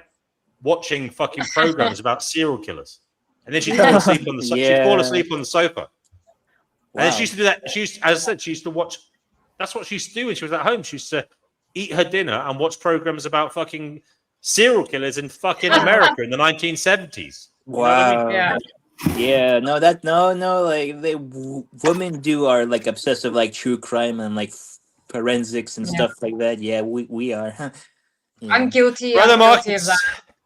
Really? I've been in the true crime community on YouTube for years. Stephanie Harlow is like one of my favorite true crime YouTubers. Yes. Yeah. Good. Yeah. Great. They're good. Brother Marcus says, I wonder what is considered feminine. How would that be defined? What does that mean culturally, maybe universally, or is that a philosophical question that we shrug off? Any thoughts on that, like guys? the pretty girl who, she's gentle, loving, got that maternal thing going on. I don't know, like feminine, right? Like nurturing. Yeah, nurturing. Yeah, like kind, caring, empathetic, right? Yeah, manipulative, narcissistic. Yeah, that's true. Yeah. Well, as for me, the way I define prone to gossip. Oh, yeah. Yeah. Yep. I'm joking. Yerf Dog says sugar and spice and everything nice. Okay, guys, the link is in the chat if you want to come on. Sorry, Fatima, what were you saying? Oh, well, being feminine is pretty interesting to me because I'm like delving into that. I'd say it depends on who you ask because like in other cultures, like whenever a man dies, the woman has to take on the head of the role. And inside Native American cultures, like here in America, there's one tribe that's Native American. I forgot their name, but they're in Arizona, and like it's a total matriarchal tribe that the men are not even allowed to work. Like all the women do all the jobs and do all the courts in like their own tribal reservation. Yeah. What the fuck?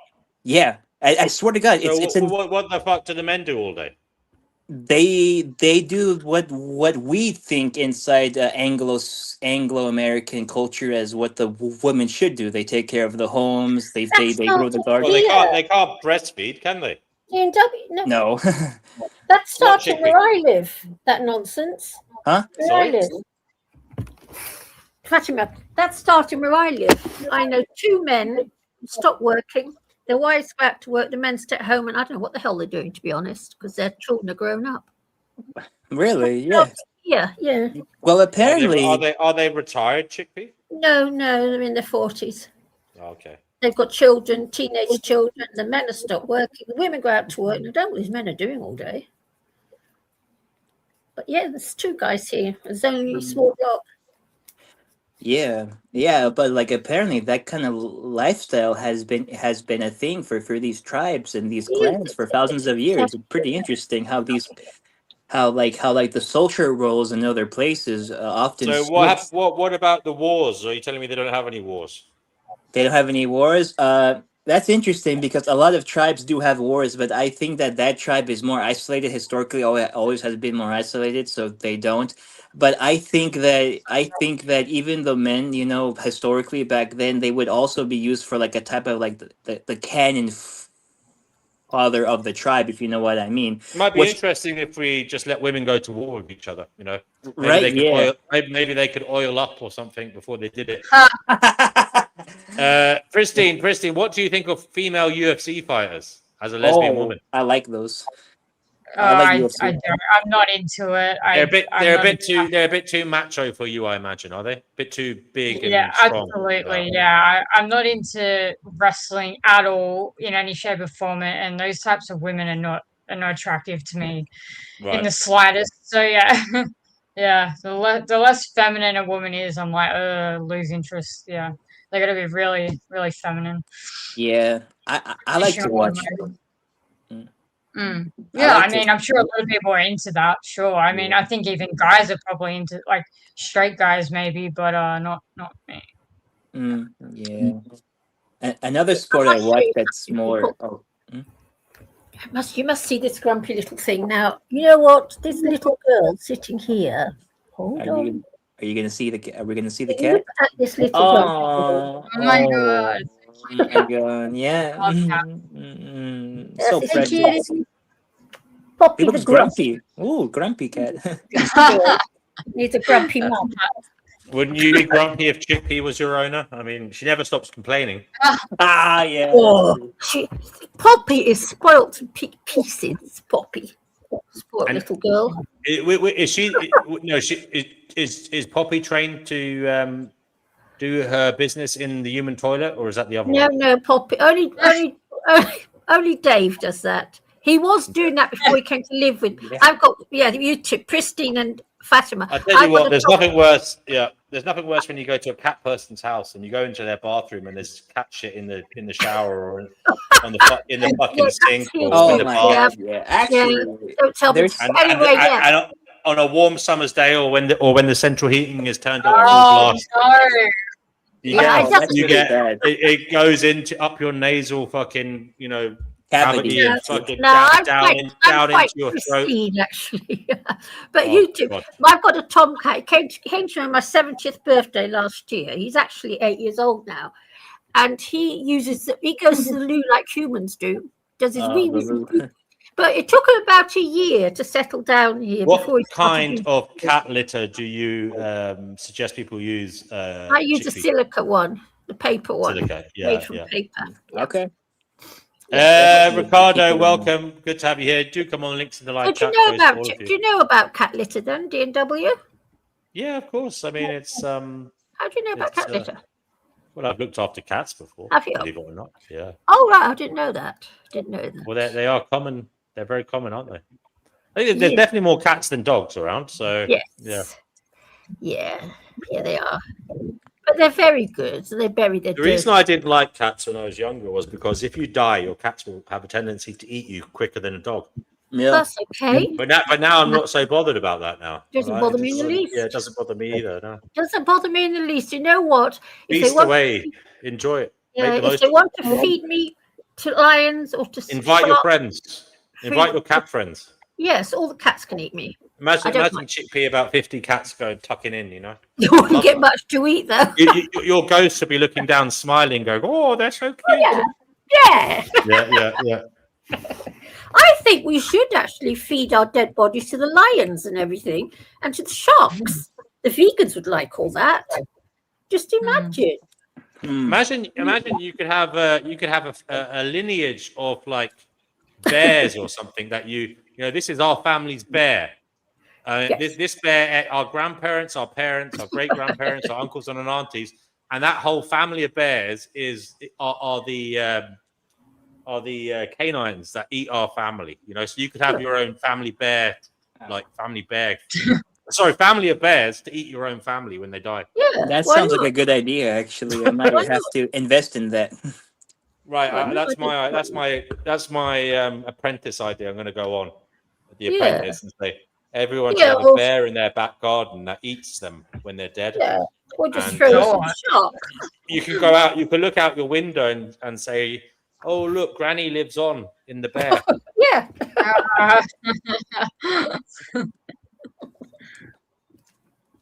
Yeah. That's funny. Or like you can do it old school. You can drive and like if you live like where in America where I live, you can go into like the Death Valley and just die there and like all of the vultures and scavengers are gonna just eat you. Yeah. I don't see anything wrong with that actually. I'd far rather that than to be cremated or buried. I think actually feeding the wildlife isn't that bad an idea. Yeah, right. That sounds like a great idea. Actually, Yeah, like why you're actually not? giving back to Give the it back. animals. Yeah, well, nowadays you can get buried in a cloth sack with an acorn up your ass, so like an oak tree can grow out of you when you die. Actually, I've got a tree growing out of a cat. Hazel could have a hazel. Sorry, yeah. Sorry, you got a what? Sorry, a tree growing out of what? I buried. Oh yeah. You did tell me. Yeah, you could see. You've got a tree growing out of the corpse of your cat. Yeah. Nice. But I tell you something, it's growing far faster than the other tree, and they're both the same age, same everything. Well, I imagine it's trying to catch the birds. No, I'm just saying, seriously, we are supposed to bury our dead for the vegetables and everything to grow better. We are supposed to, and you can see it with this tree. When I've buried a cat in the pot, a big pot, I just buried her in there because I couldn't find a man to dig a hole. Luke is in the chat if you want to come on and talk about, and I think smoking in G sharp is there, brother Marcus. If you want to come on and talk about that, you're welcome to. People expect me to dig my own hole. G sharp, do come on. Gaia, good to see you, Gaia. The Sage, Ricardo, Yerf Dogs, Divine, Seeker, whoever else is there. Objective ethics, global solidarity, QWERTY. You're all here. I don't know if Mike Dunnigan is still there. Nobody. Whoever else is there. Mimsy, Catherine. There's been quite a few people commenting. So yeah, Retro, if you're still there as well, brother, do come on. Link is pinned in the live chat.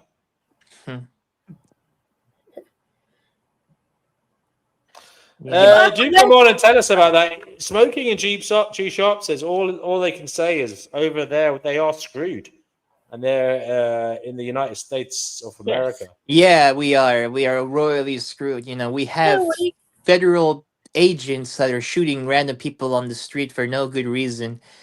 And yeah, you know, two times, and now now our leaders have been are of course blackmailed and the compromised. You know, so yeah, we live in the worst timeline everywhere, but America's really feeling it right now. You know. Well, I've heard I've read a couple of news articles in the Daily Mail and GB News saying that. This is today, by the way. For some reason, they said that Trump is going to announce something about UFOs this week. Did you hear that? Yes. Oh no! Yes. Oh really? I didn't hear that. I mean, if he does that, it'll probably be to take some of the sweat off his back in relation. Yeah, to that's why. Yeah, of course. Yeah, because like I do like there were, and was it 3 years ago in like 2023 they found like alien like remains allegedly, and then now it's like confirmed by the government. Where? I forgot. I don't know. But this happened in I mean, go on. this happened in 2023, right? I And don't like, believe any of it. Why all these fucking aliens just showing up in America? I mean, we don't see them walking around the streets of fucking London. I mean, what's yeah, I going on? know. Come on. I It's a load of shit. that's where I came in. I'm like, what if this is just a distraction for the actual socioeconomic breakdown of our country? You know, that's just a Yeah, distraction. they're doing it distractual. Yeah. Yeah, it's just a distraction. Yeah, Yeah. I agree, Gaia, about that. I mean, you don't hear of UFOs fucking crashing in New Zealand, Australia, fucking Scotland, Africa. France. It's always some fucking place in Nevada or something. You know what I mean? Yeah, exactly, right? And like there's only other places. There's only two other places I can think of that have UFOs, and that would be China because there was a strong surge in UFO sightings in China and Russia. Those are the only three places. But America gets like 80%. We do have that. Yeah, we have a lot of that actually. Like if you look into UFO reports coming from Australia, there's a lot there. There's a lot. There was one of the main ones was at a school. Actually, a lot of school children saw some UFOs in the sky in like the 60s or something. It was like ages ago, and yeah, you can look this all up on YouTube. But they got silenced, like the kids and anyone who took photos. The government came in, basically took all the evidence, said shut the fuck up, and that's what happens. That's why people don't know, because the government or like the men in black. If you look up the men in black, they're not really humans. People report, these men in black beings being like, not human because they have like weird abilities or whatever, but they'll show up apparently, which I only heard about them recently. I thought it was just insane. I mean, these men in black beings that come and take evidence of aliens or whatever. I don't believe that they're like out of space. I think that it's like if this is like a simulation or it's some kind of uh type of consciousness reality or something where any storyline that they design, whoever's running the show, whatever they want to glitch in, they'll just glitch in storylines and put in whatever. So, you've got all these new things coming out, with like the Nordic beings as well, and now like fish gods, or aliens are under the ocean. That's the new thing now, that like aliens are coming from the ocean, or there's in the depths there's their government knows, and they're down there as well, and they're keeping it a secret or whatever, and like it's craziness, like Yeah. in every culture there's like a fish god, that people are putting this together. Serpents. That The serpents, yeah. there's serpents and fish, and there's all these pictures of like mermaids and like Hinduism and all these different religions, and like the Jesus fish on the cars, and I don't know, people are just kind of putting all this together, but it yeah, Yes. Yeah. No, yeah, the fish gods are everywhere. Like the first one, what was its name again? Can I just say, Dagon. anybody who wants to join can join. The link's in the chat there, Bear. So do come on. Same goes for you smoking in G Sharp. I hope you can make it on. Brother Marcus Seeker says he's at work, so that's understandable. He can't come on. Yerf, Gaia, Divine, Ricardo, Retro, all of you, come on. The link's in the live chat. Yeah. Of course, yeah, but like one of the first gods, like that's fish god, his name was a Dagon. He was from the Philistine civilization of like the ancient Levant world. Yes, that's like one of the first gods ever, and it's funny because like if you look how he there we are. Oh, what's up? Oh, not much. Is my audio okay? Oh, what? Yeah, we can hear you, bro. Oh, yeah, I can hear you. Thank you. So, Bear, what would you like to say? Pretty much, I'm down with anything. If you want to carry on the conversation you're having, I can jump in that. Cool. And Yerp as well, brother. Just feel free to interject anytime. Yeah, no worries, man. Thanks, mate.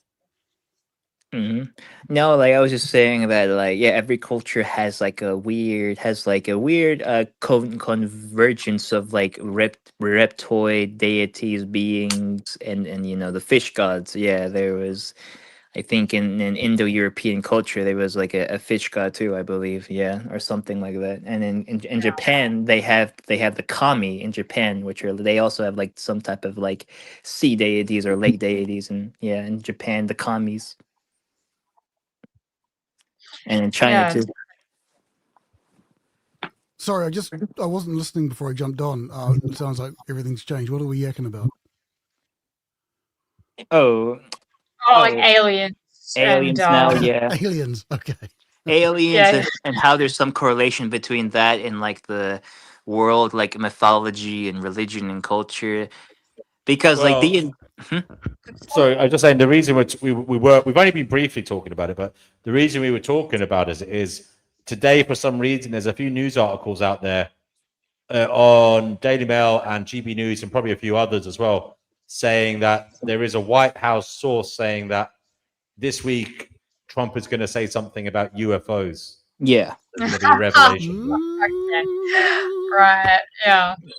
Yeah, and like me and DW both thought that like that's more of a like a type of like a distraction to go away from the actual problems that's going on in our country right now. Yeah, because something like this happened 3 years ago. There was like a Congress meeting somewhere about like finding extraterrestrial remains, and that story was big for like a week, and then after that week in the summer of 2023, it just went go away, and no one talks about that type of that like a meeting anymore. Yeah, so who knows really, but I think honestly it's a distraction. Yeah, I think that people expect aliens to be something that they're just not. Like, I don't know, I've just had really weird dreams. Like I feel like they can even get into your dreams. Maybe not, but like I've had weird dreams where I'm like underground. Like I was literally like underground. This was like months ago. And this lady was like talking to me, like trying to help me get out. And then we went down like to the end part. It was like really dark. And she just started shape shifting.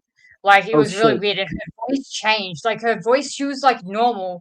And then it just completely went inhuman. And I can't really remember what she shaped. I just remember that whole fast thing that you see in like movies. It was like she was shaking really fast and she just was shape shifting into something else. And I go, "What are you?" And then I woke up. So that's helpful. Wow, God damn, man. I've had like sleep paralysis where a lobster entity like paralyzed me, and then the next day it was weird because I got Tubi. Tubi's for free. I mean, like I looked up Tubi. I started watching alien documentaries and stuff on it like ages ago last year. And I picked a random one the next day, which is like crazy. And it just so happened that the random one I picked out of the many that are on Tubi, this guy was talking about, I don't know, like his mates or people he knew, like these guys were like, I don't know, out in the farm field or something, and there was apparently like a UFO that came down, and like lobster type, like these entities came out of the UFO with like crab like appendages apparently. And the first thing they did to this one guy was paralyze him, and then they took him and did whatever. Like, I mean, I don't know how true this is. This is just like for me, it's like it doesn't even matter because it's like it's weird enough that I've never in my life heard of aliens being like crabs or like lobsters or anything. And then after I had, that sleep paralysis where I started having the paralysis after the lobster had its claws around me. And then the next day I watch something like, how does that even like that? This is the type of stuff where I'm like, how is this possible? Like, I don't even. Ika Mouse, feel free to come back on. She's asking you to talk about shape shifting. Well, yeah, that's what I'm talking about. Like entities that shapeshift into, and this has been commonly reported as well, that entities can shapeshift. So you never really know their true form because they all communicate telepathically, but they always take different forms with different people. So you never really know what. Yeah, that's right. So it's like,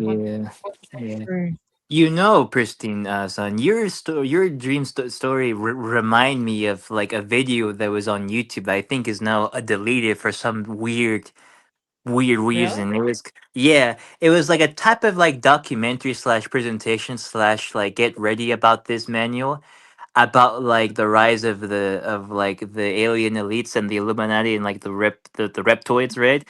And like one of them is saying like these aliens are already on Earth, but they're hiding and living inside secret underground uh terrestrial like homes and domes, and like they have like these radio waves that can like manipulate things and like them.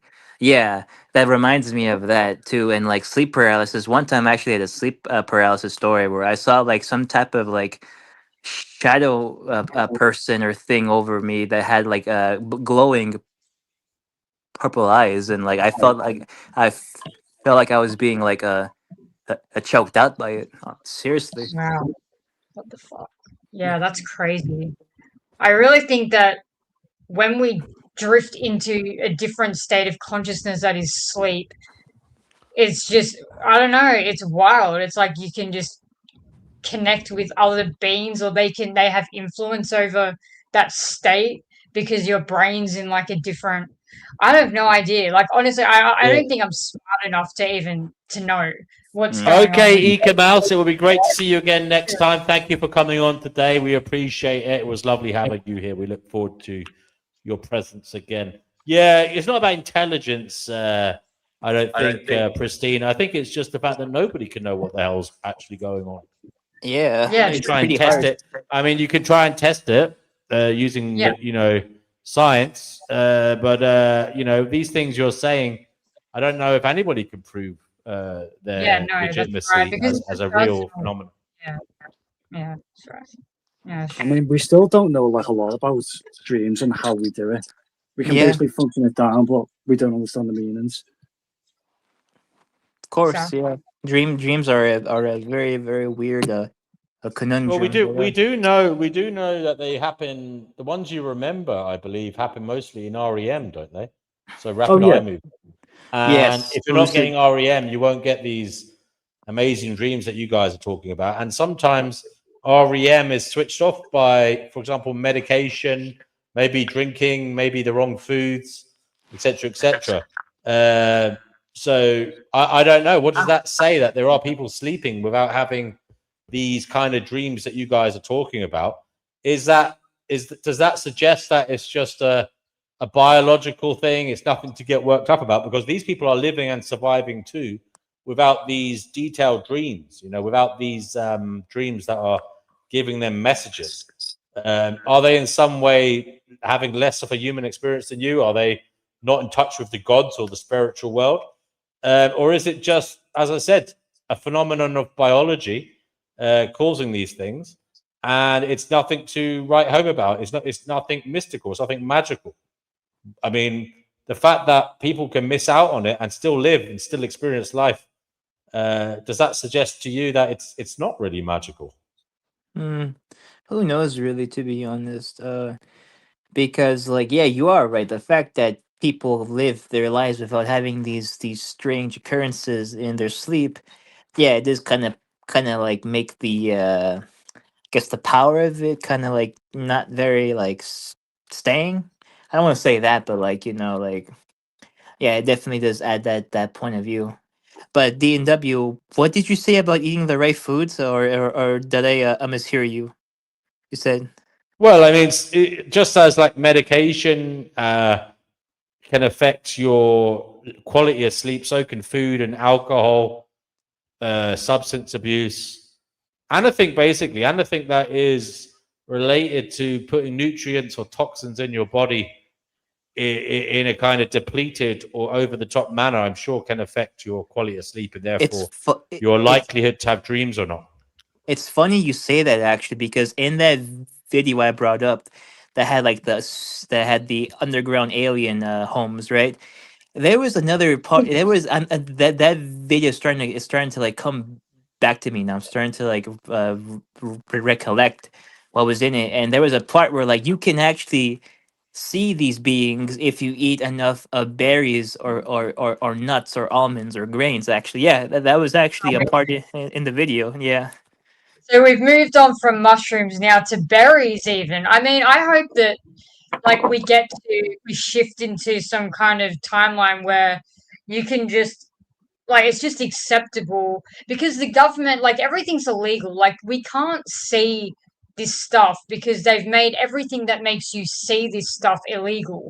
So it's like maybe we can get somewhere where this stuff is just I can just go down to Woolies and grab some whatever mushrooms and then I can see for myself without, worrying about all the illegal stuff. That will And never. then yeah, that would be great. I don't really see it as I know that it's scary and I know that it's seen as like a negative, all this stuff and sleep paralysis is seen as a negative and like yeah, I get that. Although it's really only scary, I guess, when you're in it, not when you're actually now. Like it's not now scary. It's just when it's happening. But uh yeah, I don't know. My sleep has not really been affected in the sense that I can't sleep. And I find these experiences very interesting and I guess I'm a bit different. I want to see more. I want to understand more. And if these beings teach us something, I want to listen. If they're, I mean, I know that they're probably saying that they're real and that they're like actually there is a bit of a stretch. But like if there are beings trying to tell us something or teach us something or whatever, even if they are like evil and whatever, I still want to hear what they have to say or see what like if it's if you can just eat something and see like little people and then that's it and it's kind of harmless, then why not? I don't see why that's a bad thing. Yeah, right. Christine, they don't want Like, it's that like they because stigmatize it. they'd Right. lose control of us if they did that. They'd Yeah. lose control. They want us all hypnotized, looking up to our masters. That's what they want, and that's what we all do. It's life. Actually, I'm so curious. I'm actually gonna try and find that video later on, possibly. Yeah, because now I'm really, really curious about it. I might have to go to like the Internet Archive because man, I used to watch that video on repeat when I was like 11 or 12. It blew my mind that that could be another way to explain our world, in reality. Yeah, if Well, you Yeah, find Bear, it, we're getting put it some in there. words from Bear and Yerf. Bear, have you ever had any strange dreams, or what do you think of dreams? The guys are talking about this stuff here. Do you think it's all a load of baloney? What do you think? Oh no. I mean, I've had some like strange dreams myself. Like pretty weird ones. In what way?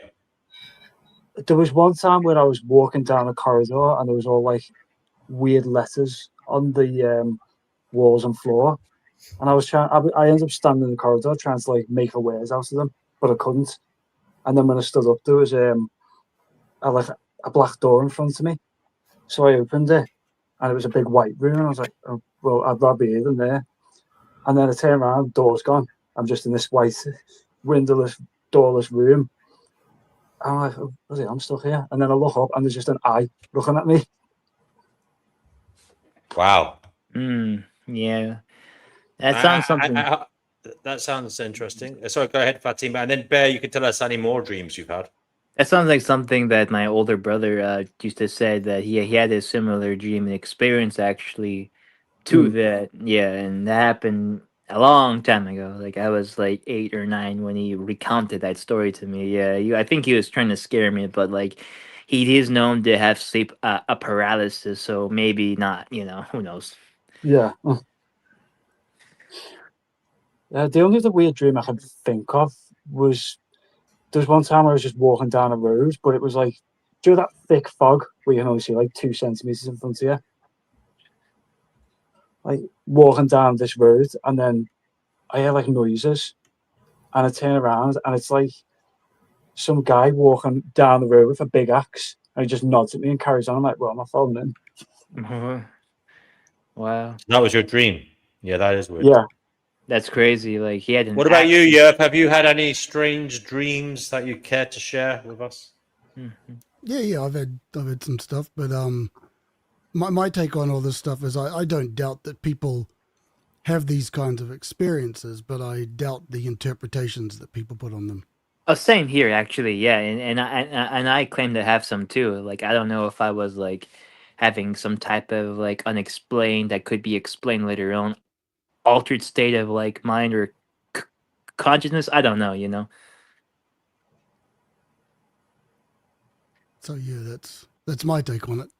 I'm kind of listening, thinking, oh, where can I come in this conversation? As I say, some of the weird dreams I had where it seemed to be like a premonition.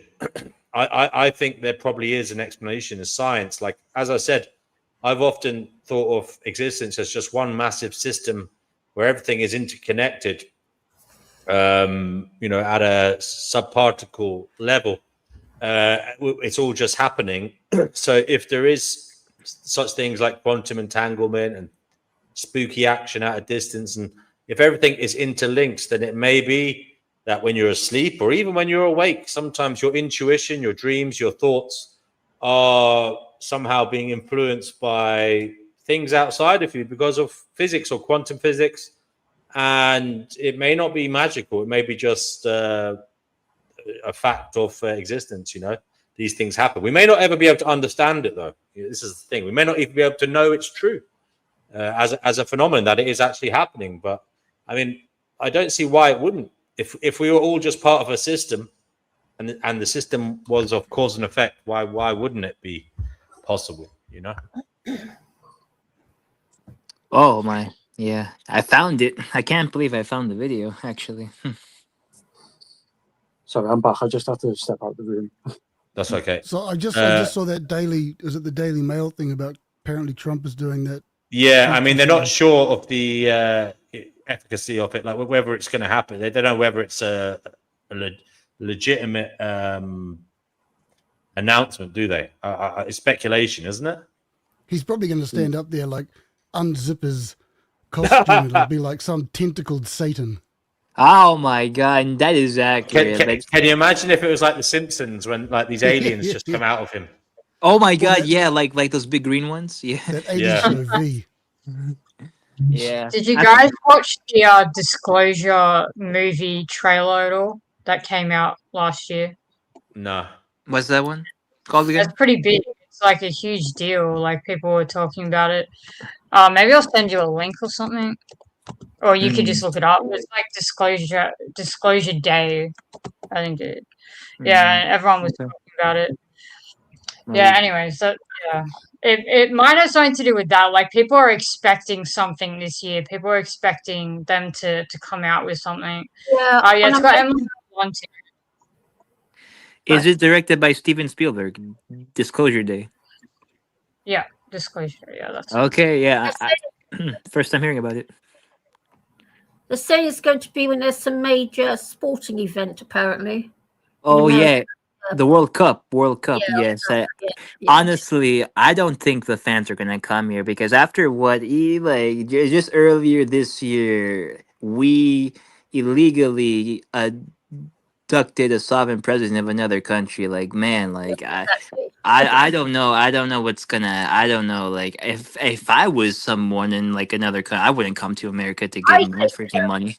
I think these aliens are all man-made, actually. I can't understand why somebody from another dimension or millions of miles would want to come and see us stupid lot. I really don't understand. Yeah, that's what I think too. I think that one of my official like explanations for the UFO sightings historically is just that these are just high-tech government machines that are being experimented by the CIA and the FBI and the government of the USA and other countries, and we're just seeing them. They're not from like anywhere else. Maybe the material to make them. Maybe like the governments make deals with aliens that they like hand them like machines to make those man-made like spaceships. But like I think the most aliens would ever reckon with us is just that they would just do trades with us, but they would never interact with us directly because man, we're a pretty dumb species. Yeah, because I would think they would have probably learnt how to atomize themselves anyway, because we are just atoms anyway. That's all we are. And water. So why couldn't they, as atoms, just sort of fly through space? In which case, we wouldn't see them anyway, because they're of a different atomic makeup to us somehow. I've actually read that theory that thaliens are not like physical per se. They're just like presence that we feel, and they can travel. Not even through ships, just through traveling through time and space. They can just, atomize themselves somehow. Yeah, it's pretty freaky if you think about it. Kind of cool, actually. Yeah. There is also the theory that alien life is out there, but everyone's too terrified to contact one another in case something happens. Well, I think True. Stephen Hawking said that basically. He said if we should, instead of trying to contact alien life, we should be doing our utmost to avoid it because, given how we treat other species and how we treat each other, there's no strong likelihood that the aliens will be in any way friendly to us. Oh yeah, because we can also use human analogies too. Like whenever like a higher advanced civilization meets like a lower one, and usually it doesn't end up good for the lower one. Like that happened in like with the And this can Europeans, the This can be Americas. stretched out to AI as well. If AI becomes Yes, more like I keep intelligent than us saying and BMW. gets autonomy, then it may not treat us very well. Yeah, Yeah. Especially when it's been created by us. I mean, is there anything about, they talk about duality and everything, there's opposites and everything is a duality. Is there anything to suggest, has anyone ever said anything about how there could possibly be a mirror-like existence? So like us existing somewhere else, but in like everything is kind of backwards, if you know what I mean. Do you mean like the multiverse or something a bit No, more not necessarily a multiverse. I mean literally, say your organs will be on the other side of your body. It's like it will be everything would exist, but it would be the other way around, kind of thing. Oh, I don't know about that. I know about like other universes, but not that. The only one. reason I was saying that is because that came into my head just because I was thinking of duality. But apparently that's what that O'Hara, that actress who died in America. Yeah, O'Hara. Yes, she had this condition where her organs were on the.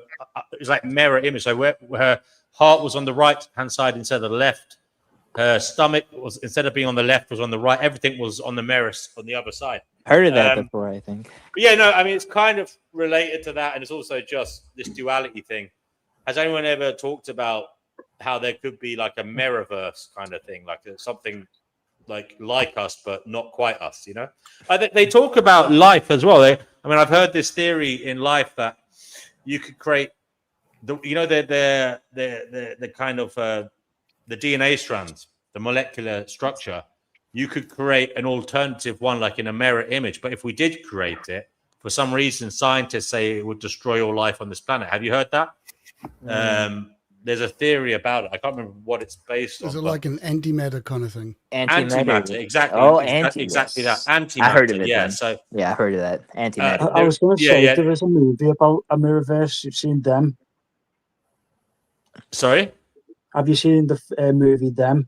That's like about mirrorverse. Oh, okay. Interesting. No, I haven't seen it. That's why I was asking about it. No. What was it like? Was it good movie? Oh yeah, great. Same one who did Get Out.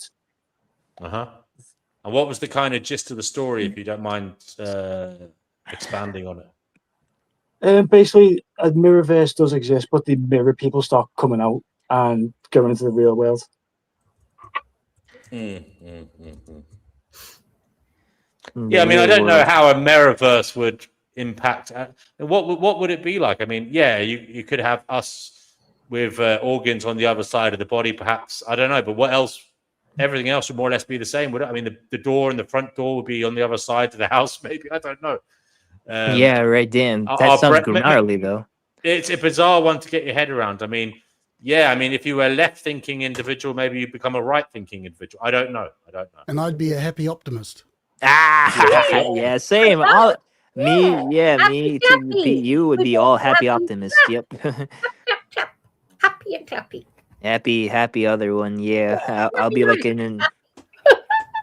Happy clappy. It does remind me of sounds good. It reminds me of a film. It reminds me of a film I was gonna create a film script when I was like 23, 24. I never did get around to it, but it was kind of. This is kind of similar. It was based on. I was going to call it Equilibrium, and the storyline was going to be there was a man who had some kind of an accident, say a car crash, and he went into a coma. Okay, now in his real life, so when he had the car crash, there were some terrible things happen. Maybe his family died or something, and all this shit happening. Obviously, he was in coma, so he wasn't in a good spot. But when he was in the coma, he was dreaming and he was having an absolutely fantastic life.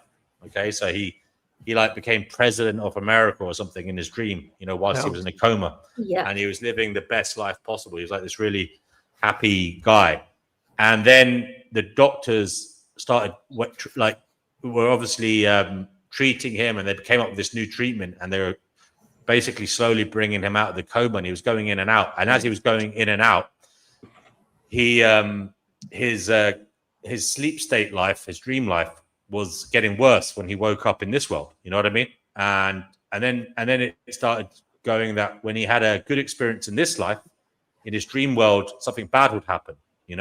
And basically he started realizing that there was two existences, and it was his own consciousness in both of them. And basically it was the case that if he had a bad experience in one, it became good in the other. Okay. But the actual good experience sometimes wasn't worth the bad in the other, if you know what I mean. So he became this like really neurotic individual. And at the end of the film, he would have been clambering around. That's why it's called Equilibrium. He was just trying to stay on an even keel. Completely. No, you haven't seen this. I was gonna make this up. You're going to stay on an even keel, completely balanced, and trying to avoid any extremes because he wouldn't want to suffer. You know what I mean? In one life or the other. Interesting premise. I must say that. Yeah, a very good premise. I've heard a story similar to that. So yeah, I like that. I'd watch it. So when I was that was when I was about 23, 24, I came out of that idea, but I never got round to it. So yeah, kind of gave me like the Truman Show vibes almost. Yeah, I mean, it's kind of a psycho horror because there's no real thing about it. There isn't a happy ending. It just shows this guy who becomes neurotic, and he's just trying to be balanced and do everything in moderation, so he doesn't have a kind of an extreme experience in any way. You know what I mean? Oh, it's that film with Christian Bale. That's what it is. Oh, you think? Well, what film was that? Is that the? I said, I've seen Equilibrium. Blah blah. Yes, Christian. Oh no, there is a film. That's the other thing. There is actually a film called Equilibrium. Yeah, but it's not about that. Yeah. There's a story called The Lamp or whatever. I think it might be a fake one, but it was like a Reddit story. Someone posted it. It's very similar to that. Yeah, you can look it up. There's people who tell the story or whatever. Now that I've got AI, maybe I don't even have to send it to Hollywood. Maybe I can just make a fucking AI movie of it myself. Yeah, exactly. Yeah, you can. Yeah, just like copyright the rights. Yeah. Yeah. Anybody listening, I came up with the idea. You'll have to give me a percentage. Give me distribution rights. Yeah, there you go. Distribution royalty. Yeah, but like, what was I gonna say? Yeah, it's a mindfuck anyway, existence, and ideas come and go to you. But Bear, what is going on with you? Bear hasn't been here for a while. No, I was just staying quiet while you were chatting about your movie clip. You told me to cheer up. Sorry? No, I was just saying I was being quiet while you were talking. Cheer up, chickpea, cheer up, chickpea, smile, my dear. Laugh, dance. Cuddle your 7 cats and have a cup of tea. Cheer up, chickpea, smile. That's enough of that. So go on. Thank you. It does That make me song laugh. really fits very well. It's very, very good. It does, doesn't it? It does suit me, actually. Yes, because I do cuddle up with 7 cats every night and day. Oh, speaking of movies, have you seen the remake on Animal Farm? No. Not yet. No. So you're right. I read they are remaking it. Yeah, that would be interesting. Jesus, really? Oh no, but it's like Animal Farm if it was written by the pigs. Oh really? Yeah, Seth Rogen voices Snowball, and they all drive around Lamborghinis, and they've got a crypto farm. Right. So it's going to be a comedy then, is it? Kind of comedy kind of take. Is it? Yeah, which is really weird given the source material. Yeah, I mean it's not actually meant to be a funny story, but yeah, okay. Interesting. Maybe we've gone that far as a society, and we just have to laugh at things, you know. I just think George Orwell was right, and he's proven us right with this. Yeah. You know what? What's your favourite George Orwell? I like Down and Out in London and Paris. I thought that was a really, Yes, I really like that. Yeah. Yeah, For me, stereotypical choice, 84. 1984, yeah. I tell you what, I watched that movie when I was a kid. My older sister, we had it on a VHS tape. Oh, with John Hurt. Oh, brilliant. It's fucking depressing to watch, isn't it? As a kid, that was a really dark movie. As a kid, it was quite dark. Yeah. Because I was young. You I was mean very young. the animation version?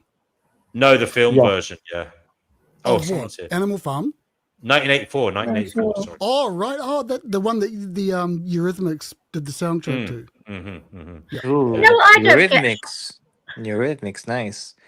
I wonder how he saw those big black screens. 1984 is full of big black screens everywhere, because we are living in a world of big black screens. Everyone I know has got them everywhere. Yeah, small ones. I think there were radios and things. I think the thing is, you do notice in science fiction sometimes everything, and even in films, etc. Things have to be linked in terms of plausibility. So oftentimes there is certain technology available that a creative person could see a few steps ahead, and indeed that's what a lot of these product designers are. They're creative people. They're thinking of new angles, new ways to develop things. So it's not unusual that they thought we can hear things, so maybe one day we'll be able to see things in our living room. Well, I think the one thing that George Orwell got absolutely wrong was that the telescreens were forced on the population by the party, whereas in fact what happened is we all lined up to get them in our pockets. Yeah, that's very true. That's yeah, a very but good people point. love doing what their betters tell them, Yerf dog. Wow, you should know that by now. I'm sorry, I didn't catch that. Can you repeat that? The masses love to do what the corporation tells them. The corporation says, buy a nice big telly, so they go out and buy one. Because that's what people Marketing like. 101, Steve Jobs, give them what they don't know what they want yet. Yes, Steve Jobs, yeah. Well, that's... Let them buy their own cages. Yeah. Steve Jobs and of course Gates, Bill Gates, yeah. Ew. Well, there's Hasn't he aged badly? Don't you find Bill Gates looks old? Of course he's old. He's no spring chicken. Well, I think he's Well, you give him a chance. He ran fucking Microsoft for fucking decades. So I mean, the man had a hard job. Is he not allowed to age a bit? He did have a hard job, a hard life. Come on, man. He was. You stop. He was on the island. He freaking had a great time. Hard life. He hasn't had a hard life. He's had servants all his life. He's had, and the same with Prince Charles. I just don't understand how they look so old. They don't look old, these men. Well, Adrenochrome supplies are running low. Oh yes. They look so old. Well, you say because you have everything on a plate doesn't mean you're not suffering from psychological stress. I mean, you're surrounded by people you can't trust a lot of the time. Poor Billy Gates, poor Prince Charles. No, Dean W. They live like kings, and their bottoms are white for them. They probably have a willy sucker, and I bet they do. A special little servant, a willy sucker. I think sounds like your dream job, Chippy. Yeah. Oh, D&W, no, I'd bite it off, D&W. Oh my God. It's a fantasy of mine. Bite it off. Whoa. Give it a good bite. I like the spirit of that. What? Oh, I said I like the sound of that. Just bite it off. What, you get a bitten off? Yeah. In fairness, Sally, you'd rather take the king ruling than Parliament. What? I was going to say you'd rather take the king ruling now than Parliament. Sorry, I don't know what you're saying. Oh, sorry, my accent. You'd rather have the king rule now over Parliament. I hate him. I met him once. I hate him. I loathe Charles. I met him once, and I was very young. Horrible man, and he's ugly. Anybody who talks to their plants can't. Anybody who talks to their plants can't be trusted, Chickpea. Yeah, that's true. I suppose you can't trust me. You talk to your plants, don't you? Yes. He talks to his plants. You're not so unalike. You're not so unalike. What? Ooh. Ooh. I'm nothing like a man, thank you, D&W. Divine says, I know you're not, I know. Divine says, one flew over the cuckoo's nest. all of the people who were in the home were actually living in an institute and loopy. Oh, I like One Flew Over the it's a good Cuckoo's film. Nest. Mr. That's with McMurphy, Jack Jack Nicholson. Nicholson. Yeah, Yeah, I've seen that film, but a long time great ago. film. Yeah, it was a good film. Yeah, I liked that one. He was also in another one I liked too. It was called The Chinatown. Shining, The The Shining. Shining, and The Shining, of course. Yeah. Yeah, that's a Oh my classic. god, Yeah. The Shining is very, very classic. Yeah, there's a lot of conspiracy theories themselves about Stanley Kubrick. One of my favorite films, I guess you can already tell, is Eyes Wide Shut with Tom Cruise, and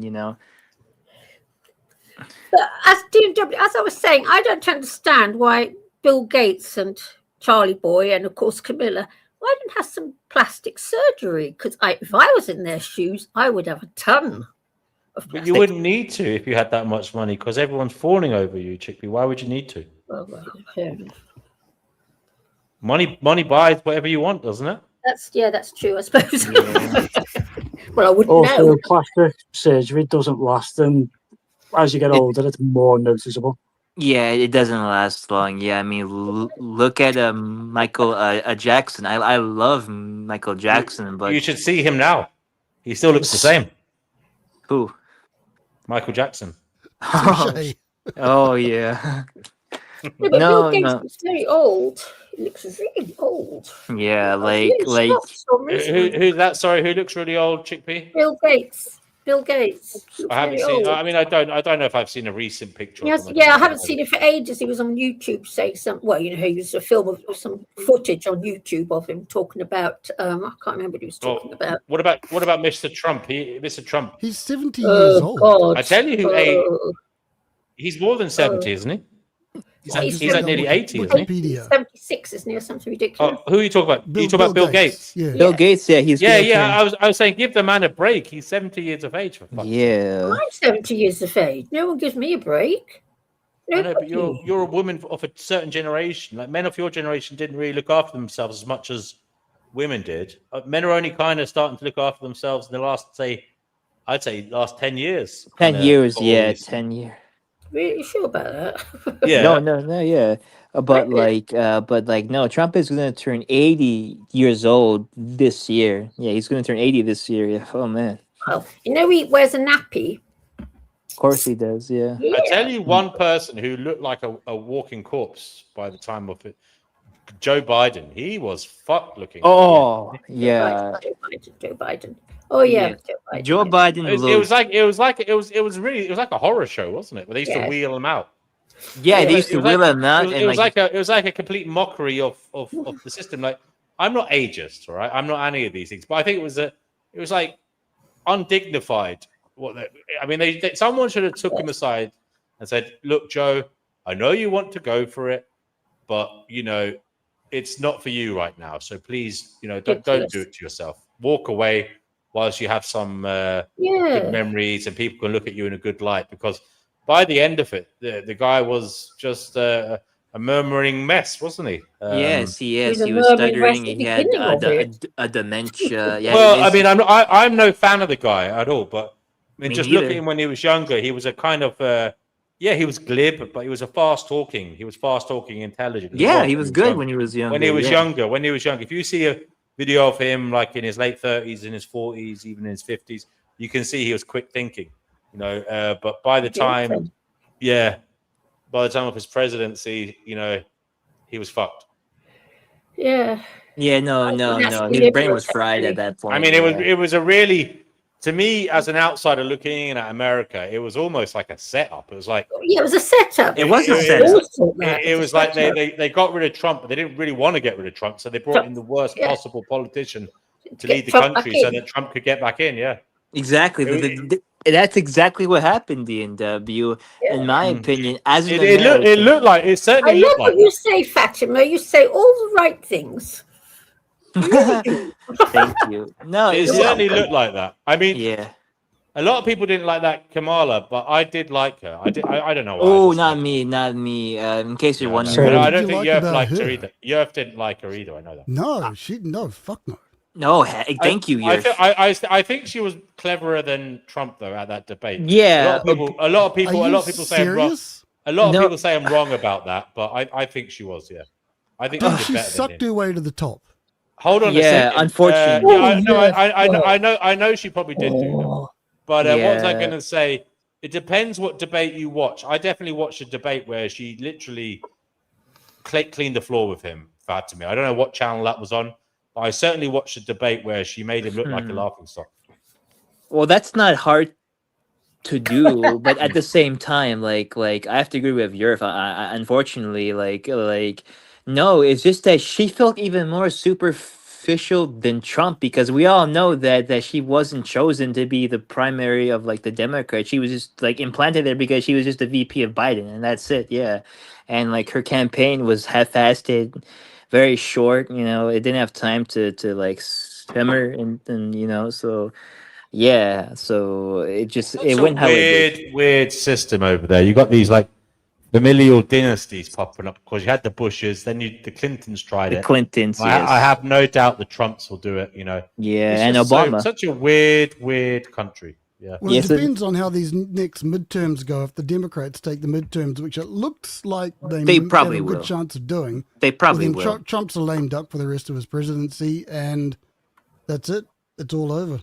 Yeah, no, they probably will win, but at the same time, like I'd say that the damage has already been done. Like I don't think. Maybe these UFOs will be flying around sooner than we think. Then. Oh yeah, Be fun Yeah. to see, won't it? I mean, I could see him doing a kind of Netanyahu on things. Really, he might kick off. He might kick off somewhere so that he doesn't have to get dealt with, or he doesn't have to lose his political power. Well, you know? that's kind of his friend, you know, Netanyahu. So he's probably taking some cues from him and vice versa. So who knows? All I know is the fact that like it's very crazy here, very weird, strange, chaotic, and sometimes even dangerous. You know, because of what happened last month. Now, like I think even now they're still doing protests against him inside the Minnesota, and like, yeah, they're still throwing like tear gases at the protesters. I saw. Last month. What are you talking about? Renee Good, I guess. And Alex Preddy, those two are like the big headlines. Yeah, I saw those everywhere. Yeah, because I live in America, so I got those first, and yeah, it's pretty sad, you know, tragic, you know, all that stuff, you know. But like, I live here all my life, and I read the history of America, and like stayed on like civilian violence isn't so new to me, because I know it happens frequently here. Not even with ICE, but like with the cops, the regular cops. You know, they sometimes get too power hungry and they abuse like their power too. You know, that's a issue here too. Because, yeah. The cops here. Who else? Yeah, it's just There's been crazy. multiple cases of like people v cops. Excuse me. I was going to say there's been multiple cases of like people going against cops or. Yes, has been, of course. Yes, the 2020 protests. Yeah, even before that, there was a lot of protests against cops. There still is now too. Yeah, it's just a very, very chaotic system here. It's why I don't feel really too entwined here. I don't feel safe here anymore. You know, like Well, definitely at least you planning on have freedom of speech. So. Wait, what? Oh, what? At least you've got freedom of speech. That will end soon. Don't you fret. Yeah, no, it's actually starting to end kind of too now. Yeah, you can't say some certain things about some certain individuals, some like countries. You can't say anything bad about. I'm not even gonna go there right now because I don't even trust that. Yeah, I'm not even gonna go there right now. So yeah, no, it's starting to go away now, and like it's so funny because Trump is saying you shouldn't turn up to a place where there's protests with a gun on, you know, even if you've got a license, and the NRA were at him for that. Yeah, he in many ways he could be the ultimate pulling the wool over the eyes of people. And he went in there, and I think maybe he will end up taking gun rights away from people. Maybe he will. Yeah, exactly. Removing the freedom of expression from people as a right. You know, which is not. We'll see what's down the road. And I like that you brought that up because of the whole shooting things with ICE last month. Yeah, right. I like that you brought that up because like Trump in his first term, he actually put some restrictions on guns. It was like a type of like a bump stock restriction on guns, and the NRA has always been a fierce critic of Trump, like half of the time actually, believe it or not. Because me being here all of my life, 25 years, like yeah, like the NRA is actually one of Trump's biggest critics because like he's not that strong on guns, to be honest. He's not that much of a gun enthusiast as people paying as his fans make him out to be. Like we all see conservatives in America very pro gun now. Yeah, but he's not really that strong. And now after this, now we have American conservatives saying that, oh, you shouldn't have a gun now, you shouldn't have. And when like Look, these people argue for open carry.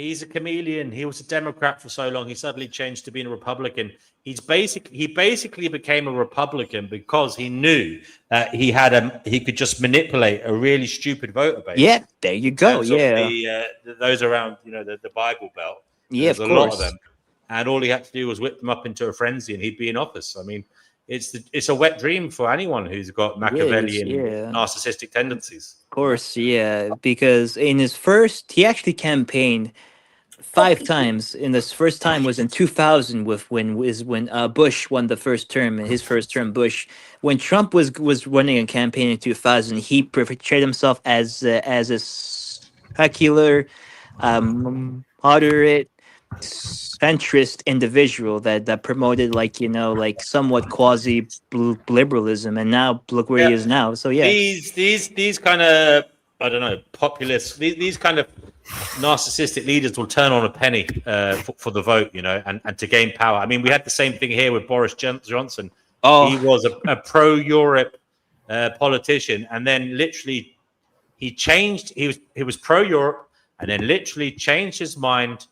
And 3 days later, he was leading the campaign for Brexit, to remove UK from Europe. I mean, yeah. Oh, how can you have that as a serious person to listen to? I mean, the guy was making extremely strong emotional pleas to stay in Europe, and then 3 days later, he was running the Brexit campaign to leave Europe. Tell me that doesn't stink of someone who's power hungry, seeing potential for rising to the top and leaving behind all their previous views. That is absolutely insane. It was so hard to like have a read on Boris Johnson for me, an American looking at British politics, because he switched up on a lot of things. Because in one second he said he likes Russia, and the other one he says he likes freedom in Ukraine, and other second he likes Trump. In terms of things like Russia, I don't take any notice of that, because when you're dealing with a supposed adversary, it's all cloak and dagger shit. So you'll say things, and nobody takes it serious anyway. Okay. Yeah.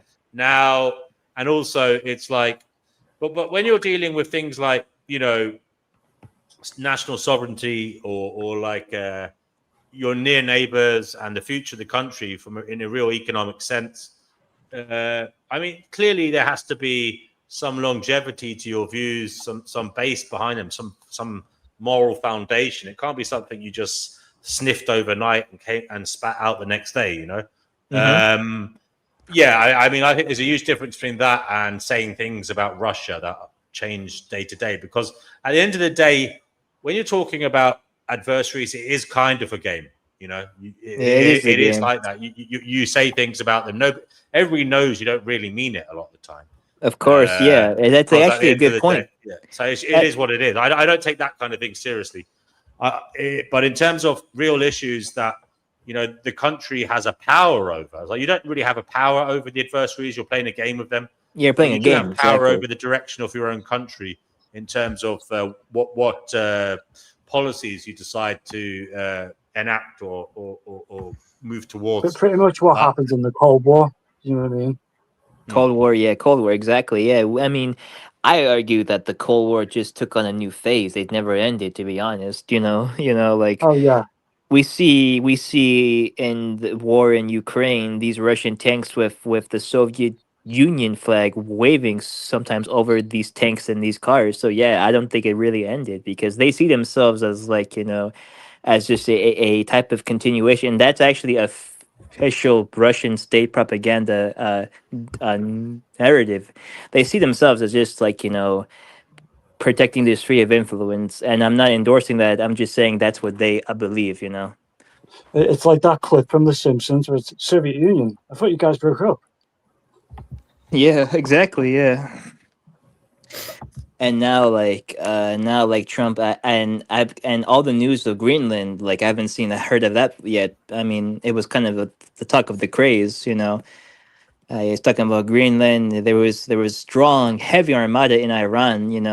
Which is just pure nonsense. Trump has always been, every U.S. president ever has been very antagonistic towards that country, and I think that's freaking stupid because like they have the capability to have nukes, and like it's pretty much like poking like a unprovoked bear in some way. Like you're just asking for it.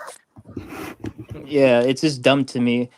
And now he wants to do what he did to Venezuela, to Cuba now, which is just retarded to me as well.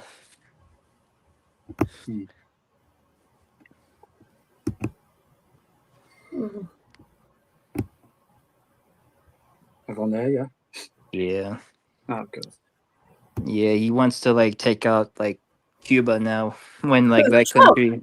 Yeah, Trump. Yeah, he said that. That guy is absolutely mental, isn't he? I don't know who he thinks he is. What gives him the right to do all these things? Yeah. Stupid man. I He's can't the bear him. president of America. God damn it. Let him do it. Oh, well, Steve. Well, good on him. Fucking no, I think since he had his he missed a couple of bullets missed him. I think he just lost the ability to give a fuck. You don't really believe the bullet story, do you? No, I think that was staged. Thank you, Fatima. Honestly, I agree with everything you say. Isn't that lovely? I know, that's kind of crazy, right? It's lovely, Yeah. isn't it? Yeah. Yeah. Because Yeah. I think that bullet job, that was ability. Oh, That was yeah. showbiz. That was. Even Wasn't like, there multiple sources, including private and public media? When I say public media, I mean the media companies showing video footage of the bullet in the air. No, I Yeah. don't believe it. No, to me, I truly believe that was just a little psyop, just like a lot of Yeah, this of course, American yeah. nonsense. The Saya, because like information can be altered now. It can be like just And what a happened with little like JFK. plaster. Have you I watched cannot any of believe. the videos supporting it as an actual factual occurrence? I mean, No, I cannot believe for 1 second that a bullet just scraped past his ear. We need a little plaster. No, I don't believe that. Yeah, that I don't sounds believe. pretty crazy. Pretty And pathetic. also Ted insult to injury, of course, his really foolish fan base says that God saved him. Oh, sure, yeah, God saved him, but God didn't save Yeah, the well, freaking oh, fireman who died, right? are they saying that God saved him?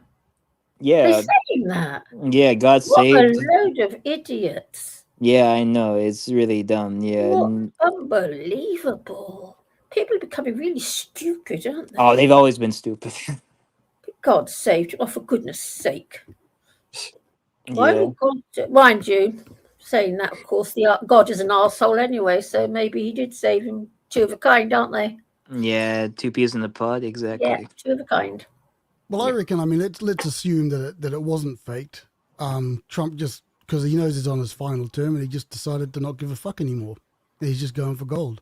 And the system, I mean, all these people crying fascism and stuff in America, it's just nonsense. The American system is strong enough to resist someone like that. So, I think it's quite cool. Get the popcorn out and enjoy the show.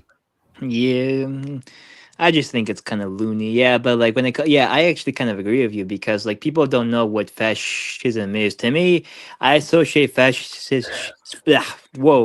associate fascism with strictly Benito Mussolini, the actual fascist in history, the only like fascist leader in history. Benito Mussolini. Yeah. And like I think America is like completely something else. It's some type of like technocracy, some kind of surveillance state. Yeah, it's not fascistic. It changes presidents, and like anyone can be fired from his spot. It's just the fact that I think there's a deep deep state oligarchy within America that's not explicit. You know, it's not like the Hitler or the Mussolini where there is transparency with them, but with this it's more hidden. It's more a covert.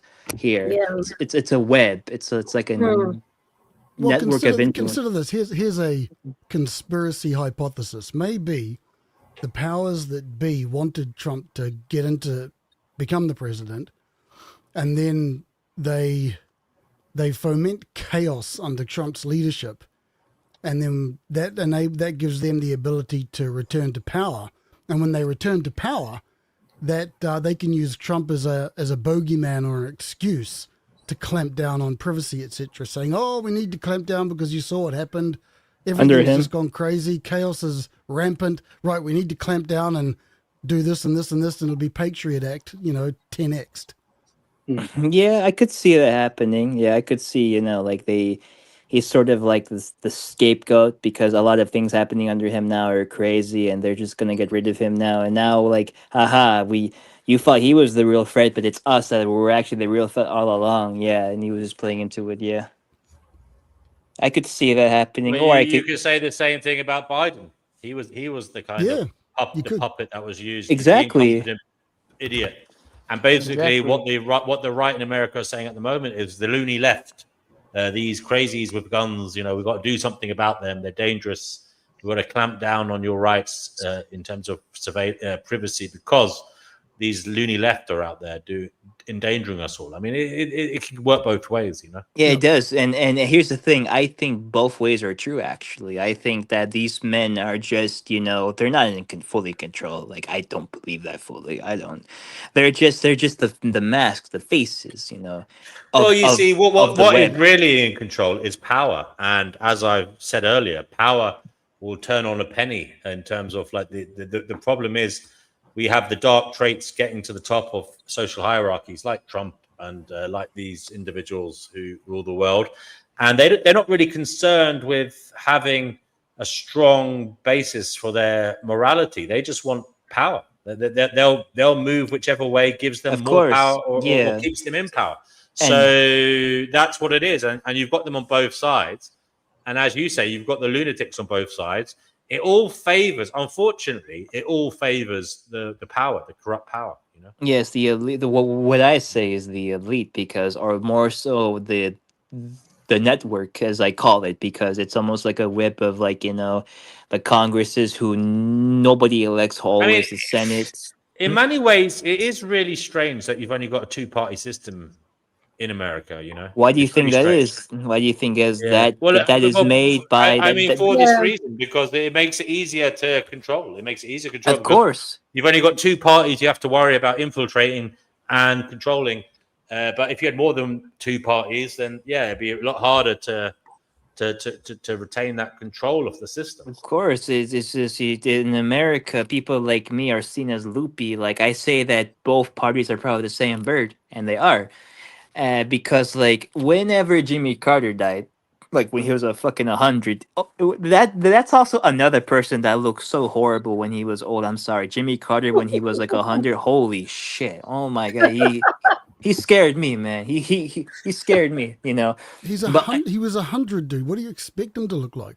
I have met some family members that are 100 that do not look that wrinkly at all. I swear.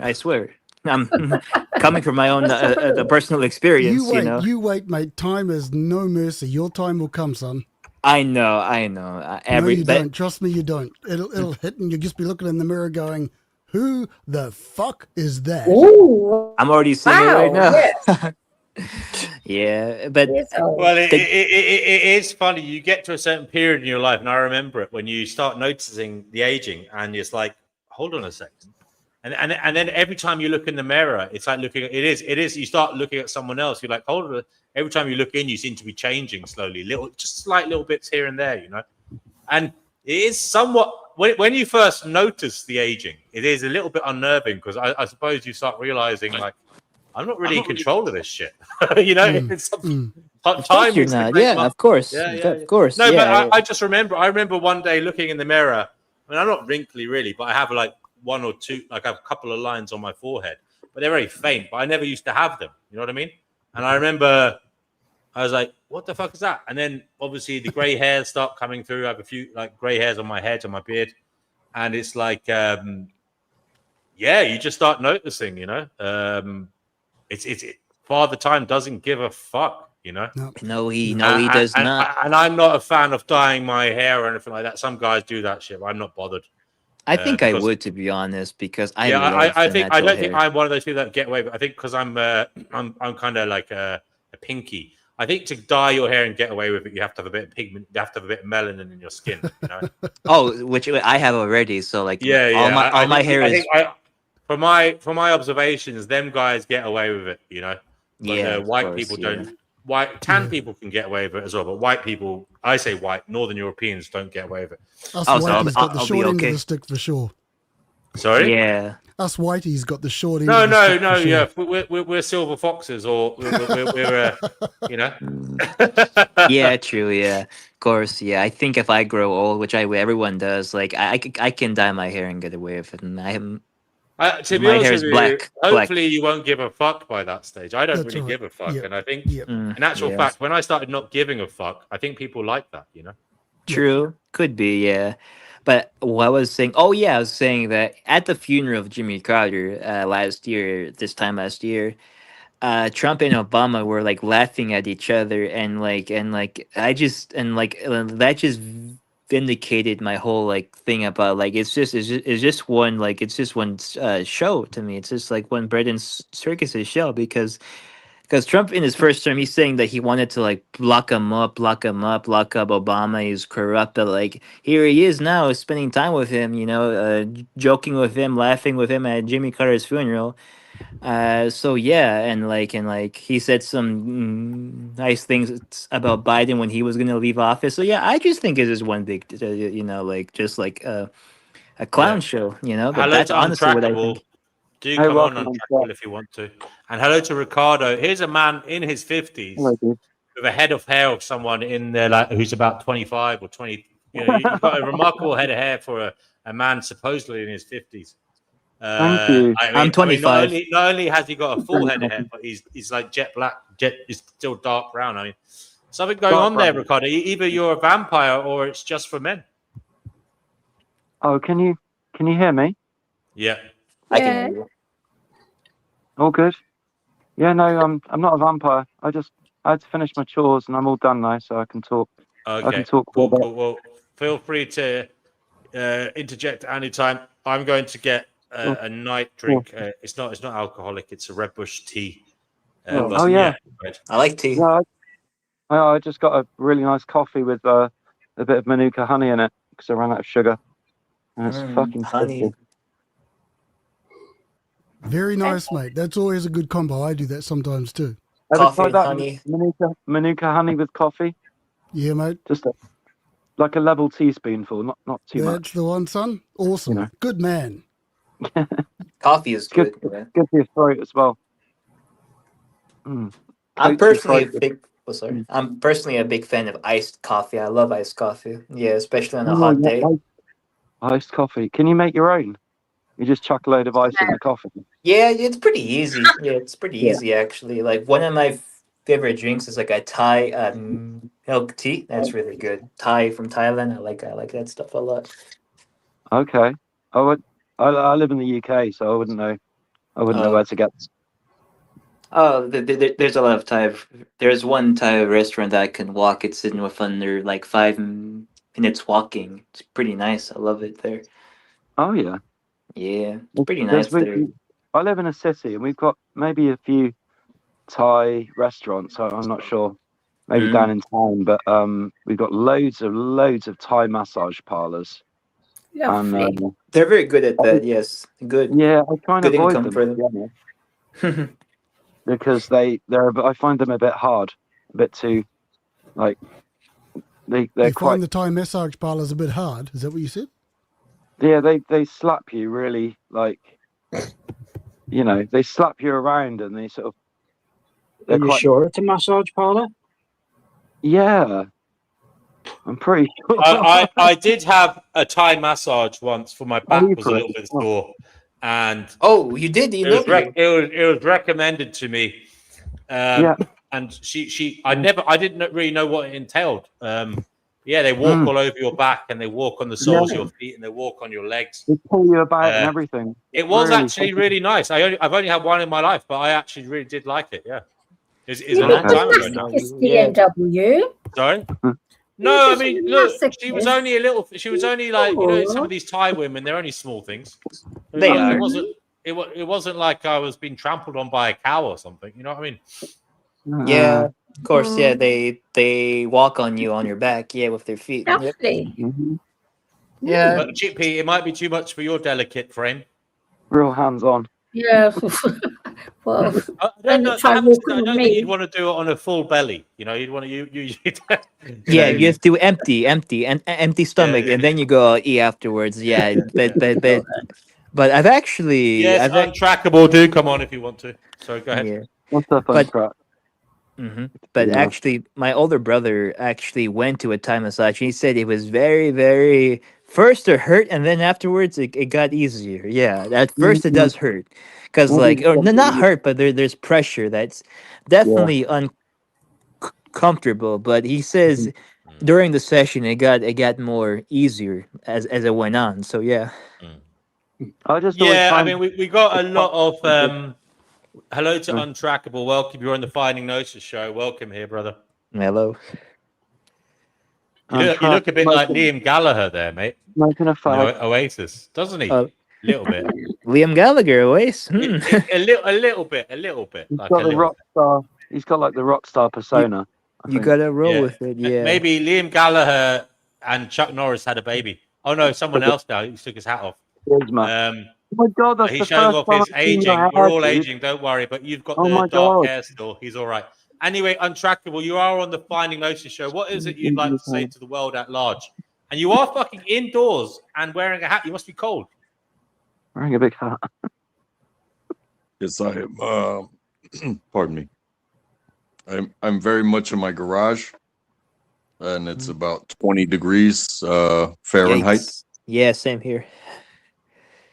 But if I had something to say to the world, it'd be, hey, I love you, even if you don't love yourself, even if you don't give a shit about anything to anybody ever, just know that I love you.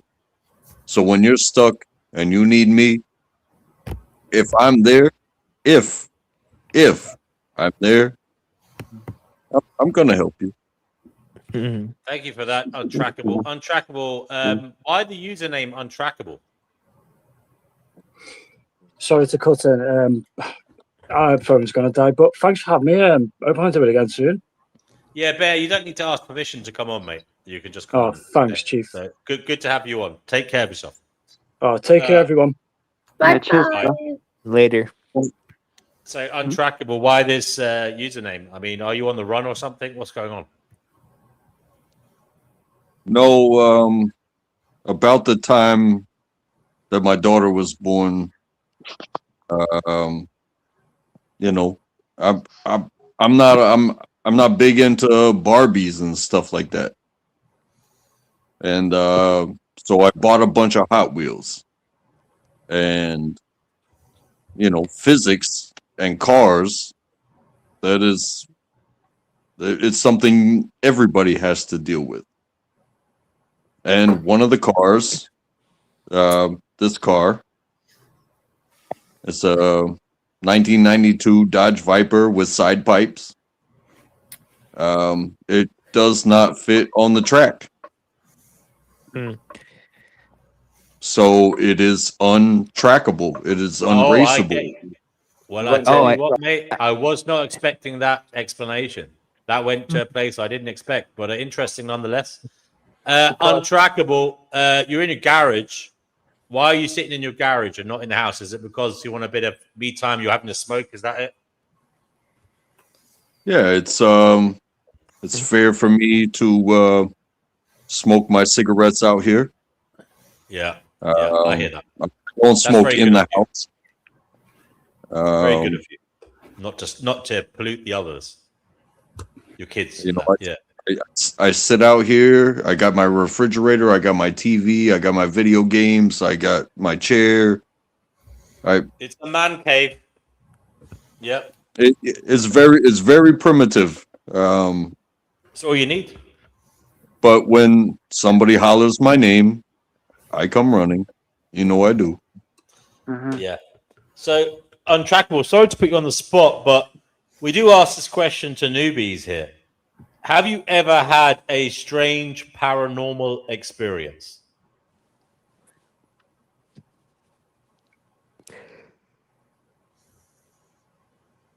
It's kind of touchy on like what is strange and what is paranormal, but I have been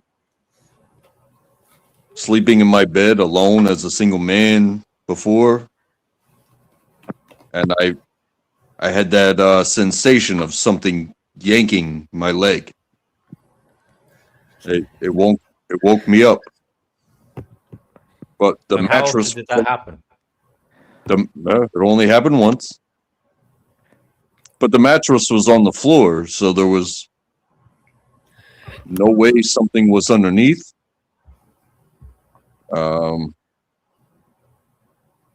now I just wake up to the beating of my own heart, and even that can be scary, but I don't consider that like supernatural or paranormal. It's just sometimes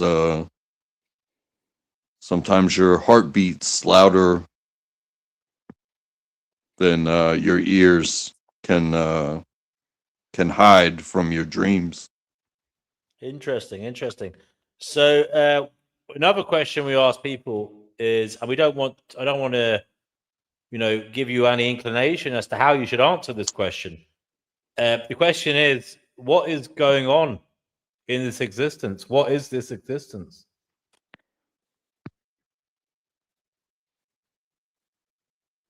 What is this existence?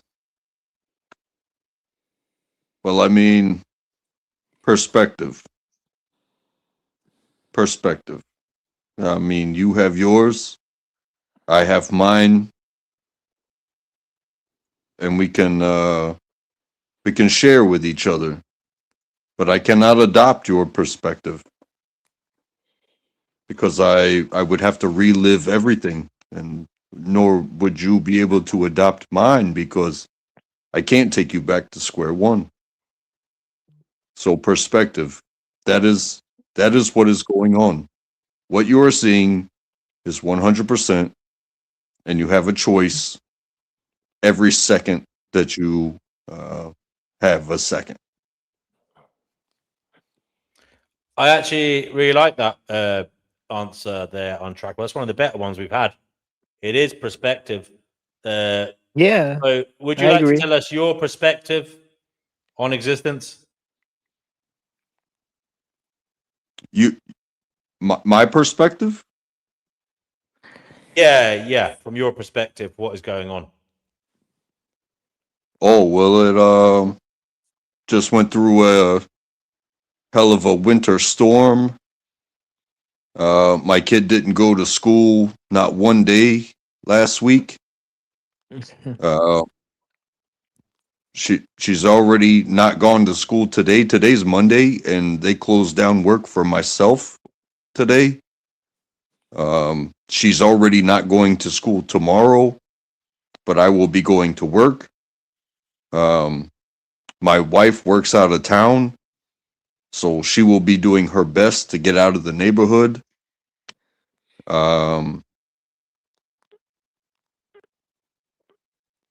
You know, making sure that my youngin is okay and cared for, whether she goes to school or not. Like, fuck school. Make sure the kid's okay. Even if we go and play in the snow, make sure she's okay. You know what, folks? This man does sound like a good man. He does care clearly. Yes. Yes. Now, Untrackable, you are in America, right? Yes, I'm on the East Coast. I'm in North Carolina. Okay, brother. Now we have a few Americans coming on here, and they're all giving different opinions from their perspective, as you put it, as to how the country's going. Have you got any views on the trajectory of the United States of America at the moment? What's happening? What's going on? Are you worried? Are you confident that things will reach a good conclusion soon? Yeah, whatever you want to say. Yeah, I think extremists are gonna do what extremists are gonna do, but the normal people, I consider myself a normal person. We are going to carry on, and they may cause problems for us as normal people, but we will carry on. Win, lose, or draw.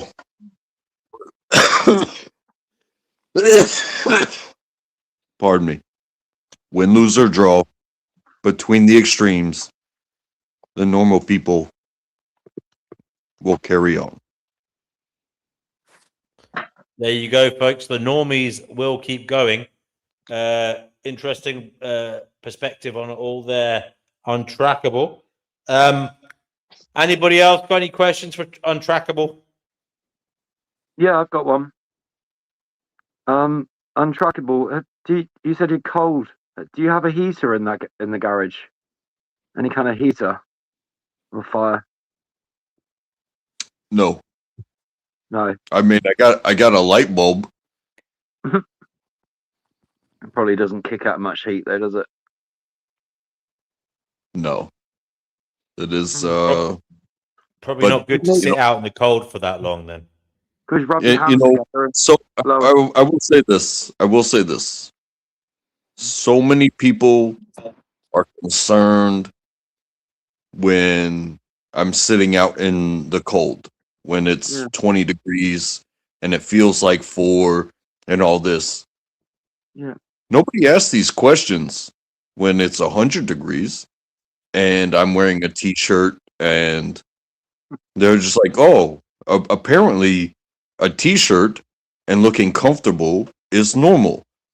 But somebody that you can see their breath when they speak, and they tell you, hey, I'm cold, this is my suffering, to be here today. It's like, all of a sudden it's like, oh, why don't you go inside?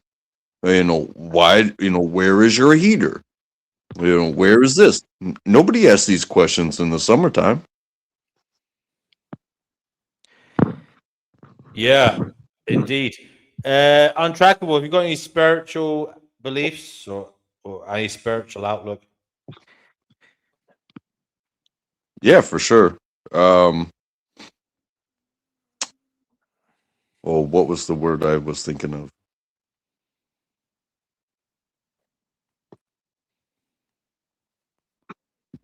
Spiritual belief, spiritual outlook. You said you had a word you were thinking of. What is Religion. your spiritual belief, spiritual outlook? You mentioned earlier perspective. That is what's going on in this existence. Yeah, so chance. What are the chances that your parents got together and now you exist? And what are the chances that those parents got together to create your parents that you exist, right? So that's one part of it. But then we have like the science that we have studied and understand is like, what are the chances that carbon, what are the chances of our distance from the sun? What are the chances? So when everything aligns, here we are, this is what we have. And, then the bigger argument becomes, what are we doing to each other? Do you want to win? Do you want to be king of the world? Or can you just be king of yourself for right now? Get up, go to work, do your job, whatever it is that you've assigned. If you said you were going to do it, why don't you just do it? But being in charge of other people, if you're going to be a manager, well, guess what? Your phone's going to ring at 5 o'clock in the morning. It's going to be 20 people telling you that they're not coming to work today. You have to eat that. You have to find a way to still get the job done. And guess what? You want to run a country? You want to run the world? Guess what? Does it ever stop? Does it ever stop? So please, if you just have a job and it gives you what you need, focus on, hey, it is very, very, very okay to be selfish. But when you're not selfish and you think that what you do is so important to somebody else to where you're not going to do it,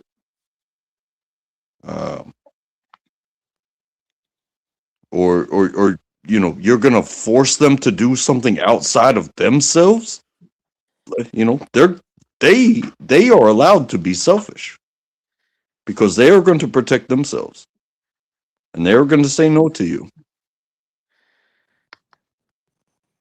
It's hey, this it's crazy. It's crazy how it all works. And maybe it's all confusing. Take care, yeah. But protect yourself above and beyond. Take care of yourself, for sure. Thank you for that. Untrackable. Interesting stuff. Ricardo, have you got anything to say? No, I mean, I hear this kind of philosophical musing and rambling from Untrackable many times before, and I fucking love it, and it's never the same twice. He's like some kind of Oh, Untrackable? Yeah, I've seen him in quite a few places, mostly from Gen X Jeff's channel. He's a really cool guy. Yeah, many other places, but yeah, I have a lot of respect for him. Thank you. That's good to know. Okay, anybody else got anything to say, folks? I mean, we'll probably wrap up soon. But Fatima, you're back. Anything to say? Not really, other than I do agree with some of the things that Untrackable says, I do. Well, I suppose that's good. There's some commonality there to work with. Hold on. We have Isaac Spiritman. He's here. Isaac Spiritman, I think we're going to end the show relatively soon, but what is it you'd like to say unto the world?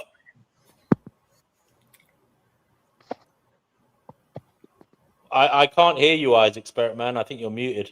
Oh, yeah. Yeah. I was just going to hop into the conversation and say anything on my mind, but much love, everybody, and I'll see you around. Yeah. Bye. No. I mean, Isaac Spiritman, did you have anything to add to the conversation that you were listening to, or? No, I just I went for a quick smoke. I was coming back, so I didn't hear. Okay. Why are you smoking outside in your own home? I don't understand. I'm in the garage, but I still live with my parents, and they don't like the smell. Even. Oh, right. Oh, I see. Okay. Oh, really? It doesn't. I don't know. I just try to be respectful. Yes. Well, yes. So yes. I probably could, but no, it's cool. I didn't follow. The last thing I heard was like the question on what is existence and what is your thought, and I heard Untrackable say what his thought was, and that was it. That's always like the question that stumps you. What is existence? No one can really define that question. Like people from Plato to Heidegger to Wittgenstein don't know, and like I don't think we'll ever know. No, it's very like subjective, right? Like relative. Very relative. You define your own path, and if you have the fire to keep moving, you'll keep going. But I don't know how it works. I just know I'm here. I know I dream. I know I think outside the box, and I can see through the veil, and it trips me out that this world is the way it is. That's all I know. All I know is the fact that I don't want to be as confused as possible. I want to get rid of error, and that's why my handle is Wittgenstein's history is because he was a philosopher that was against, like, philosophical, too much abstraction, theorization, and confusion. He wanted to clear things out. Mm. Yeah, I like that. What is that clarity? Like, what did you learn from that clarity? Is there like a variable or anything? I don't know. You know what I mean? Like, is there anything you caught from what you mean? I mean, I look at things, everything at like they don't cause me much worry or stress because like they're just things that don't have a anchor in the essence of reality. They're just Yeah, I get tools that. of reality. Yeah. So today I was at the casino and I won $75 and I could have walked out and I kept playing because it's like, well, I know I'm gonna go home, I'm gonna drink, and I'm gonna buy weed. And I was like, I don't really want to do that. I want enough to like get out of the house. I was like, I want to go to Santa Cruz. So I played it and lost, but I was happy because I don't want to go back down that path of drinking and smoking every day. Like I'm trying to quit. So even though I had to let go, but it felt better than having it. I don't know how to explain it, but I'm trying to get on this Well, new path. I can help you with my experience over the past 2 days. That'd be cool. We had a hell of a snowstorm, and so I ran out of beer. I ran out of beer, and I said, I'm gonna psych myself up. I'm gonna layer up. I'm gonna tie these boots, and I'm gonna go for a walk. Now, 10 inches of snow, like I'm lifting my knees damn near up to my nipples for every step I take. Yeah. Yeah. It was like that here too. For almost a mile, just to find out that the grocery store that I was walking to is closed. They closed an hour before I got there. And I said, you know what? I've already gone this far. There are other options. Let's go to the gas station. Well, I met somebody that was walking towards the grocery store from the gas station, and it was, hey, Circle K is closed. And I said, oh, well, I'm coming from the Harris Teeter. The Harris Teeter is closed. And we start looking, and he starts pointing in different directions of, do you think? And I was like, well, I'm not gonna think anymore. I'm gonna walk the path of the next.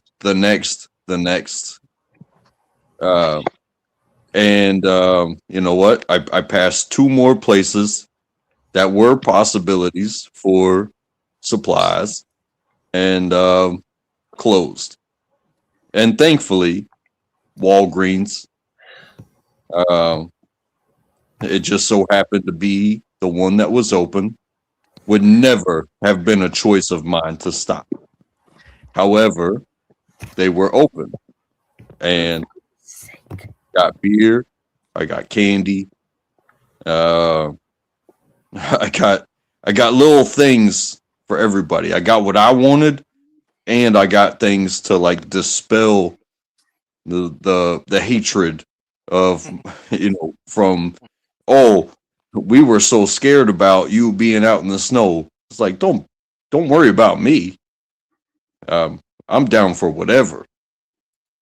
And this kind of is my thing. I'm down for whatever. So here I am walking home with like 45 pounds of gifts on my back. And I walked, outside my neighborhood. There's an old folks home, and there was a fire truck, and there was an ambulance. And usually that means somebody's died. So, somebody just died. And you think you're gonna shame me for walking through the snow? In fact, you're gonna shame me for going and searching for joy, not just for myself but for others as well. And all I could do when I passed that fire truck, and there was a dude standing outside, a dude that did not have to stand outside. He was just standing behind the fire truck. He was a firefighter, fireman, whatever you want to call him. And I just said, God bless you. And he said, take care of yourself. And I said, always. Because, what are you going to do? If you live your life depending on others, well, what happens when you are all alone? But when you are all alone, that could be some of the most fun times of your life, to where you actually get to challenge and choose without anybody telling you what to do. You pick, you do, you go. Yeah, that kind of wraps it up. I hear you, that part at the end. That makes sense. Kind of like summer. Yeah, it makes more sense after you said that. Yeah, I have fun. You get candy. How about that? That's cool. Yeah, I'm trying to find that path, and just stick to it, the one I want to follow, and not just like give in or whatever, Trying to. And I know there's no tries, only do. But well, some people say stay put or stick to the path. Yeah, I told myself today I'm not drinking, and no matter if I'm withdrawing or whatever, I told myself. So I'm gonna unless I'm dying, I'm not going to get any. And I have withdrawals. Hey, so. whatever the path may be. Yeah, I think it is. Fuck the path. Do it your way.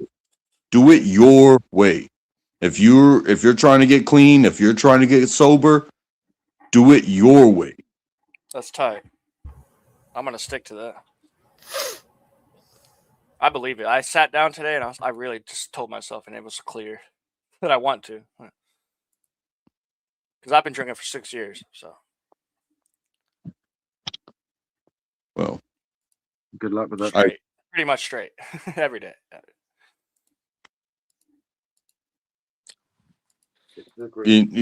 I want the best for you as well, but I cannot walk your steps.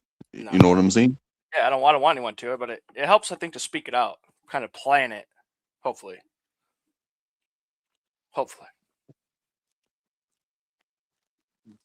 Definitely does help to actually speak about it. It does. I want to welcome Cougar Duma to the show. Cougar Duma, you're on the Finding Gnosis show. What is it you'd like to say unto the world?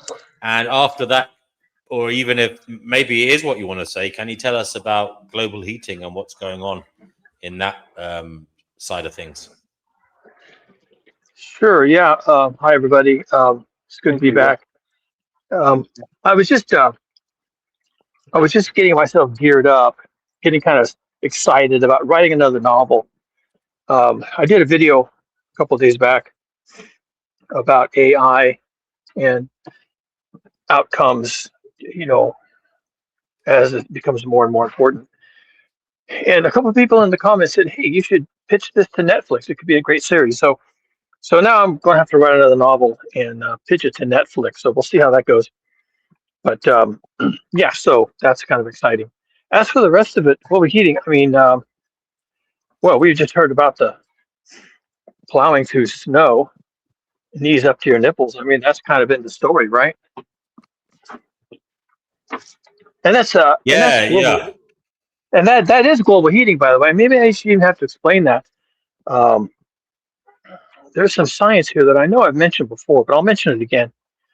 The northern polar vortex, which is way high up in the stratosphere, is subject occasionally to a phenomenon called sudden stratospheric warming that used to be really rare, but now it's becoming not only common but almost continuous, and causes the text to become seriously distorted.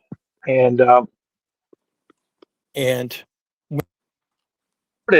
distorts the jet stream, and when the jet stream is distorted, it lets the cold air out. So the cold air has been coming down into the lower 48, but also Russia. Oh my God, they had a terrible snowstorm in Kamchatka, and some other things have been going on that are just really indicative of the wheels coming off of the Earth system. So, keep your eyes peeled, people, because shit's getting real. Oh, And yeah. so I've been thinking, yeah, and people think about this global heating where it's getting cold. Guys, that's how atmospheric physics works. So Well, yeah, that's our deal now. I would like to add another word to this, and that is blame. As far as existence, do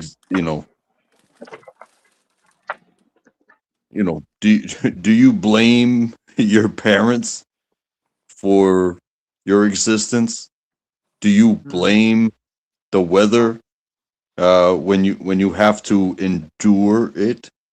Do you blame your own purpose for the choices that you make to succeed? Be careful with that word blame, because you will wind up only blaming yourself.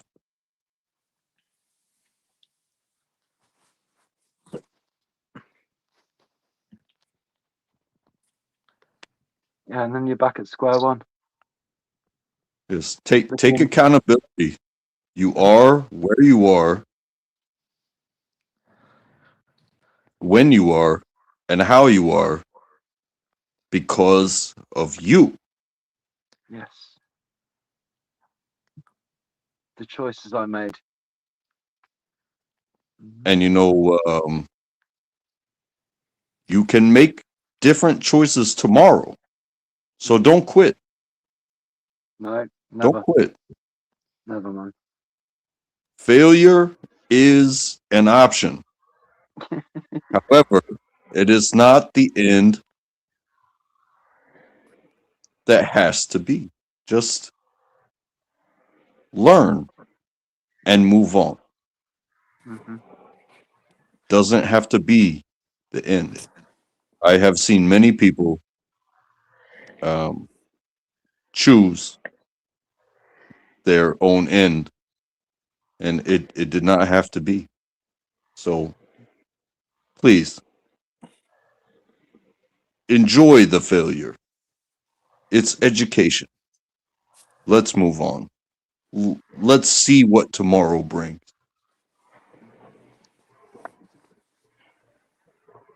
We might be entering an age of consequences that, unlike has been seen since, I'd have to think about when the last time we've had consequences. The Spanish influenza, so 1918, we may be entering an age of consequences where people have fewer choices than they're accustomed to. And I wonder, especially as I'm thinking about writing this novel, and the novel is about people becoming more and more and more constrained. The trajectory of the novel is constraint. And when you enter an age of consequences,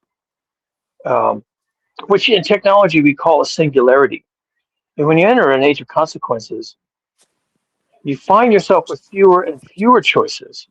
And at that point, what's required is not even wisdom or insight. What's required is bravery. You just have to go forward. You don't have a choice. You could choose to die. I guess there's always that. That's always there. It's always in the mix. But if you're not going to do that, then you must go forward, and you have to be brave. And it doesn't matter what you want. And you have to give up on all of your ideals, because we're in an era of consequences, and you must go forward. And as I'm thinking about this book, I'm having to grapple with that. How do you write? See, we're so enamored of individual choice and the plethora of options on the menu, and fast food, fast cars, fast lives, consumerist lifestyles, everything on all the time. What is it going to feel like as the choices and the menu of options becomes further constrained?